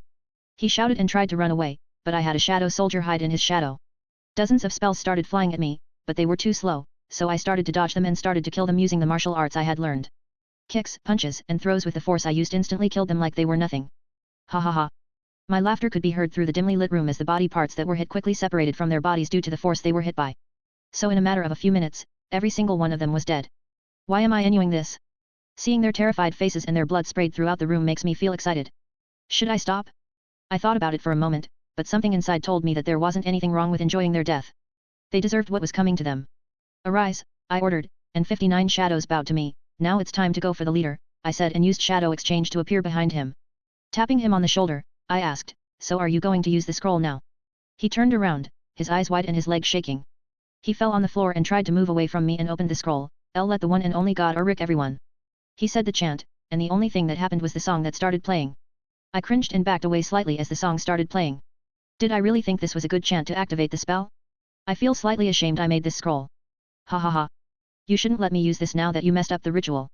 I should use the control spell on you. He said, regaining some confidence, and stood up before walking up to me. But then I grabbed his wrist and looked him in the eyes. Did you really that thing had actual power? I created it as a joke a few years ago. I said, and I could see him become pale as a ghost. Well, my shadows have already done their job, so I should just end it here. I used the icebreaker.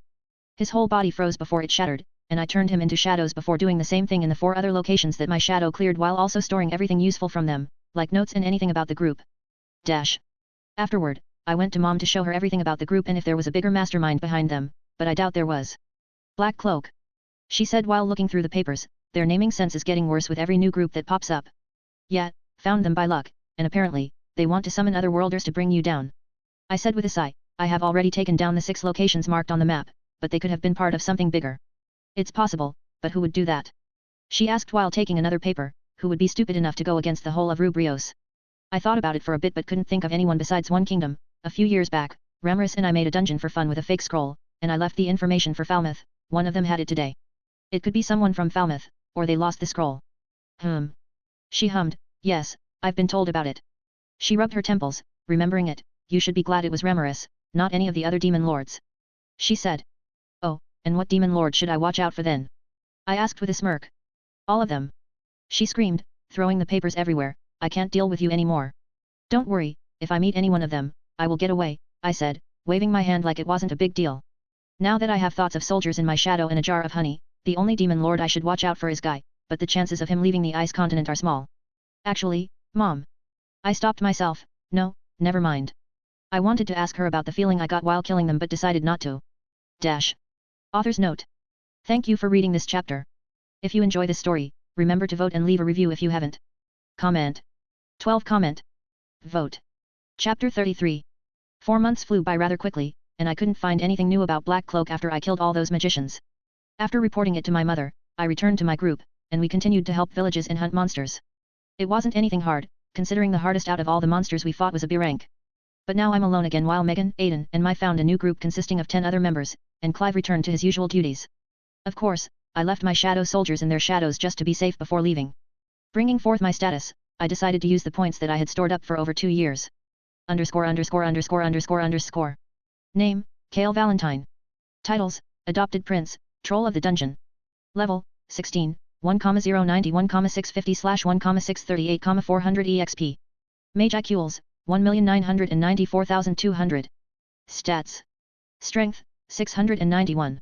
Vitality, 691. Agility, 691. Intelligence, 691. Perception, 691. Remaining points, 2,601. I whistled, looking at my current status.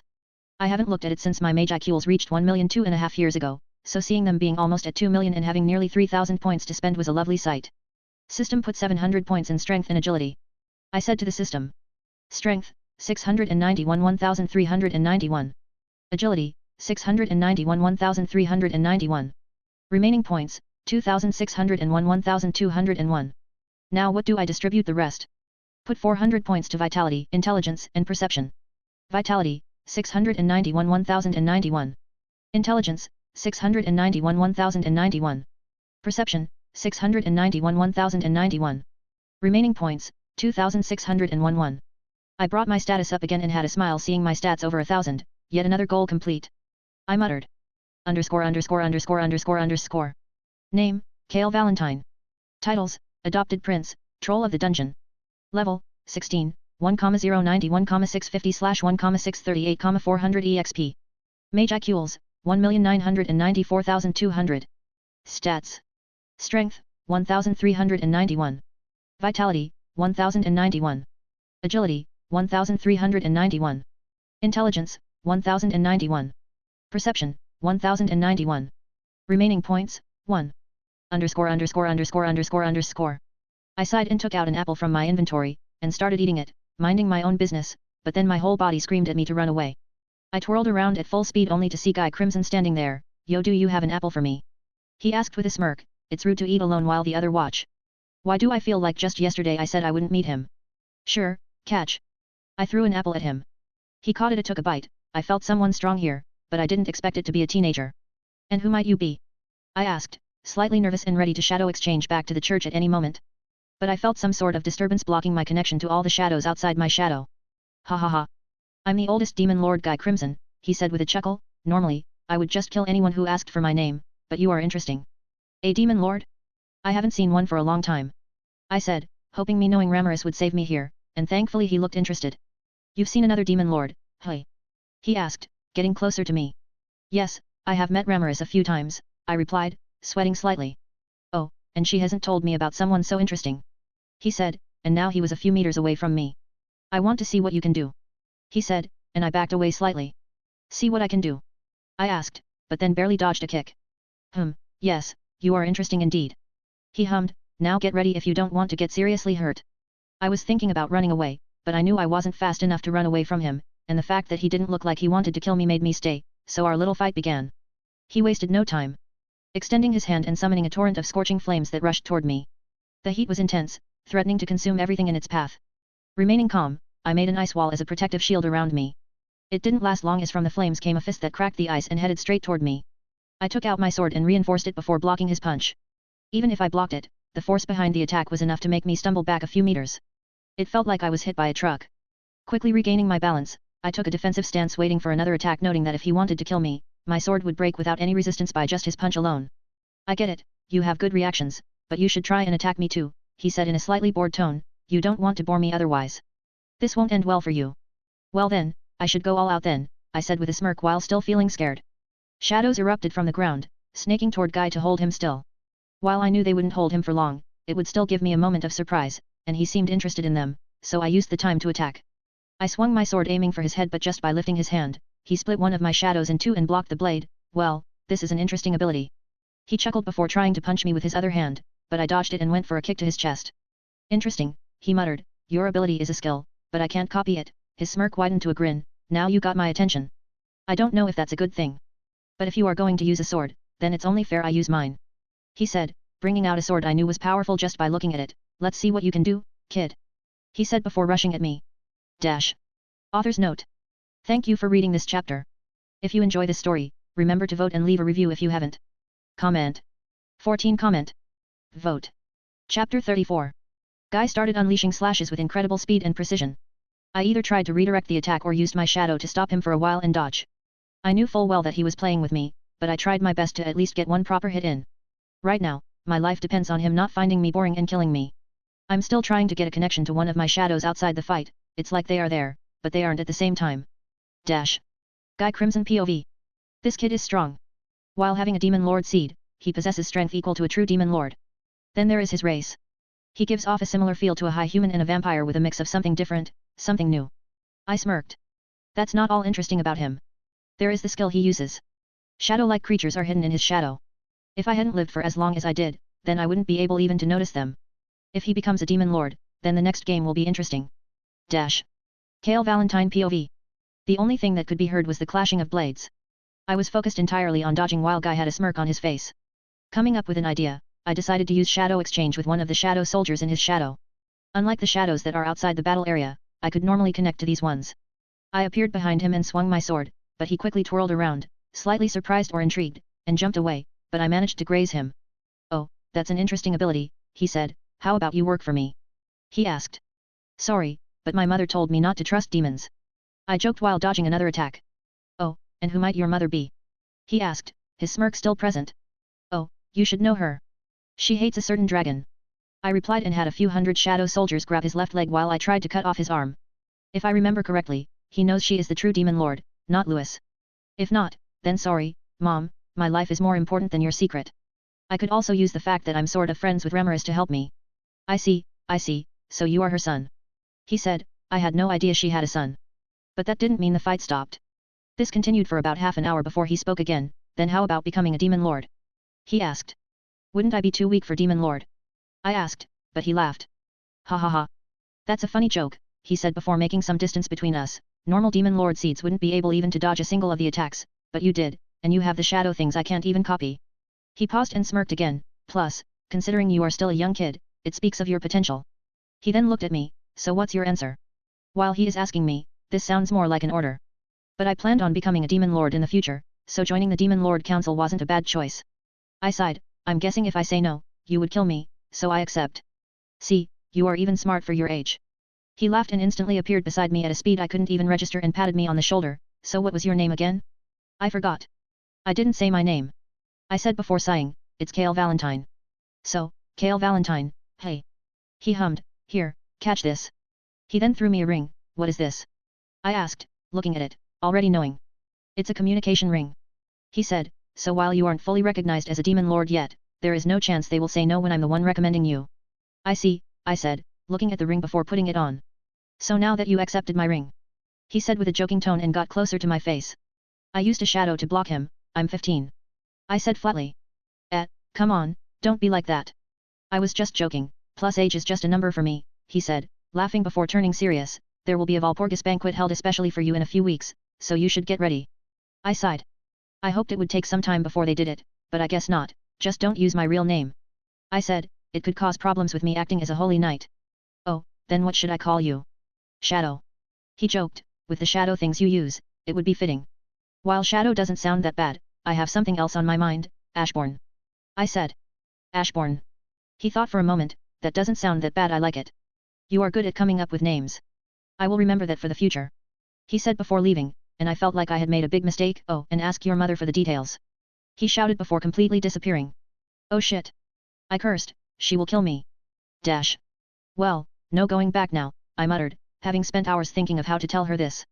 After Guy left, my connection to all the shadows returned to how it was before, and I could easily teleport back.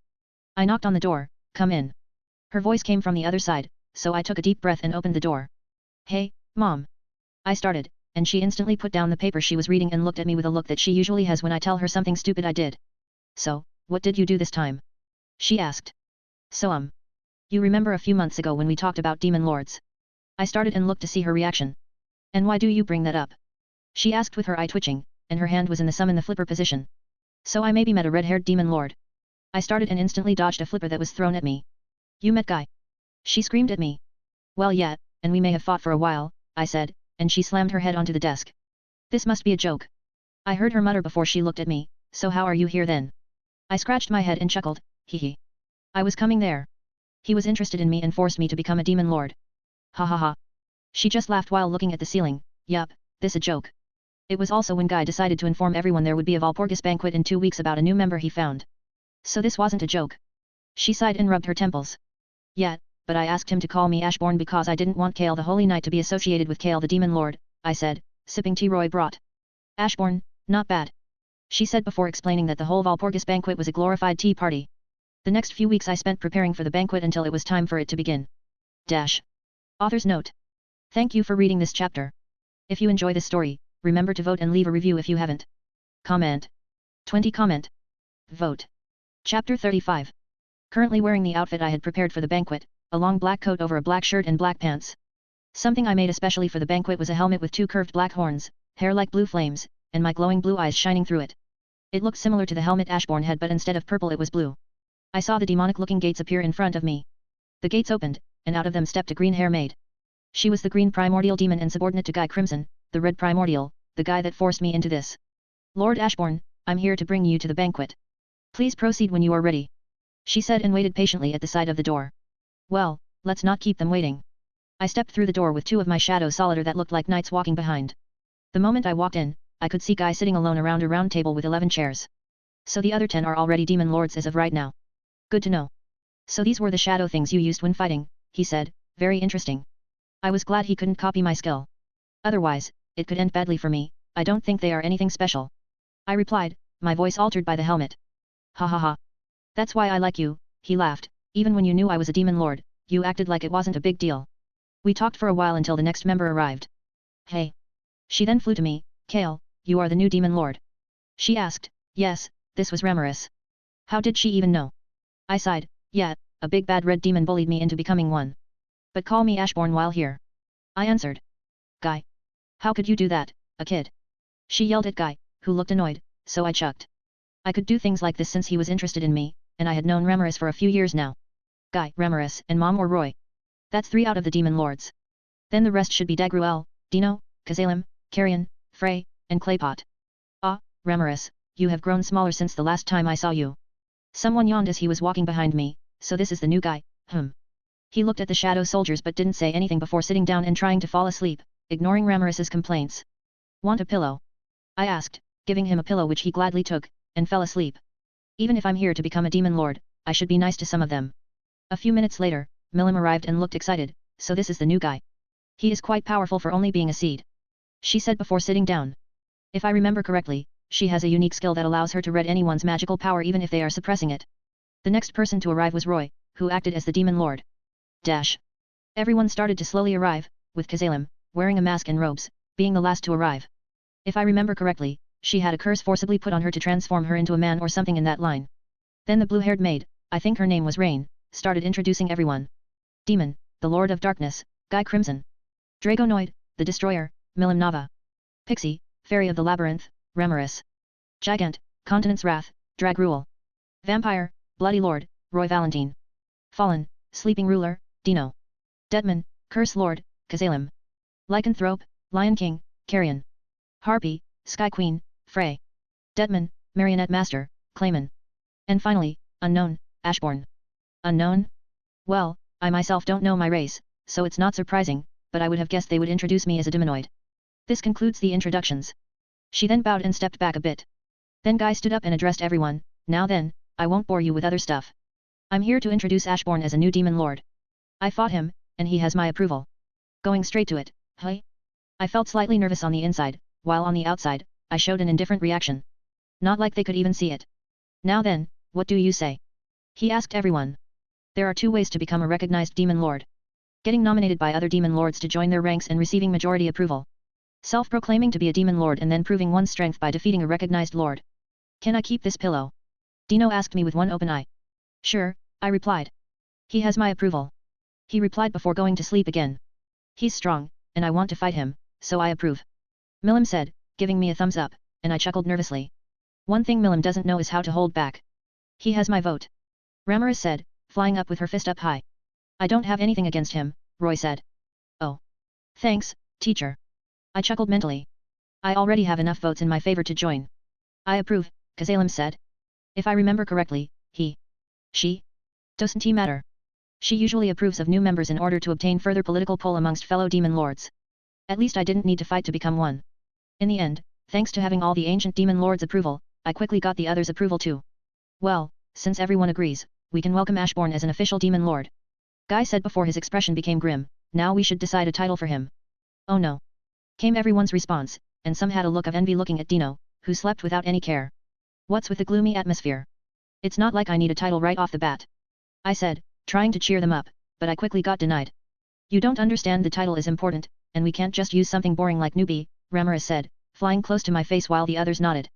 Dash. Author's note. Thank you for reading this chapter. I don't remember the exact time when all the demon lords joined, but I think Carrion joined around the Tenma War and Frey and Clayman joined around the same time.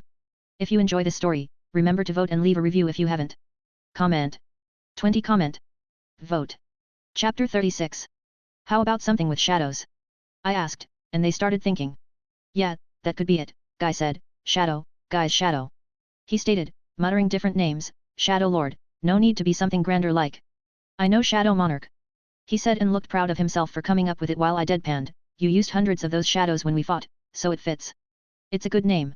They muttered while nodding, and so my title as a demon lord has become the Shadow Monarch. New title acquired, Demon Lord. Hey, a new title. It's been a few years since my titles changed. Shadow Monarch. I like it. I said with an approving nod. Hey, CA. Ashbourne, what are you going to do now that you have become a demon lord? Ramaris asked me, and it got the attention of the others.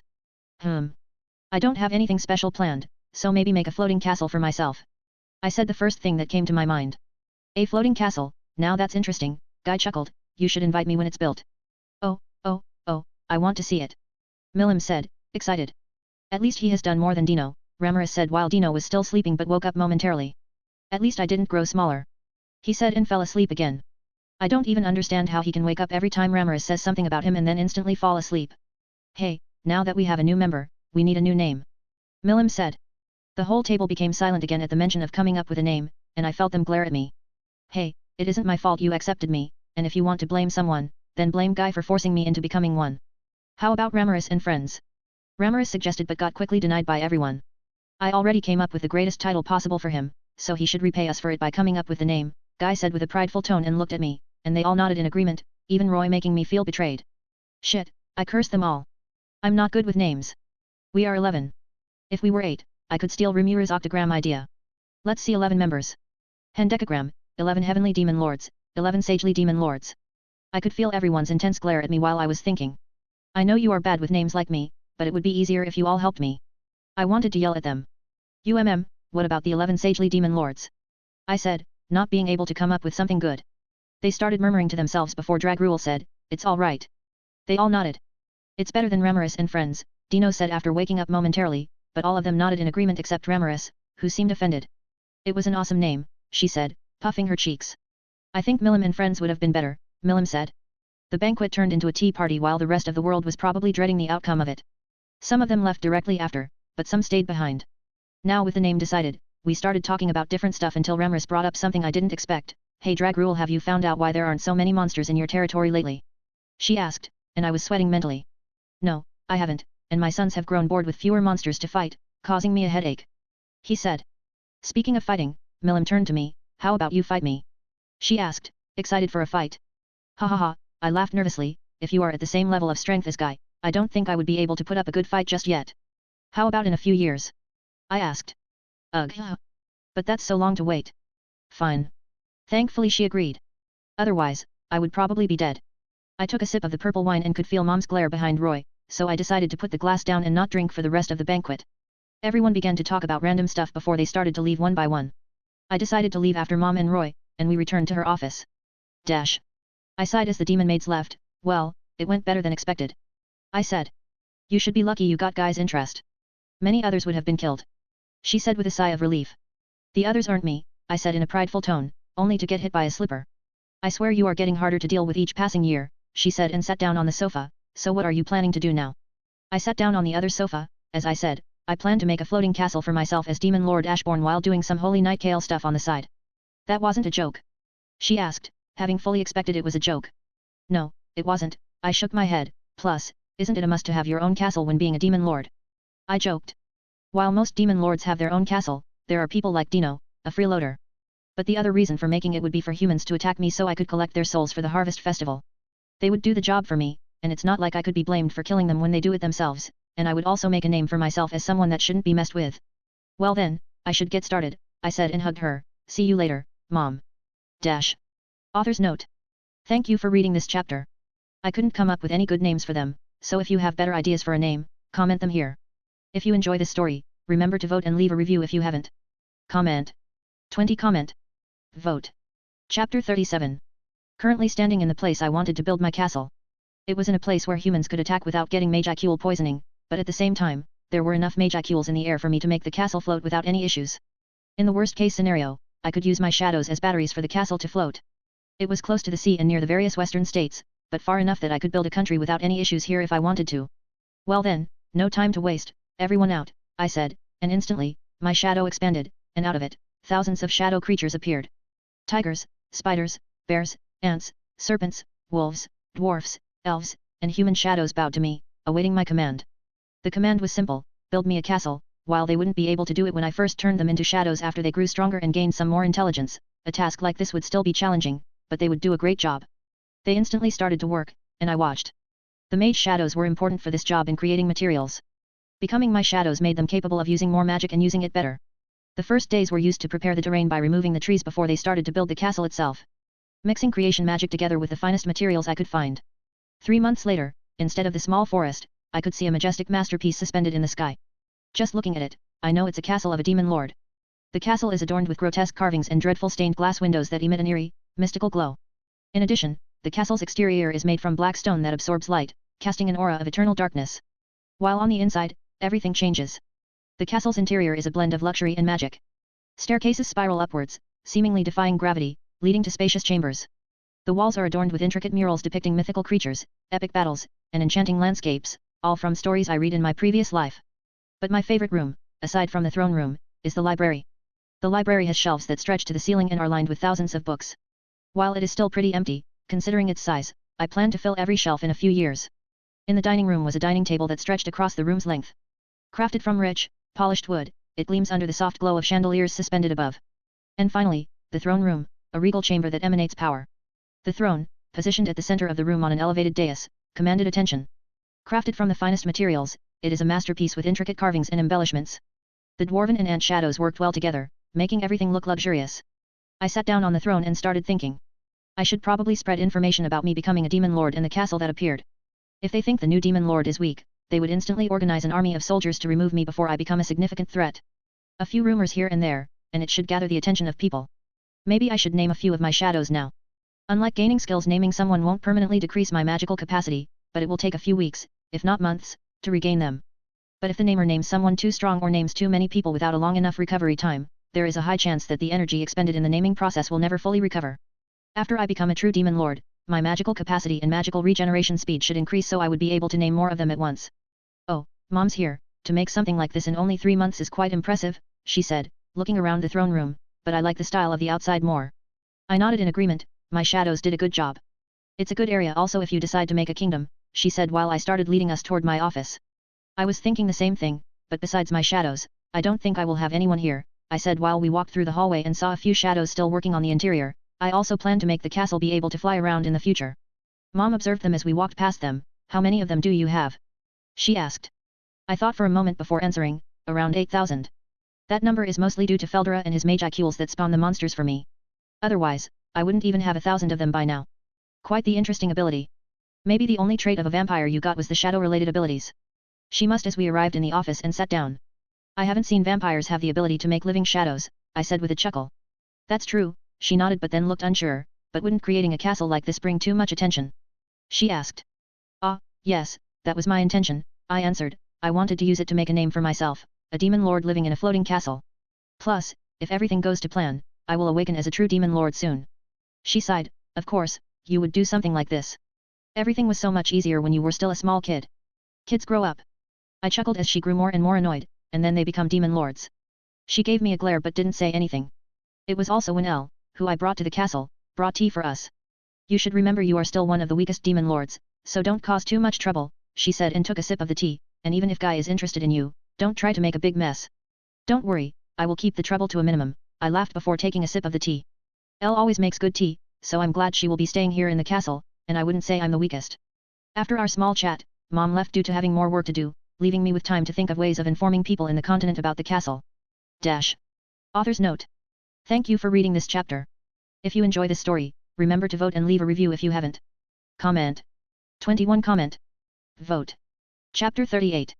2 months fly by in the blink of an eye when you are busy. During this time, I managed to slip some information and manipulate some things about the demon lord Ashbourne and a demonic-looking castle that appeared on the continent. A few rumors here and there, and it spread like wildfire. Humans took stuff like demon lords very seriously and made it a top priority to defeat me before I grew too strong. If I didn't have my shadows spy on them and their decision, I wouldn't believe how they could actually believe I was that weak. My shadows also found out that the smaller kingdoms had joined forces to try and bring me down and should expect them in a few days. This is a good thing, as it would be enough for me to start the evolution. But before that, I wanted to name 2 of my shadows that will act as generals during the battle and guards during my evolution. Bringing forth my status, I looked at my magicules.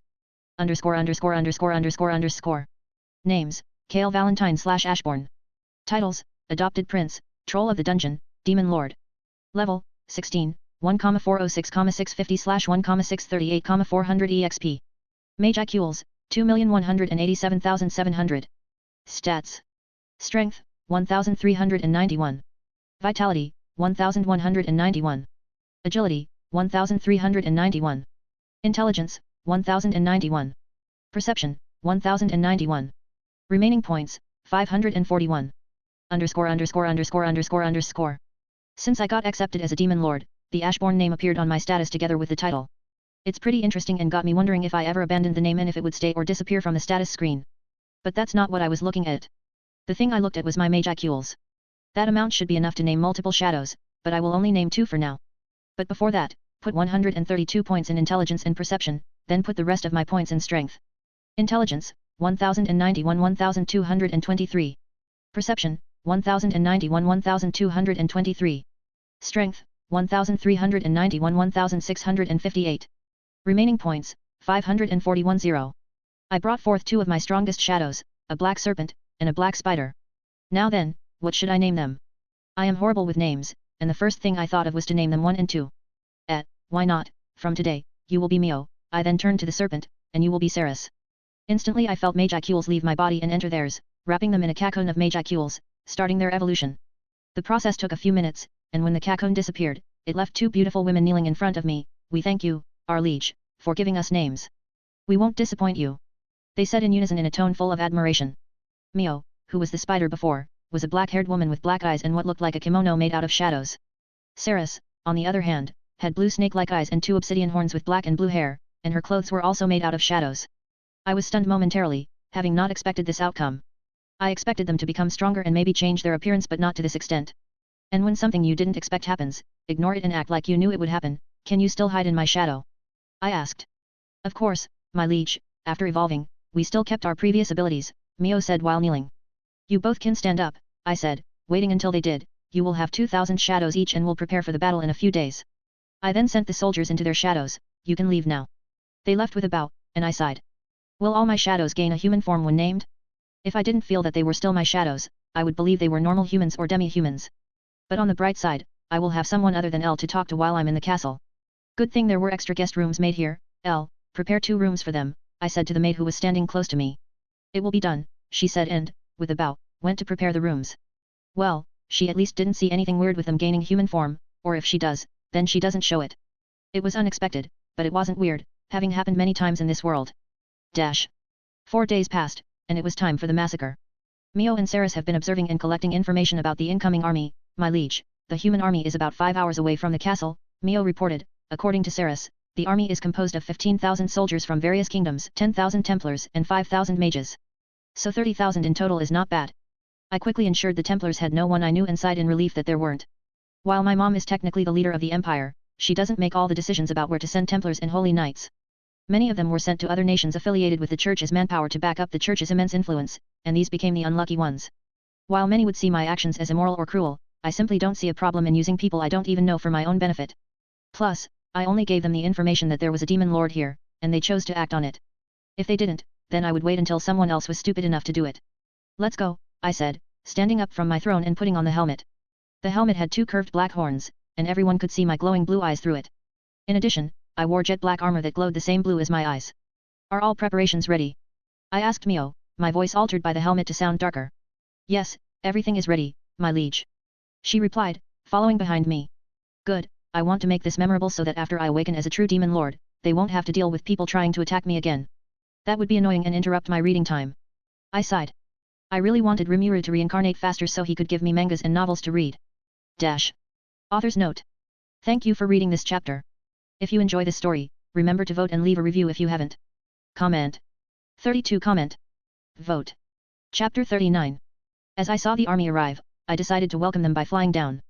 As I touched the ground with Mio behind me, about 100 meters separated me from the army. One soldier stepped forward. I'm General Skullicious, surrender, and we will let you live. He shouted in a prideful tone, we have been informed of your strength, and you won't stand a chance against us. Skill issues. I muttered, confused if I had heard his name correctly. What parent would name their child Skill issues? Thankfully they couldn't see my confusion due to the helmet. And what makes you so sure of yourself? I asked, with a tone of complete confidence.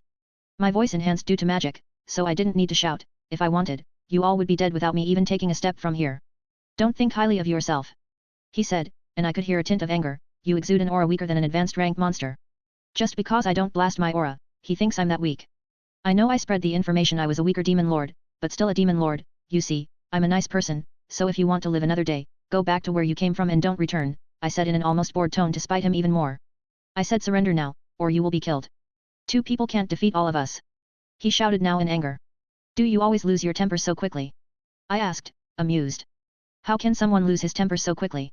No, a better question would be how to let someone who loses his temper so quickly be a general. I will give you 10 seconds to leave before I start killing you, I said and started counting, 10. Now his face was completely red, everyone attacks him now. He shouted in anger. He was probably a young knight from a noble family who got lucky to be promoted to a general and wanted to get recognition for killing a demon lord. 9. I continued to count. The army charged at him with a thunderous roar. 8. I could see magic circles forming in the army's back. 7. They were getting close as I stood still. 6. Different spells started flying towards me. 5. 4, 3, 2, the army was the spell a few meters in front of me, and the army not so long behind the spells. 1. The spells were now just a few centimeters from my face. 0. I became a blur of motion. My movements were fast and precise. Soldiers swung their swords and thrust their spears, only for me to parry or evade their attacks effortlessly. Launching myself into the air, I unleashed a shockwave that tore through the enemy ranks, sending soldiers flying in all directions. As I descended, the ground quaked beneath me, striking the earth with my sword that sparkled with blue electricity from being materialized from the inventory, creating a shockwave that rippled outward, disorienting and stunning the nearby soldiers. My shadows erupted from the ground. Me in the middle, Mio in the front, and Saris in the back. The shadows surrounded them. The soldiers were being slaughtered by me in the shadows. With each fallen soldier, confusion and panic spread among the soldiers. Their formations crumbled, and chaos reigned. Some soldiers turned their weapons against their own allies in a desperate attempt to survive, probably thinking I would spare them if they turned against their own, while others blindly swung their swords, hoping to land a lucky blow. The ones that managed to land a fatal blow on the shadow instantly turned pale in fear as the shadow started to regenerate and kill them.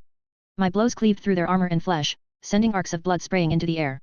The ground around me became littered with fallen soldiers. With each passing moment, my movements seemed to grow even faster and more precise.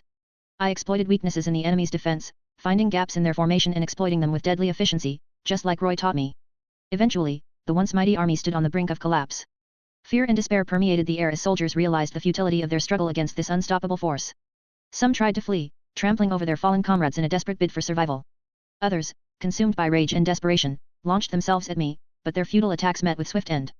In the end, the battlefield lay littered with the broken bodies of the defeated army. I stood amidst the carnage. The echoes of battle were replaced by the eerie silence. I could feel my mage IQs being doubled just from this fight, and I leveled up 2 times. Notice. The necessary nourishment for the requirement of evolution had been confirmed. The requirement had been met. The harvest festival will now begin. The voice of the world resounds in my mind, and a wave of sleepiness washes over me. Arise, I mumbled weakly, failing to stand by myself, but that didn't matter as all 30,000 soldiers became shadows and were all kneeling. Mio, Ceres, protect me while I go through the evolution. I gave them the order before using shadow exchange in my throne room before passing out. Notice. The transformation into a demon lord, the harvest festival, has begun. Body reconstruction has begun, transforming into a new species. Confirmed. Race, transforming into monarch, successful. All parameters have been greatly increased. Ability to freely change between material and spiritual body has been added. New intrinsic skills, infinite regeneration, universal shapeshift, material creation, ruler's authority, black heart, monarch's ambition, acquisition successful. New resistance skills, abnormal condition resistance, holy demonic attack resistance, natural effects nullification, physical attack resistance, pain resistance, spiritual attack nullification, acquisition successful. Notice. Further evolution shall be attempted. Attempting to evolve unique skill, Shadow Lord. Unique skill, Shadow Lord has evolved into ultimate skill, Shadow Monarch, Ashborn. This completes the evolution. Dash. Guy Crimson POV. I smirked as I felt someone awaken as a true demon lord, and I knew who it was. To think he would do it half a year after becoming a demon lord. Misery invite Ashborn to the ice continent. Dash. Author's note. Thank you for reading this chapter. If you enjoy this story, remember to vote and leave a review if you haven't. Comment. 19 Comment. Vote. Chapter 40. I opened my eyes and felt different. More powerful? What was I doing before? I didn't have time to think more as Mio's and Ceres's voices interrupted my thoughts. My liege, we are happy to see you have awoken from your evolution. Came my confused answer before everything cleared, and I remembered. Ah yes, how long was I asleep for? I asked. A whole week, my liege, Mio answered. A whole week. But what about the daily quest? How am I still here? My mind was filled with questions, and I tried to open my status. Nothing happened. I panicked slightly, not seeing the screen I got used to seeing for the past 6 years.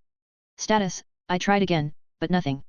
I could still feel connected to all my shadows, so I wasn't panicking too much.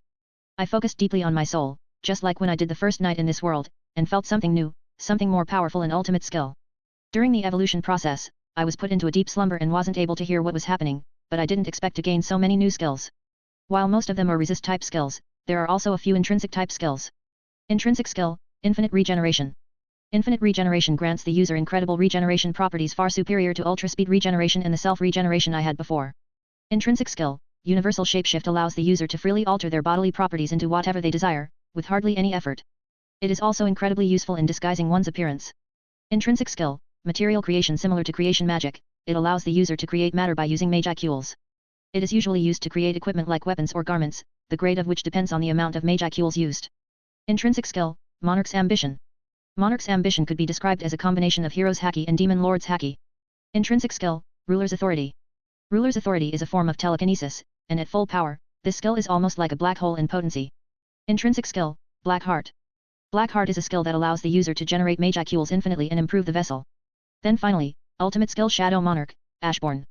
Aside from getting a few extra sub-skills like Monarch's domain and a few more, it hasn't changed much. But I can feel that all my shadows grew in strength. I looked at Mio and Ceres. They also looked different and stronger than before. I also noted that the blue in Ceres's hair changed to purple. Mio, Ceres, what happened when I went through the evolution? I asked. Your evolution time took more time than you expected, my liege.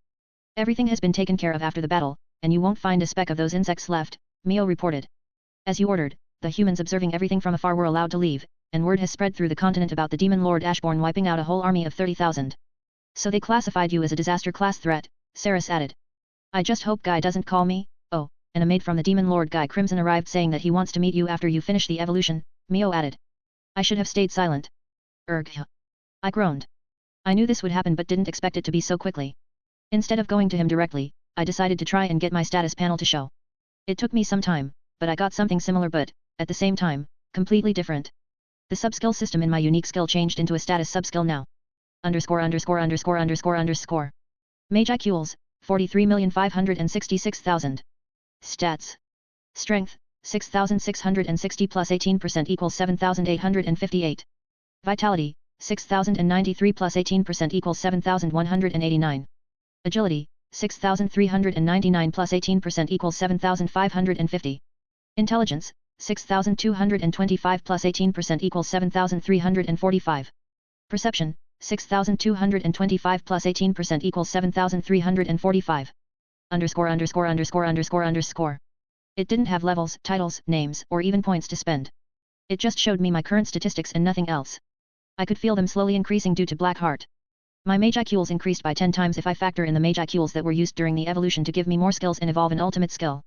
I also noticed that the status displayed the 18% boost from my previous level, and I couldn't see a level stat. I was slightly disappointed in myself. If I knew the system would be gone after the evolution, I would have waited a couple of years and leveled up more before doing it.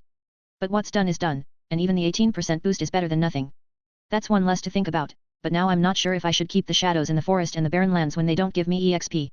I thought about it for a bit before deciding to leave them to gain more shadows, and they still should give me Mage IQs. Well, I shouldn't keep Guy waiting. I stood up from my throne and looked at Mio. Did he say how to get there? I asked, wondering if I should fly to the ice continent or not. She puffed her chest and proudly declared, of course. I had a shadow go there and wait until you woke up. Rule number 1 is always to act like you expected it. Good job, Mio. I knew you would do a great job. I then focused on a shadow located somewhere on the ice continent before using shadow exchange. Our scenery changed, and everything was made out of ice. I'm thankful for my new resistance skills, otherwise, I would probably freeze to death here. Oh, so here he comes, Guy's voice sounded, and I saw him sitting on an ice chair drinking what I assumed was purple wine. 5 months and you already became a true demon lord, ha ha ha. He laughed and motioned me to sit on another chair. He observed me the whole time, and I could see that he was more interested in me than before. Shadow Monarch Ashbourne, hey. He chuckled. I sat down with Mio standing beside me. I was only defending myself in my castle, I said, keeping my poker face. Did he sense my ultimate skill and see the name? Ha ha ha, I see, if you say so, he laughed. How about some wine?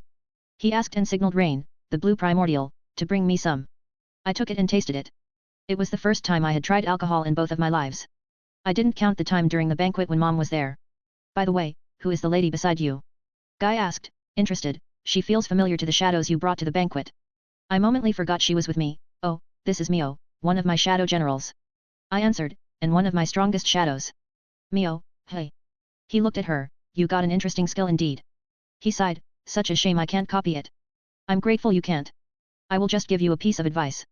You won't get in trouble if you do anything on the territory you claimed, but try not to cause too much chaos. Guy said and looked at me. While we are demon lords, try to keep the destruction to a minimum. As long as they don't try and attack my castle, I won't do anything, I said and felt someone strong enter. She had a childlike appearance, no older than a girl in high school. She has fair skin, deep blue eyes, and long, glossy pearl white hair tied into twin tails reaching her waist. Oh, she looked at me with interest, and her eyes glowed gold for a second. So this is the new demon lord, quite young. She then looked at Guy. Guy, don't tell me you are into children now. He waved his hand nonchalantly. Veltsard, don't be like if he is old enough for being a demon lord then. You attacked me and forced me into becoming one. I cut in, plus, I'm not into men, I added. Guy, we need to talk about your preference. She then pointed at me. That is too young. Guy was about to say something, but she cut him before he said a single word. And don't say age is just a number. I just looked at them, not knowing what to say. After she was done, scolding? She turned to me. I haven't introduced myself yet. I'm Veltsard, the White Ice Dragon. Ashbourne, the Shadow Monarch. I introduced myself with my new title, but back to why you called me here, Guy. I don't think it was only due to wiping out a small army. Haha. He chuckled. Do I need a reason to call you here? I could think of many other people you could call here instead of a fresh demon lord. I replied. As I said, I find you interesting. He chuckled, so I don't see a reason why not to invite you here. Dash. Author's note. Thank you for reading this chapter. For the people that commented that I didn't give Kale/Ashbourne new unique or more ultimate skills. I thought about adding some but decided to do it later in the story. If you enjoy this story, remember to vote and leave a review if you haven't. Comment. 24 Comment. Vote. Chapter 41. After the talk with Guy, I decided to return home and tell Mom about the successful evolution while totally not bragging that I have an ultimate skill while she doesn't. Who would do such a thing? I would. Hey, Mom. I enter her office cheerfully, guess what? She looked at me, annoyed. If you don't want to help with all the paperwork you caused, then leave. She said. Oh, don't be like that. I waved my hand in dismissal. Only a few thousand soldiers shouldn't be a lot to deal with. I'm not talking about the soldiers but about you, she said, her eyes twitching. Everyone is talking about the new demon lord and asking the church to send our strongest soldiers to kill you. They will calm down sooner or later, I said, sitting down on the sofa, plus, as long as they don't attack my castle, they will be fine. Erg. She groaned and dropped the papers she was holding. I need a break from this. She sat down on the other sofa. So why are you here then? I pretended to be hurt. What? Can't a son just visit his mother? I asked, still pretending to be hurt. Not you. She answered flatly. I stopped pretending and grinned. I just came here to tell you that after killing the army, L became a true demon lord. I paused for dramatic effect, and now I have my own ultimate skill, unlike a certain someone. A tick mark appeared on her forehead, and her eyes started twitching violently. So you came here just to brag. She created a slipper in her hand and started chasing me around.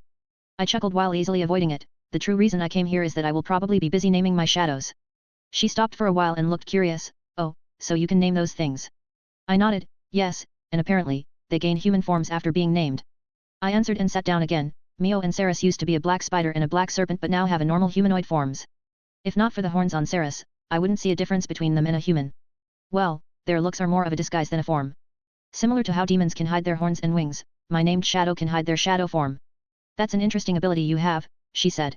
Yup, Guy said the same thing. I nodded. Wait. She grabbed me by the shoulders. You met that demon again. She almost screeched. Well, his maid came and told Mio he wants me to visit after my evolution is complete. I shrugged. What was I supposed to do? Say no to the strongest demon lord? Well, it's better than being on his bad side. She sighed and sat down again. Oh, and the human girl is back in Rubrios. I perked up, not having seen her for a long time, and tried to locate her shadow. She was sitting on a bench, her hair covering her eyes, and she was clenching her fists. Mom, I'll be going now. I need to see her. I said and left, knowing there was something up. Dash. I quickly approached her. Hey, my. I said and sat beside her. See Kale. She was surprised by my sudden appearance. What are you doing here? She asked and looked the other way, but I saw she was crying. Hey my, why are you crying? I asked, concerned. It's nothing. She mumbled and covered her face. My, I said softly, I know something is up, and you can tell me. I hugged her. She started crying onto my shoulder.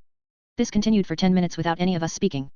It's my team, she said, her voice sounding broken, they are all dead. She hugged me tighter. I knew she joined a team after our time with Clive ended, but I didn't expect them to die. I stopped to save a village from monsters. There weren't many, so me, Aiden, and Megan were enough. She started sobbing again. While we were helping the village, they went to kill the new demon lord. My body froze. This was my fault. I killed them, and my throat felt dry as I tried to say anything. I'm sorry. It's not your fault, Kale. She said in between sobs. But it was. There wasn't any other person to blame but me and my greed to become an awakened demon lord. Kale. She looked me in the eyes. I want to kill the demon lord Ashbourne. She said in a low voice. Kale, will you help me? I didn't know what to say. I would probably do the same thing if I were in her shoes, but she said she wanted to kill me. I can't. I answered in a low voice. Kale, please. She begged me. This is a demon lord you are talking about. If he could kill 30,000 soldiers, what are two people going to do? I asked. She didn't know what to say. They attacked his territory, so he can't be blamed. I said but couldn't look her in the eyes. Silence. None of us spoke for a while before I got slapped. How can you defend him? She screamed in anger. I thought you would understand how I feel. She added, clenching her fists. I didn't even know them. I said, standing up. They decided to attack a demon lord and paid the price for it. But he is still a monster. She shouted in frustration. I chuckled. Human or monster? What's the difference? I asked. Yes, there wasn't a significant difference between these two. So why do I care about people I don't even know? She will get over them after a while. Did I feel bad when killing all those soldiers? No, I didn't. I enjoyed killing them. Dash. Author's note. Thank you for reading this chapter. If you enjoy this story, remember to vote and leave a review if you haven't. Comment. 29 comment. Vote. Chapter 42. A month has passed since my talk with Mai. Since then, I haven't been doing anything besides sitting on my throne. My liege, we found a new book that isn't in your library, Sarah said, showing me a book with a blue cover. Leave it in the library. I will read it later, I answered. Bulletin. She stopped before bowing and leaving. Dash. Sarah's POV. My leech has been staying in the throne room ever since talking with that human girl. I left the book in the library and found Mio. Hey, Mio, it didn't work, I told her, and she frowned. It must be bad if a new book didn't work on our leech, she sighed, and I thought a book about secret arts would work. What should we do then? I asked. She thought for a while, maybe we should kidnap the human girl. I shook my head, no, that wouldn't work. Our leech doesn't want to reveal his identity as Ashbourne to her. Tisk, she clicked her tongue, how dare a human girl make our leech sad? I want to kill her. While I agreed with her, we couldn't hurt her. Otherwise, our leech would be mad. That's it. It's time for the project to help our leech get over the human girl v1.4 to begin. She said. The first version was to ask the demon lord Guy Crimson for help but got scarped instantly, and we started forming plan v1.2. That plan was also changed due to not being possible to execute, and plan v1.3 was the book. I looked at her curiously, and what is plan v1.4? I asked. She puffed her chest and pointed at herself, I will seduce my liege. She stated proudly. I looked at her unamused, let's start forming plan v1.5 then, I said. Her eyes twitched slightly, hey, you don't think I can pull that off? She asked. No, I answered flatly. Dash. Aiden POV. I knocked at the door to Mai's room. We rented 2 rooms while staying in the city. Mai, it's me. I said. Leave me alone. Came the muffled response from the other side. She wasn't the same after one of our team members were killed, and I couldn't blame her. She became good friends with everyone on that team, and I also feel sad about their death, but after she met Kale again. She was grieving even before meeting him, but after meeting him, she locked herself in her room. What happened between them? Megan also tried to talk to her, but she got the same result as I did. I wish Kale was here. Maybe he could explain it to me, but I don't know where to find him. After she talked to him, he left the city, and I don't know where he currently is. I will leave you food near the door, I said and left the tray of food. Dash. My POV. What if he hates me now? No, it was his fault. How can he not see how evil Demon Lord Ashbourne is? A Demon Lord must be evil. How can't Kale see it? He is a holy knight. You. I yelled into my pillow while rolling around in my bed. Dash. Kale POV. I did kill them, but they were the ones that decided to come and attack me. I only defended my property, so I can't be blamed. Should I go and talk to her? No, she is angry at me and probably won't talk to me after what I said last time. I should stay here until she calms down, and then we will talk it through. If the worst case scenario, it will be best for us not to see each other again. I nodded to myself. That will be the best option. In the meantime, I should name a few more shadows. But which should I name? Mio was a black spider, and Saris was a black serpent, and I wanted to see if the other animalistic shadows would gain a human form. After a while, I decided to name a blade tiger and a black tiger. I brought forth the strongest 2, now, from this day, your name will be Luca. I then turned to look at the black tiger, and your name will be Ari. Their bodies got enveloped in a magical cocoon, and their evolution started. A couple of minutes later, their evolution was complete, and like before, they got a human-like body. They both had the animalistic features of a tiger, but there was a small difference between them. Luca's tail had a sharp blade, unlike Ari, which had a normal tiger tail. Also, their gender. While Luca was a male shadow blade tiger, Ari was a female shadow black tiger. Thank you, our liege, for giving us names. They both said in union while kneeling. You will both have an army of 500 soldiers under your command. Train them well. I told them while sending 500 blade tigers to Luca and 500 black tigers to Ari, find Mio or Saris. They will show you around the castle. Yes, our liege, we won't disappoint you. While I have given a total of 2,200 shadow soldiers to the 4 of them, it would benefit me so they have a small army if I send them out on a mission or when they need to protect the castle when I'm out. And while having an army of around 500 isn't much, the shadows being basically immortal makes them a force to be reckoned with, especially with the 4 of them being at Demon Lord seed level bordering on true Demon Lord of strength after my evolution. I would say that each one of them, together with their small army, would be equal to a human army of 10,000, if not more. Then I still have a few years left before Feldera gets sealed, and the monsters spawning in the forest will decrease so I can get more soldiers for them. Maybe I should visit Ramaris and build a new dungeon? Dash. Author's note. Thank you for reading this chapter. If you enjoy this story, remember to vote and leave a review if you haven't. Comment. 27 Comment. Vote. Chapter 43. My liege, the expansion of the castle is going smoothly and will be complete by the end of this week, Mio reported. I nodded in satisfaction, good. How about the other projects? I asked. The terrain for the sub-islands of the castle has been created, but the building will still take a few months before it's complete, she said with a hint of disappointment in herself. There is no need to rush, Mio. You and the rest of the shadow generals are doing a good job. In the past months, I found out that Mio, Saris, Luna, and Ari, or as I call them, the shadow generals, can name the shadows under them. But even when they name them, the magicules come from me because they don't have their own and use mine. It's like a chain of hierarchy. So while everyone obeys me, the shadows named by one of them will only take orders from me, and the general named them. Unlike the generals, they also evolve and gain a humanoid look but are still shadows and can't disguise themselves with a humanoid appearance. But back to the new island projects. I wanted to create a specific training area for the shadow generals to train their soldiers. They will be rotating around the castle, but the best part about making everything float in the air is that it can easily be moved around in the future. So if I decide to name a new general, only a new island will be made, and the other will be moved around a bit. My liege, the demon lord Dino, is currently outside the castle. How should we deal with him? Saris, who came out of Mayo's shadow, asked. The shadow generals can teleport to Mai and the other generals' shadows, similar to how I used all the shadows as teleportation points. After my evolution to a true demon lord and evolving my unique skill into an ultimate one, I can now travel anywhere I want as long there is a shadow there. But I still use the shadows as anchors at times. Dino? I thought Milim would be the first demon lord to visit me, not Dino, let him in. I said, knowing he would probably be one of the demon lords that wouldn't cause any problems or damage here. I will bring him here then. She bowed and disappeared into the shadow again shortly after returning with Dino. He yawned, wow, this, he yawned again, is a weird, another yawn, ability. He said. You get used to it after a while, but is there something I can do for you? I asked, curious why he would come here. He yawned again, I lost my pillow. I just looked at him dumbfounded. He came here because he had lost a pillow. Seriously? I asked. Yes, could I get another one? He asked with another yawn. I held myself from facepalming and brought another pillow from my inventory or dimensional storage. I'm not sure what it is now after my skill has evolved. Here.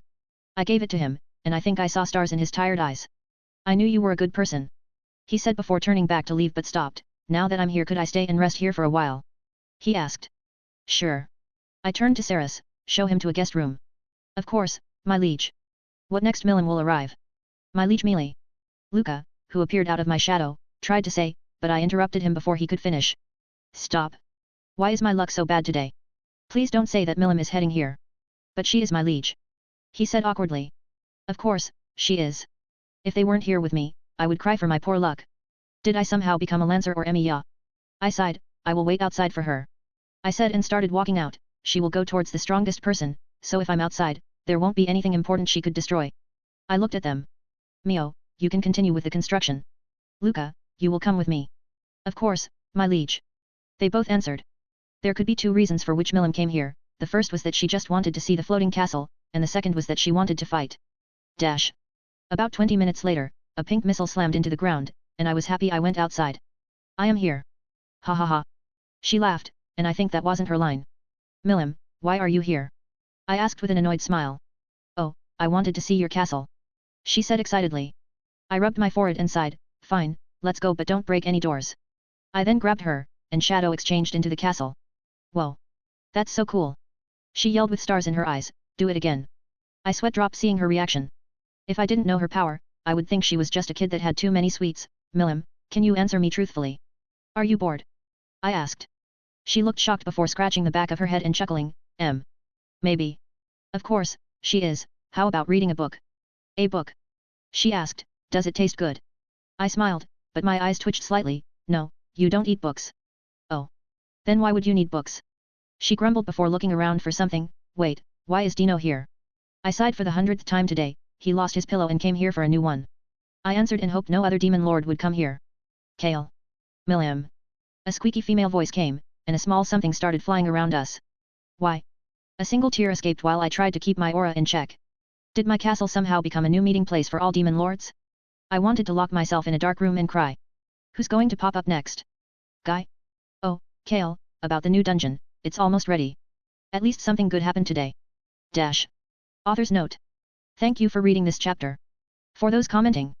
Mai isn't the FL, and there will be a couple of chapters before the FL makes her first appearance. If you enjoy this story, remember to vote and leave a review if you haven't. Comment. 25 comment. Vote. Chapter 44. My POV. I placed my hand over the handle of my rapier, ready to draw it at any moment as I walked through the cold and dimly lit passage. I found out that a cult that thinks of Ashbourne as a god of death is hiding here. How can someone worship a demon lord? I need to stop them. Plus, if I'm not strong enough to deal with some cult trying to destroy the church, how am I supposed to kill Ashbourne? After everything happened, I decided to go solo and left during the night, leaving a note for Aiden and Megan. It has been almost half a year since I saw them last. A cold gust of wind blew past me, making me almost draw my sword as the magical light crystal started flickering. When I looked at them, I saw they had something engraved in them, and it made me think of Kale. He was always fascinated by things like that and could spend hours studying them. I continued to walk forward until I started hearing voices. Now, everyone, we have brought enough sacrifices to summon the strongest demon for our god as a gift. A crazy voice said, and I saw around 100 people in hooded cloaks and around a few hundred people tied down. For the god of death, for Ashbourne. Came the cheers of other people while the captured tried to scream and break free from the chains. Demon? If I remember correctly, Kale has told me something about them once. If I remember correctly, he said that the demons are sorted by lineage, and the strongest demons are the primordials, or as they are also known progenitors, are the oldest and most powerful demons, each being referred to by their signature colors rather than an actual name. Purple primordial, violet. White primordial, blanc. Yellow primordial, jaune. Black primordial, noir. Green primordial, vert. Blue primordial, blue. Red primordial, rouge. How can they do something stupid like summoning a demon? Are they trying to get themselves killed? A demon like that could be worse than Ashbourne, and they are thinking of making it serve him. I need to stop them before they finish. I tightened the grip around my rapier but hesitated. Would I be different from Ashbourne if I killed them now? Doubt filled my mind as I watched, hidden behind a stone pillar. No, they worship Ashbourne and are trying to summon a powerful demon. But I'm alone. How could I possibly fight 100 people at once? Not even Kale could do something like that. I took a shaky breath, steeled my resolve, and drew my rapier, ready to attack. I will only wound them so they can't attack or summon the demon. Dash. Kale Valentine POV. My liege, we have dealt with another self-proclaimed demon lord who has challenged you, Ari reported. I sighed in annoyance. This was the 5th time they challenged me. I decided to deal with the first 2 personally, but now I just leave it to one of my shadow generals to do. It sometimes gets annoying when I'm in the middle of reading a book or checking up on a project the shadows are currently working on, and then I hear obnoxious shouts or even see magic being fired toward the castle. I once got so annoyed that I squashed one with ruler's authority. Good job, Ari. I then turned to look to the right and saw it again. How long has he been there?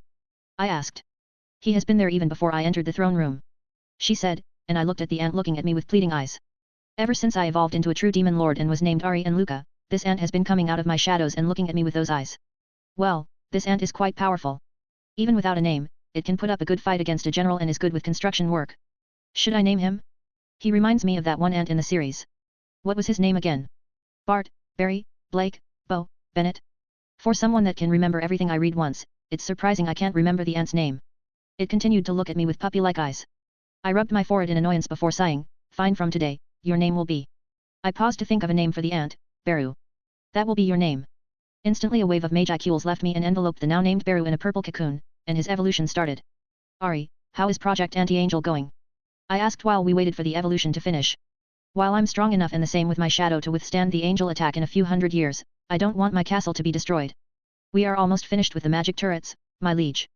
Good, the magic turrets is a small project that, when finished, would be capable of one-shotting any B-rank being and wounding stronger enemies. I was watching it interested if Beru would get a human form like the others. The evolution took more time than usual, my liege, thank you for granting me a name. I will make sure to make everyone know the greatness of my liege. He said, kneeling after the evolution was complete.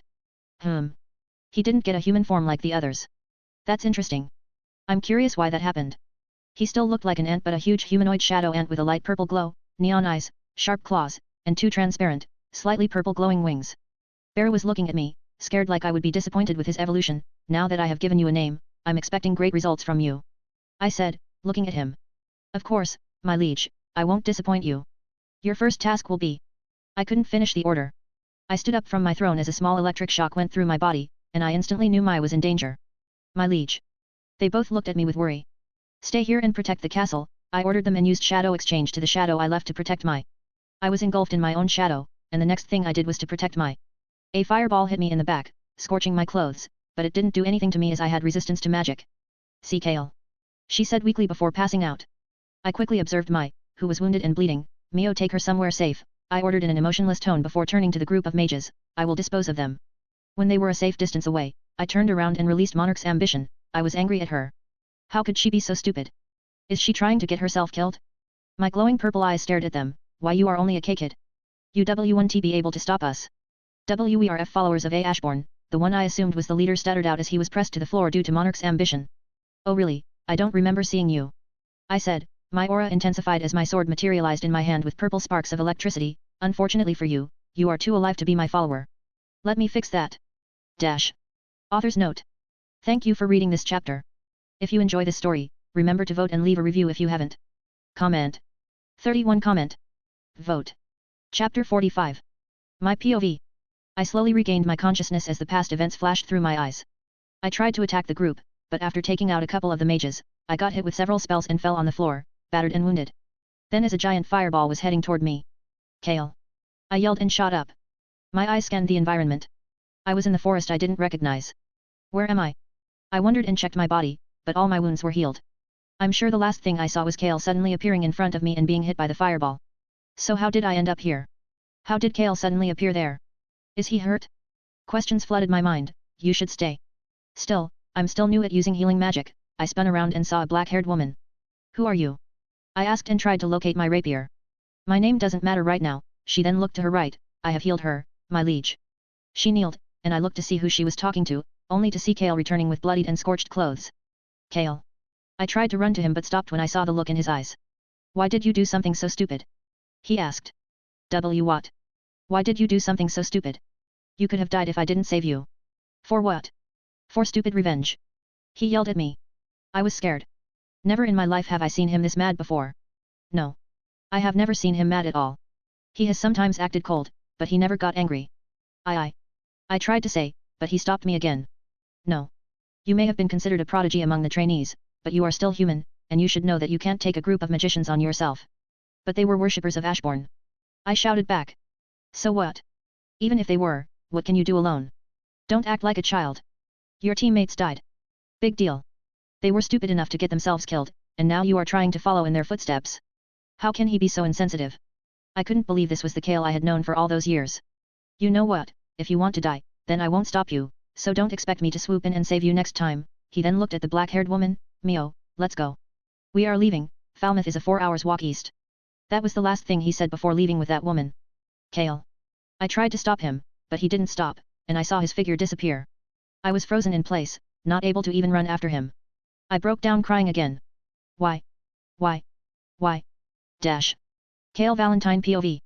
I tried my best to control myself from releasing Monarch's ambition with full intent as we walked away. My liege, are you planning to end your relationship with her? Mio asked.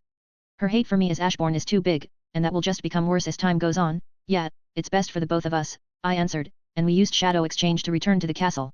Do I regret killing all those soldiers? No, I don't. They were people I didn't know or care about then, so I shouldn't care about them now that they are dead. I chuckled to myself. I'm not human. Haven't been one ever since reincarnating here. While it's hard for me to cut ties with her because she was the first person I got to know here, and we spent years together, it was best for both of us. I hope she grows past losing her teammates and finds someone with whom she can spend her life. But, unfortunately, that person won't be me. Mio, bring me the strongest alcohol you can find. I said, heading straight to my office. Why can't I have a skill that would turn off my emotions? Dash. A couple of months have passed since I cut ties with my.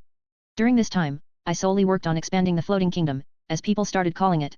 Why did I ask for a written report? I mumbled to myself, sitting in my office and reading through the reports from my shadow generals.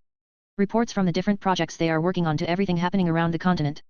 Projects like the turrets to a shield that would protect the floating castle even when I'm not around. I hummed. Ari had been dealing with removing those stupid fanatics that worshipped me as the god of death and were trying to summon demons. Did Mom need to deal with this on a daily basis? I poured myself a drink. Something I've been doing a lot lately. Even my shadows have been worried by the amount of alcohol I have consumed over this time. Mio, I need another bottle, I said while discarding the empty bottle. Here, my liege. She appeared out of the shadows with another bottle. My liege, drinking so much alcohol isn't good for you. She said, worried for me. Don't worry. I have resistance and regeneration, so nothing bad can happen if I drink a bit. I waved my hand in dismissal. But my liege, this is the second bottle today. I hummed while looking out the window. Maybe I should go and stretch my legs in the Jura forest for a while. I quickly finished my drink before standing up and teleporting to the Jura forest to kill a couple of monsters. They weren't hard to kill, especially with how strong I have gotten after my evolution, but I'm still nowhere near the level of the true dragons. Dash. Author's note. Thank you for reading this chapter. If you enjoy this story, remember to vote and leave a review if you haven't. Comment. 31 comment. Vote. Chapter 46. Milim, please explain why you are here again and destroyed yet another door. I asked with a smile while my eyebrows twitched slightly. She scratched her head sheepishly. The door wouldn't open, so I tried with a bit more force. She replied and continued eating the candy. I sighed. Of course, Milim would be the only person incapable of opening a door normally in this world. Okay, then why are you here again? I asked. I like the food here, especially the sweet ones. Now that I think about it, wasn't there something about the dragon worshippers in her territory only serving raw vegetables or something? By the way, why are you like this? She asked. Like what? I didn't understand what she meant. You seem sad. Hey. Do I seem sad? Don't worry. I'm not. I tried to brush it off. It's impossible to lie to me, so I know you are lying. I chuckled. I completely forgot Milim had that skill, maybe I'm. It's just that things happened. Whenever I'm feeling down, I like to punch stuff. I chuckled, yeah, it seems like something you would do. Yeah. So how about we fight? She asked, excited. I chuckled again, we could fight, but then the cake would go to waste, I didn't want to fight her just yet. From what I learned about Milim, while she often acts childish, she is very smart. However, with her personality that often overlooks other people and her doing whatever she wants to, coupled with her straightforward approach, it could often be overlooked. So, are you sad because guy dumped you? She asked. I choked on the air hearing that. What? How did he get involved in this? Weren't you two together? She asked, tilting her head. No. I take back what I said about her. Dash. After my small talk with Milim, I was left alone again. I groaned in annoyance as my mind decided to show my pictures of Guy and me. Mio, bring all the alcohol we have. I need to erase this from my mind, I said, rubbing my forehead. Of all people, Milim could choose to mention why did she need to bring up Guy? If it's about the thing Lady Milim said, then you should worry the Shadow Generals will support you. She said, and I could hear the amusement in her voice. Mio. Sorry, my liege, she chuckled. Dash. After turning down my abnormal condition resistance and getting drunk, I decided to go to the Jura forest and fight the monsters until my mind forgot about Ekam. I coughed. Forget that. It has been, a long time since I fought with my F-fist, I said, having slight difficulty standing without wobbling from side to side. As I ventured deeper into the forest, I encountered several monsters. With every encounter, I swiftly defeated them with a single punch, much like a certain bald hero. However, I couldn't help but feel a sense of unease as I continued on, but I completely ignored it due to my drunken state. Nevertheless, the forest seemed to be alive with danger, and I couldn't shake the feeling that something was watching me from the shadows, and it wasn't my shadows. As I walked further, I noticed that the trees grew thicker and the bushes became denser. It was becoming more and more difficult to see where I was going. Or was it my vision that became more blurry? Suddenly, I heard a rustling in the bushes. My heart raced as I prepared to face whatever lay ahead. Was it because I was drunk that I got on guard? But to my surprise, a small creature emerged from the bush. When I looked closer at it, I recognized it as a normal cat, but why was it purple? It looked at me with curiosity and tilted its head to one side. I cautiously approached the cat, holding out my hand. It sniffed at my fingers before nuzzling against my palm. I couldn't help but smile at the small creature. It seemed to have no intention of harming me. Hey, little guy, you want to join me? I asked for some reason expecting it to reply, but instead, need to dodge the cat's claws, little girl. HMPF. It huffed before hopping onto my head. You're a cute one, I chuckled, and maybe I should keep you. It tried to bite me, but I ignored it. Hey, don't be like that. Meow. No, I'm not drunk. I answered my new companion. Meow. I said I'm not drunk, I replied, almost falling over the air. I continued my monster-slaying journey, now accompanied by the small companion. For some reason, I get a feeling it's a she. Right, it tried to bite me when I called her a guy. We encountered more monsters along the way, but with my new companion by my side, they were no match for us. Well, I did all the fighting, but I think my cat friend was trying not to fall off my head. Dash. Violet POV. After, I decided to visit the material world in a small cat form, which is how I ended up in the Jura forest. That's when I found an interesting boy. He was walking, or should I say try walking in the magicules-filled forest. He looked drunk, but that's not what made him interesting. Even monsters would get magical poisoning so close to Feldra. So how can this kid no older than 18 even be alive in this forest? I even tried to scare him with my demon lord Haki, but he completely ignored it as if he didn't even see it. That's why I decided to jump on his head and follow him to see what he was. I can kill him later if he bores me. Actually, he isn't that bad looking, so I could have some fun before killing him. I saw him fight monsters. No, that wasn't a fight. He only needed one punch to kill them. That was until we were met with a sleeping dragon. I'm surprised he isn't freaking out seeing him. Hey, do you want to know the best way to wake up a sleeping dragon? He asked me, and I started sweating. Is he crazy? He started using magic to make a large metal rod before going to the dragon's back and dash. Author's note. Thank you for reading this chapter. If you enjoy this story, remember to vote and leave a review if you haven't. Comment. 33 comment. Vote. Chapter 47. Kale Valentine POV. Oh, a sleeping dragon, I chuckled. Hey, do you want to know the best way to wake up a sleeping dragon? I asked my new companion before using material creation. I think Veltsard once allowed me to discipline Feldra if I see him, but my memories are too blurry right now for me to fully remember. I formed a long metal rod while walking to the dragon's back. I once heard that a dragon's only weak point is where it doesn't have any scales. I infused it with my shadows so I could use the new spell I was working on. A spell that attacks the target's physical, spiritual, and astral body at the same time, take it in the ass and die. I shoved the big metal rod inside, and instantly, Feldora woke up. He roared in pain, and his tail sent me flying away. I tried to stabilize myself in the air and looked at the large black dragon with the metal rod still sticking out of its back. Who dares interrupt the mighty storm dragon's sleep? He roared and pulled out the rod before focusing on me. The clouds gathered ominously above us as lightning bolts rained around us. Feldora, the storm dragon, hovered above me, his massive wings beating against the air, creating a whirlwind that threatened to uproot trees and tear apart the earth beneath us. A human. He looked at me. No, you aren't human. I see you are a demon lord. It doesn't matter. You will pay for what you have done. Without warning, Feldora unleashed a blast of wind and lightning, hurtling toward me. I raised my hand, and a shadowy liquid shot out of it, making a shield that absorbed Feldora's attack, dispersing it harmlessly around him. It was one of the shadow-type magic I made, and combined with multiple shadow soldiers, it made powerful spells. Oh, so you blocked my attack. He looked amused. Not bad, young demon lord, but it's not enough to win against me. That spell was but a fraction of my true power. Ha ha ha. Seeing him speak like that, I understand why he enjoyed reading all the mangas. Sorry, but your sister said that if I ever run into you, I should give a good scolding just as a reminder, I said, having a hard time flying while slightly drunk. Wait, my sister. He backed up a bit. You're kidding, right? I could see him panicked. You're kidding. Please, tell me you're kidding. Well, I think that's what she said. It's hard to remember due to everything being so fuzzy. I answered. She said that I shouldn't antagonize him or that I shouldn't torment him too much. I can't seem to remember her exact words right now. Well, that doesn't matter. I wanted to fight something strong and found you here. Ha ha ha. He laughed. At least you have the guts to face the mighty storm dragon, so don't disappoint me now, young demon lord. Feldora launched himself toward me, his claws aimed at my chest. But with lightning reflexes, I sidestepped Feldora's attack, and in a swift motion, I materialized my sword, coated it with the same spell I used on the metal rod, and attacked back. I think I will call the spell Death's Touch. Well, it's still a work in progress, so the name can change. The blade connected with Feldora's scales, sending sparks flying. Feldora roared in pain but countered with a barrage of lightning-infused attacks, each strike with enough power to easily kill a demon lord seed, maybe even a weaker true demon lord. While I'm still weaker than Feldora, I can use the size difference between us to dodge his attack and have a much easier time landing blows on him. I started dodging the bolts of lightning. Shadows trailed behind me, forming dark tendrils that lashed out at Feldora. The tendrils entwined around Feldora's limbs, restricting his movement. With a roar, Feldora summoned the power of the storm, causing a massive cyclone to form around him. The winds howled, and the rain poured, creating a stormy barrier that threatened to obliterate anything within its path. I stood underneath with my glowing purple eyes looking at the cyclone with awe at the sheer power behind them. Not bad. I shouted so he could hear me as my shadows collided around me, shielding me from the storm's fury. Within the shadows, I started closing the distance between myself and Feldora. With a single swing of my shadow-infused sword, I struck at Feldora's side. The blade pierced the storm dragon's scales, drawing blood and making Feldora roar in pain. How is it possible? How can your attacks hurt me? Hey? Just get good, kid.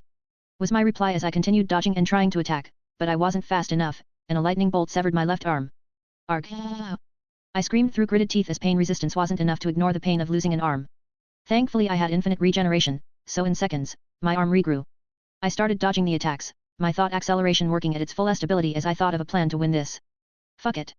If a death's touch on an infused sword works, then a shadow soldier using it should too, I said and chuckled. Everyone out. Instantly an army of thousands of shadows, including the shadow generals, came out of my shadow. What are your orders, my liege? They asked. Attack the dragon with all you have. I said before activating my new subskill, Monarch's Domain. My shadow expanded, looking like a gust of black wind, and all my shadows instantly got a boost in power. It's time to end this. Everyone charged at the storm dragon that was slightly surprised at the strength of everyone. The battle continued for days. My army continued to expand due to the unfortunate monster that got caught up in the battle. Somehow we managed to stay close to the same area the battle started without leaving the forest. Author's note. Thank you for reading this chapter. If you enjoy this story, remember to vote and leave a review if you haven't. Comment. 29 Comment. Vote. Chapter 48. Violet POV. What the fuck did I just witness? At first, I thought this kid would be some sort of anomaly among humans, but he fought Feldora the Storm Dragon for days, and he is still alive. Not only that, but he is also a demon lord. Well, Rouge always had a weird taste, but this time I can see why. The purple shadow soldiers he summoned from his shadow. It seems he also knows purple is the best. Maybe I should stay with him for a bit longer. He is strong, and if I stay around him in this form, he could even give me a name. Kale Valentine POV. Ha ha ha. Feldora laughed. I haven't had this much fun in ages. What did you say your name was, Demon Lord? He asked. I was breathing heavily due to our long battle.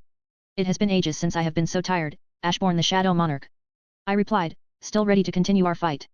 My whole body was bloodied, and my armor was practically destroyed.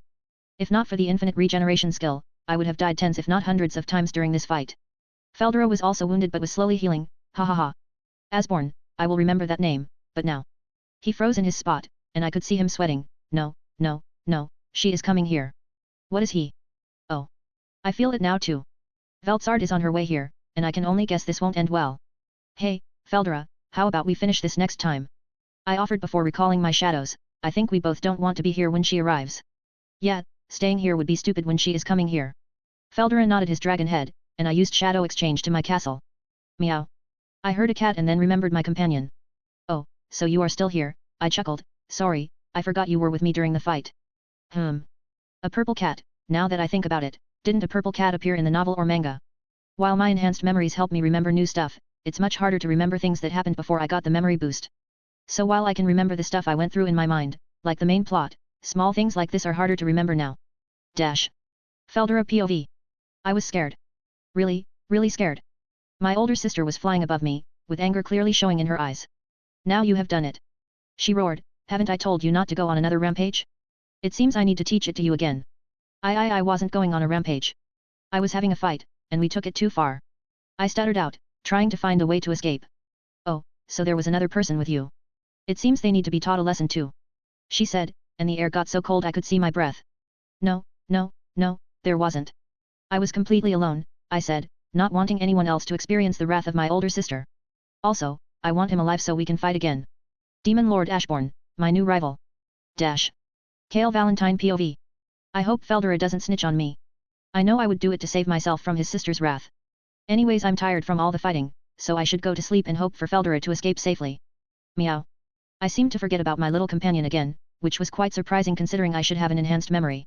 Let's get cleaned up and go to bed, I said, stroking her fur. I should probably give her a name, but I'm exhausted from the fight with Feldora and running practically dry on Magicules. I cleaned myself with a spell before heading to my room and falling asleep immediately while unconsciously hugging my little companion the whole time. Violet POV. Hiss. I hissed, trying to free myself from his grasp. What idiot does while asleep hugging a cat? I tried to use as much force as I could in this form, but he didn't budge an inch. Hell, he didn't even wake up from this. I sighed. I guess I'm staying like this. Some time passed, and it started to get comfortable until I fell asleep. Kale Valentine POV. Waking up, I felt refreshed with my Magicules fully restored and noticed I was hugging my little cat friend, who was happily sleeping and nuzzling into my chest. I'm sure I've seen this cat in the manga once, but who was it? Let me think. I focused on my memories of reading the manga. I always preferred reading the novel because the bottom part of my phone screen was broken, and there wasn't any other way to read them. The local library didn't have any mangas, and I didn't have money to buy them. Now where did I see the cat? I spent about half an hour before I remembered something. There was a spin-off manga. I think the name was Trinity in Tempest. A purple cat appeared there, and the cat was Violet. I just slept while hugging a primordial demon. I looked at the cat that was peacefully sleeping. It's hard to think that the cat currently sleeping on my chest is one of the strongest demons in this world.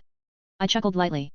She looked cute while sleeping. Hey, little kitty, wake up, I started stroking her fur. Erg. She opened her eyes slowly while stretching. 5 more minutes. She murmured before instantly opening her eyes and looking at me. Meow. Oh, you suddenly forgot to talk, little demon.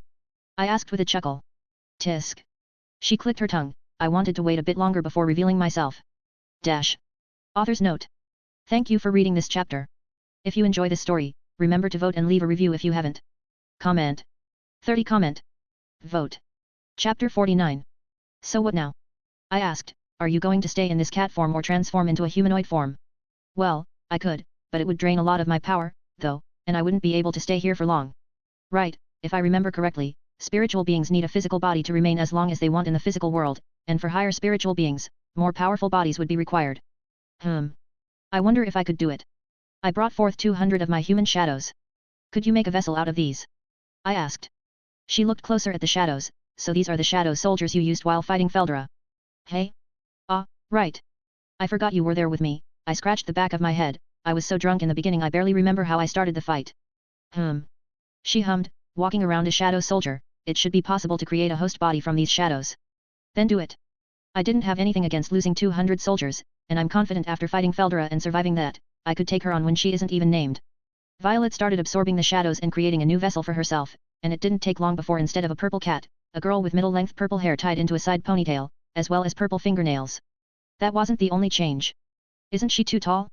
If I remember correctly, Violet was the shortest out of all the primordials, so why isn't she a lowly but a grown woman?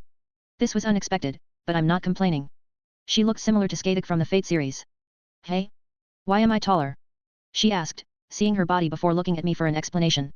I just shrugged, I don't know, maybe you subconsciously wanted to be taller. She frowned, I did not.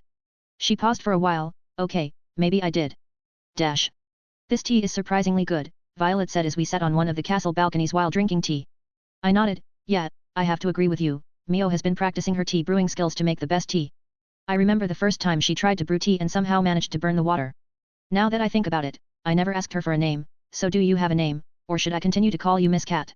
I asked in a slightly joking tone. Her eyes twitched slightly at being called Miss Cat. No, I don't have a name, but you can call me Violet. She replied, and your name was Ashbourne, if I remember correctly. Yup, that's my name, I answered before sipping my tea, but let's get down to why I gave you the body, I said, and she seemed interested. Oh, and why is that? She asked, tilting her head, you gave them willingly, and we didn't make a contract. The body was just a gift. But I still want to make a contract with you. I said. While I have many shadows serving under me, I wouldn't let the chance of getting a primordial to serve under me pass. A contract? She asked while looking unimpressed. I want you to serve me, I said, looking at her reaction. You want me to serve you? She asked while releasing her demon lord Haki. Could you stop that? It's annoying, I said, not bothered by it. She stopped before asking, and what would I get out of serving you? Simple, you serve me, and I will give you a name, I replied with a slight smirk. She didn't reply immediately but continued to look at me in shock for a while before giving me a devilish smile. Fine, if you give me a name, I will serve you. Very, well then, I finished my tea before standing up and looking at Violet. From today, your name will be Ultima. I know I'm bad with names, so I decided to go with the name Rimuru would give her. She got enveloped in a cocoon of magicules as her evolution started, and when it was complete, her appearance changed slightly. Her eye color changed from yellow to dark purple, similar to my eyes when they glow. My eyes looked down a bit to see that her. Hey, where are you looking? She paused for a while, and her eyes widened. Holy shit, they grew bigger. Yet. I said awkwardly, but could you make new clothes? These ones are a bit too small. She was checking out the changes to her body, completely ignoring me. I faked a cough, and she finally snapped out of it. What? Oh. Yeah, new clothes. Her body started glowing before her clothes changed to something that fit her new body. So, Master, what should I do now? She asked. I haven't thought about anything she could do. After we are done here, Alpha will tour you around the castle so you know where everything is located. Dash. And she called me a goddess, Ultima laughed, so I decided to have some fun and give her a tiara with a lot of magic stored in it, but in exchange, her future generations would be cursed. So you have been relaxing and having fun observing her future generations suffer? I asked. Do you dislike that I would help her with nothing in return? She asked, actually looking worried for a moment. No. I replied, putting down my teacup, I just can't believe I didn't think of doing something like that. Hey? Really? I nodded, of course, I just got an excellent idea for a prank. I chuckled darkly, you know how the royal families always want a male heir. I looked at her, and she nodded, so then, how about making a curse their bloodline only to have daughters? Oh, that sounds like fun. She said, excited. Dash. Author's note. Thank you for reading this chapter. I fell asleep and forgot to publish the chapter yesterday, so there should be another chapter up in a few hours. If you enjoy this story, remember to vote and leave a review if you haven't. Comment. 22 Comment. Vote. Chapter 50. A couple of weeks passed since I named Ultima, and she has settled quite well in the floating castle. I also think that making her new vessel out of my shadows didn't only change her appearance but her behavior slightly. I don't think just being named by me would make her act like she has over the days. When some random guy calling himself a hero came here and tried to challenge me, her anger exploded, and she made sure to kill him in the most painful way. Well, maybe giving her a body and naming her would have that effect. She had met all of my shadow generals in Beru, who she had fought a few times. Of course, she won all of them, but Beru has improved with every fight. Speaking of fights. After my small fight with Feldera, I had one of my shadows check out if he survived Veltsard's wrath, and thankfully, he did but is slightly traumatized. He should be fine in a couple of days, or months, or years. I could try to check up on him later, but I have something to do for now. Making my way towards one of the training areas on the castle's sub-islands, I saw Ultima already waiting for me. My lord, what do you want me to do? She asked. I called her with the help of thought communication but didn't explain why. I want your help to acquire a specific skill. I replied, using material creation to make a blindfold for myself. You will be attacking me while I'm blindfolded. My lord, are you sure about that? She asked. I sighed. Yeah, you don't have to worry. I can regenerate, so a few injuries won't do anything to me, and I told you to stop calling me my lord and call my Ashborn. Then I won't disappoint you, my lore. Ashp. Lord Ashborn. You can drop the lord part. I sighed and put on the blindfold. I have avoided getting this skill before in case something goes wrong. My vessel has improved a lot, and now after becoming a true demon lord, I'm sure I can think with my spiritual body, so using this skill won't be a problem. Magic sense, or as it's also called magic perception. It allows the user to perceive the surrounding magicules to see 360 degrees around them without leaving a blind spot. By observing the fluctuation of light and sound waves, they can be processed and converted into perceptible data, allowing the user to see and hear their surroundings. With this, one can see in complete darkness as if it were bright as day and can continue fighting even if their eyes and ears were to be crushed. It also allows the user to understand and express the intent of spoken words by deciphering sound waves that have willful meaning stored inside them, even if the language of their conversation partner is unknown to them. The only downside is that it can cause a normal human brain to fry due to the never-ending flow of data overloading it. It probably wouldn't have a big effect on me since my stats surpass the double digits, but sometimes it's better to be safe. Taking a deep breath, I focused. You can attack me however you want but try to keep the destruction to a minimum. I couldn't see anything, but due to having highly enhanced senses, I could feel my surroundings and predict her movements. But I won't get the skill only using that. I need to feel the magicules in the air. Feel how they are moving and everything they graze. I started dodging her attacks and tried to sense more of the magicules, and slowly I began to see while being blindfolded. It started with a few outlines. It was like small gusts of what looked like wind hit different objects, and I could see them to the most minor details. It was like the tiny cracks forming on the platform to Ultima's footsteps moving the magicules. As time went on, I started to see more details, and the best way I could describe it would be that everything looked like a highly detailed manga panel. More time passed, but I lost track of time, so I couldn't tell if it was just an hour or multiple, but everything paid off as I heard the voice of the world in my head. Extra skill, Magic Sense, has been successfully acquired. I could activate the skill and stop now, but I want to push it further to the next stage. As time went on, I continued dodging Ultima's attacks, and my range started expanding. But that wasn't the only change that happened. I started to perceive not only light and sound but also smell and heat. I could smell the tea Saris was brewing. I could feel the heat from the magical projects Mio was working on, and I could see Ari and Luna training their troops on another sub-island. Extra skill, Magic Sense has evolved into extra skill, Universal Sense. I fully activated Universal Sense, and like a wave of wind, it spread from me, coloring the black and white world. I grinned as I stopped Ultima's attack by grabbing her wrist, but she used that moment to swipe my feet making me fall backward and take her with me. We both fell on the stone floor, but we didn't feel anything due to our stronger bodies and resistance besides something soft. Lord A. Ashborn, if you want to touch me, you should do it in private, not here in the open, Ultima said with a slight blush on her face. Hey. I looked at what I was touching. I deadpanned, no, I just fell and didn't know where my hand was. Ah. She sounded disappointed. Author's note. Thank you for reading this chapter. If you enjoy this story, remember to vote and leave a review if you haven't. Comment. 22 comment. Vote.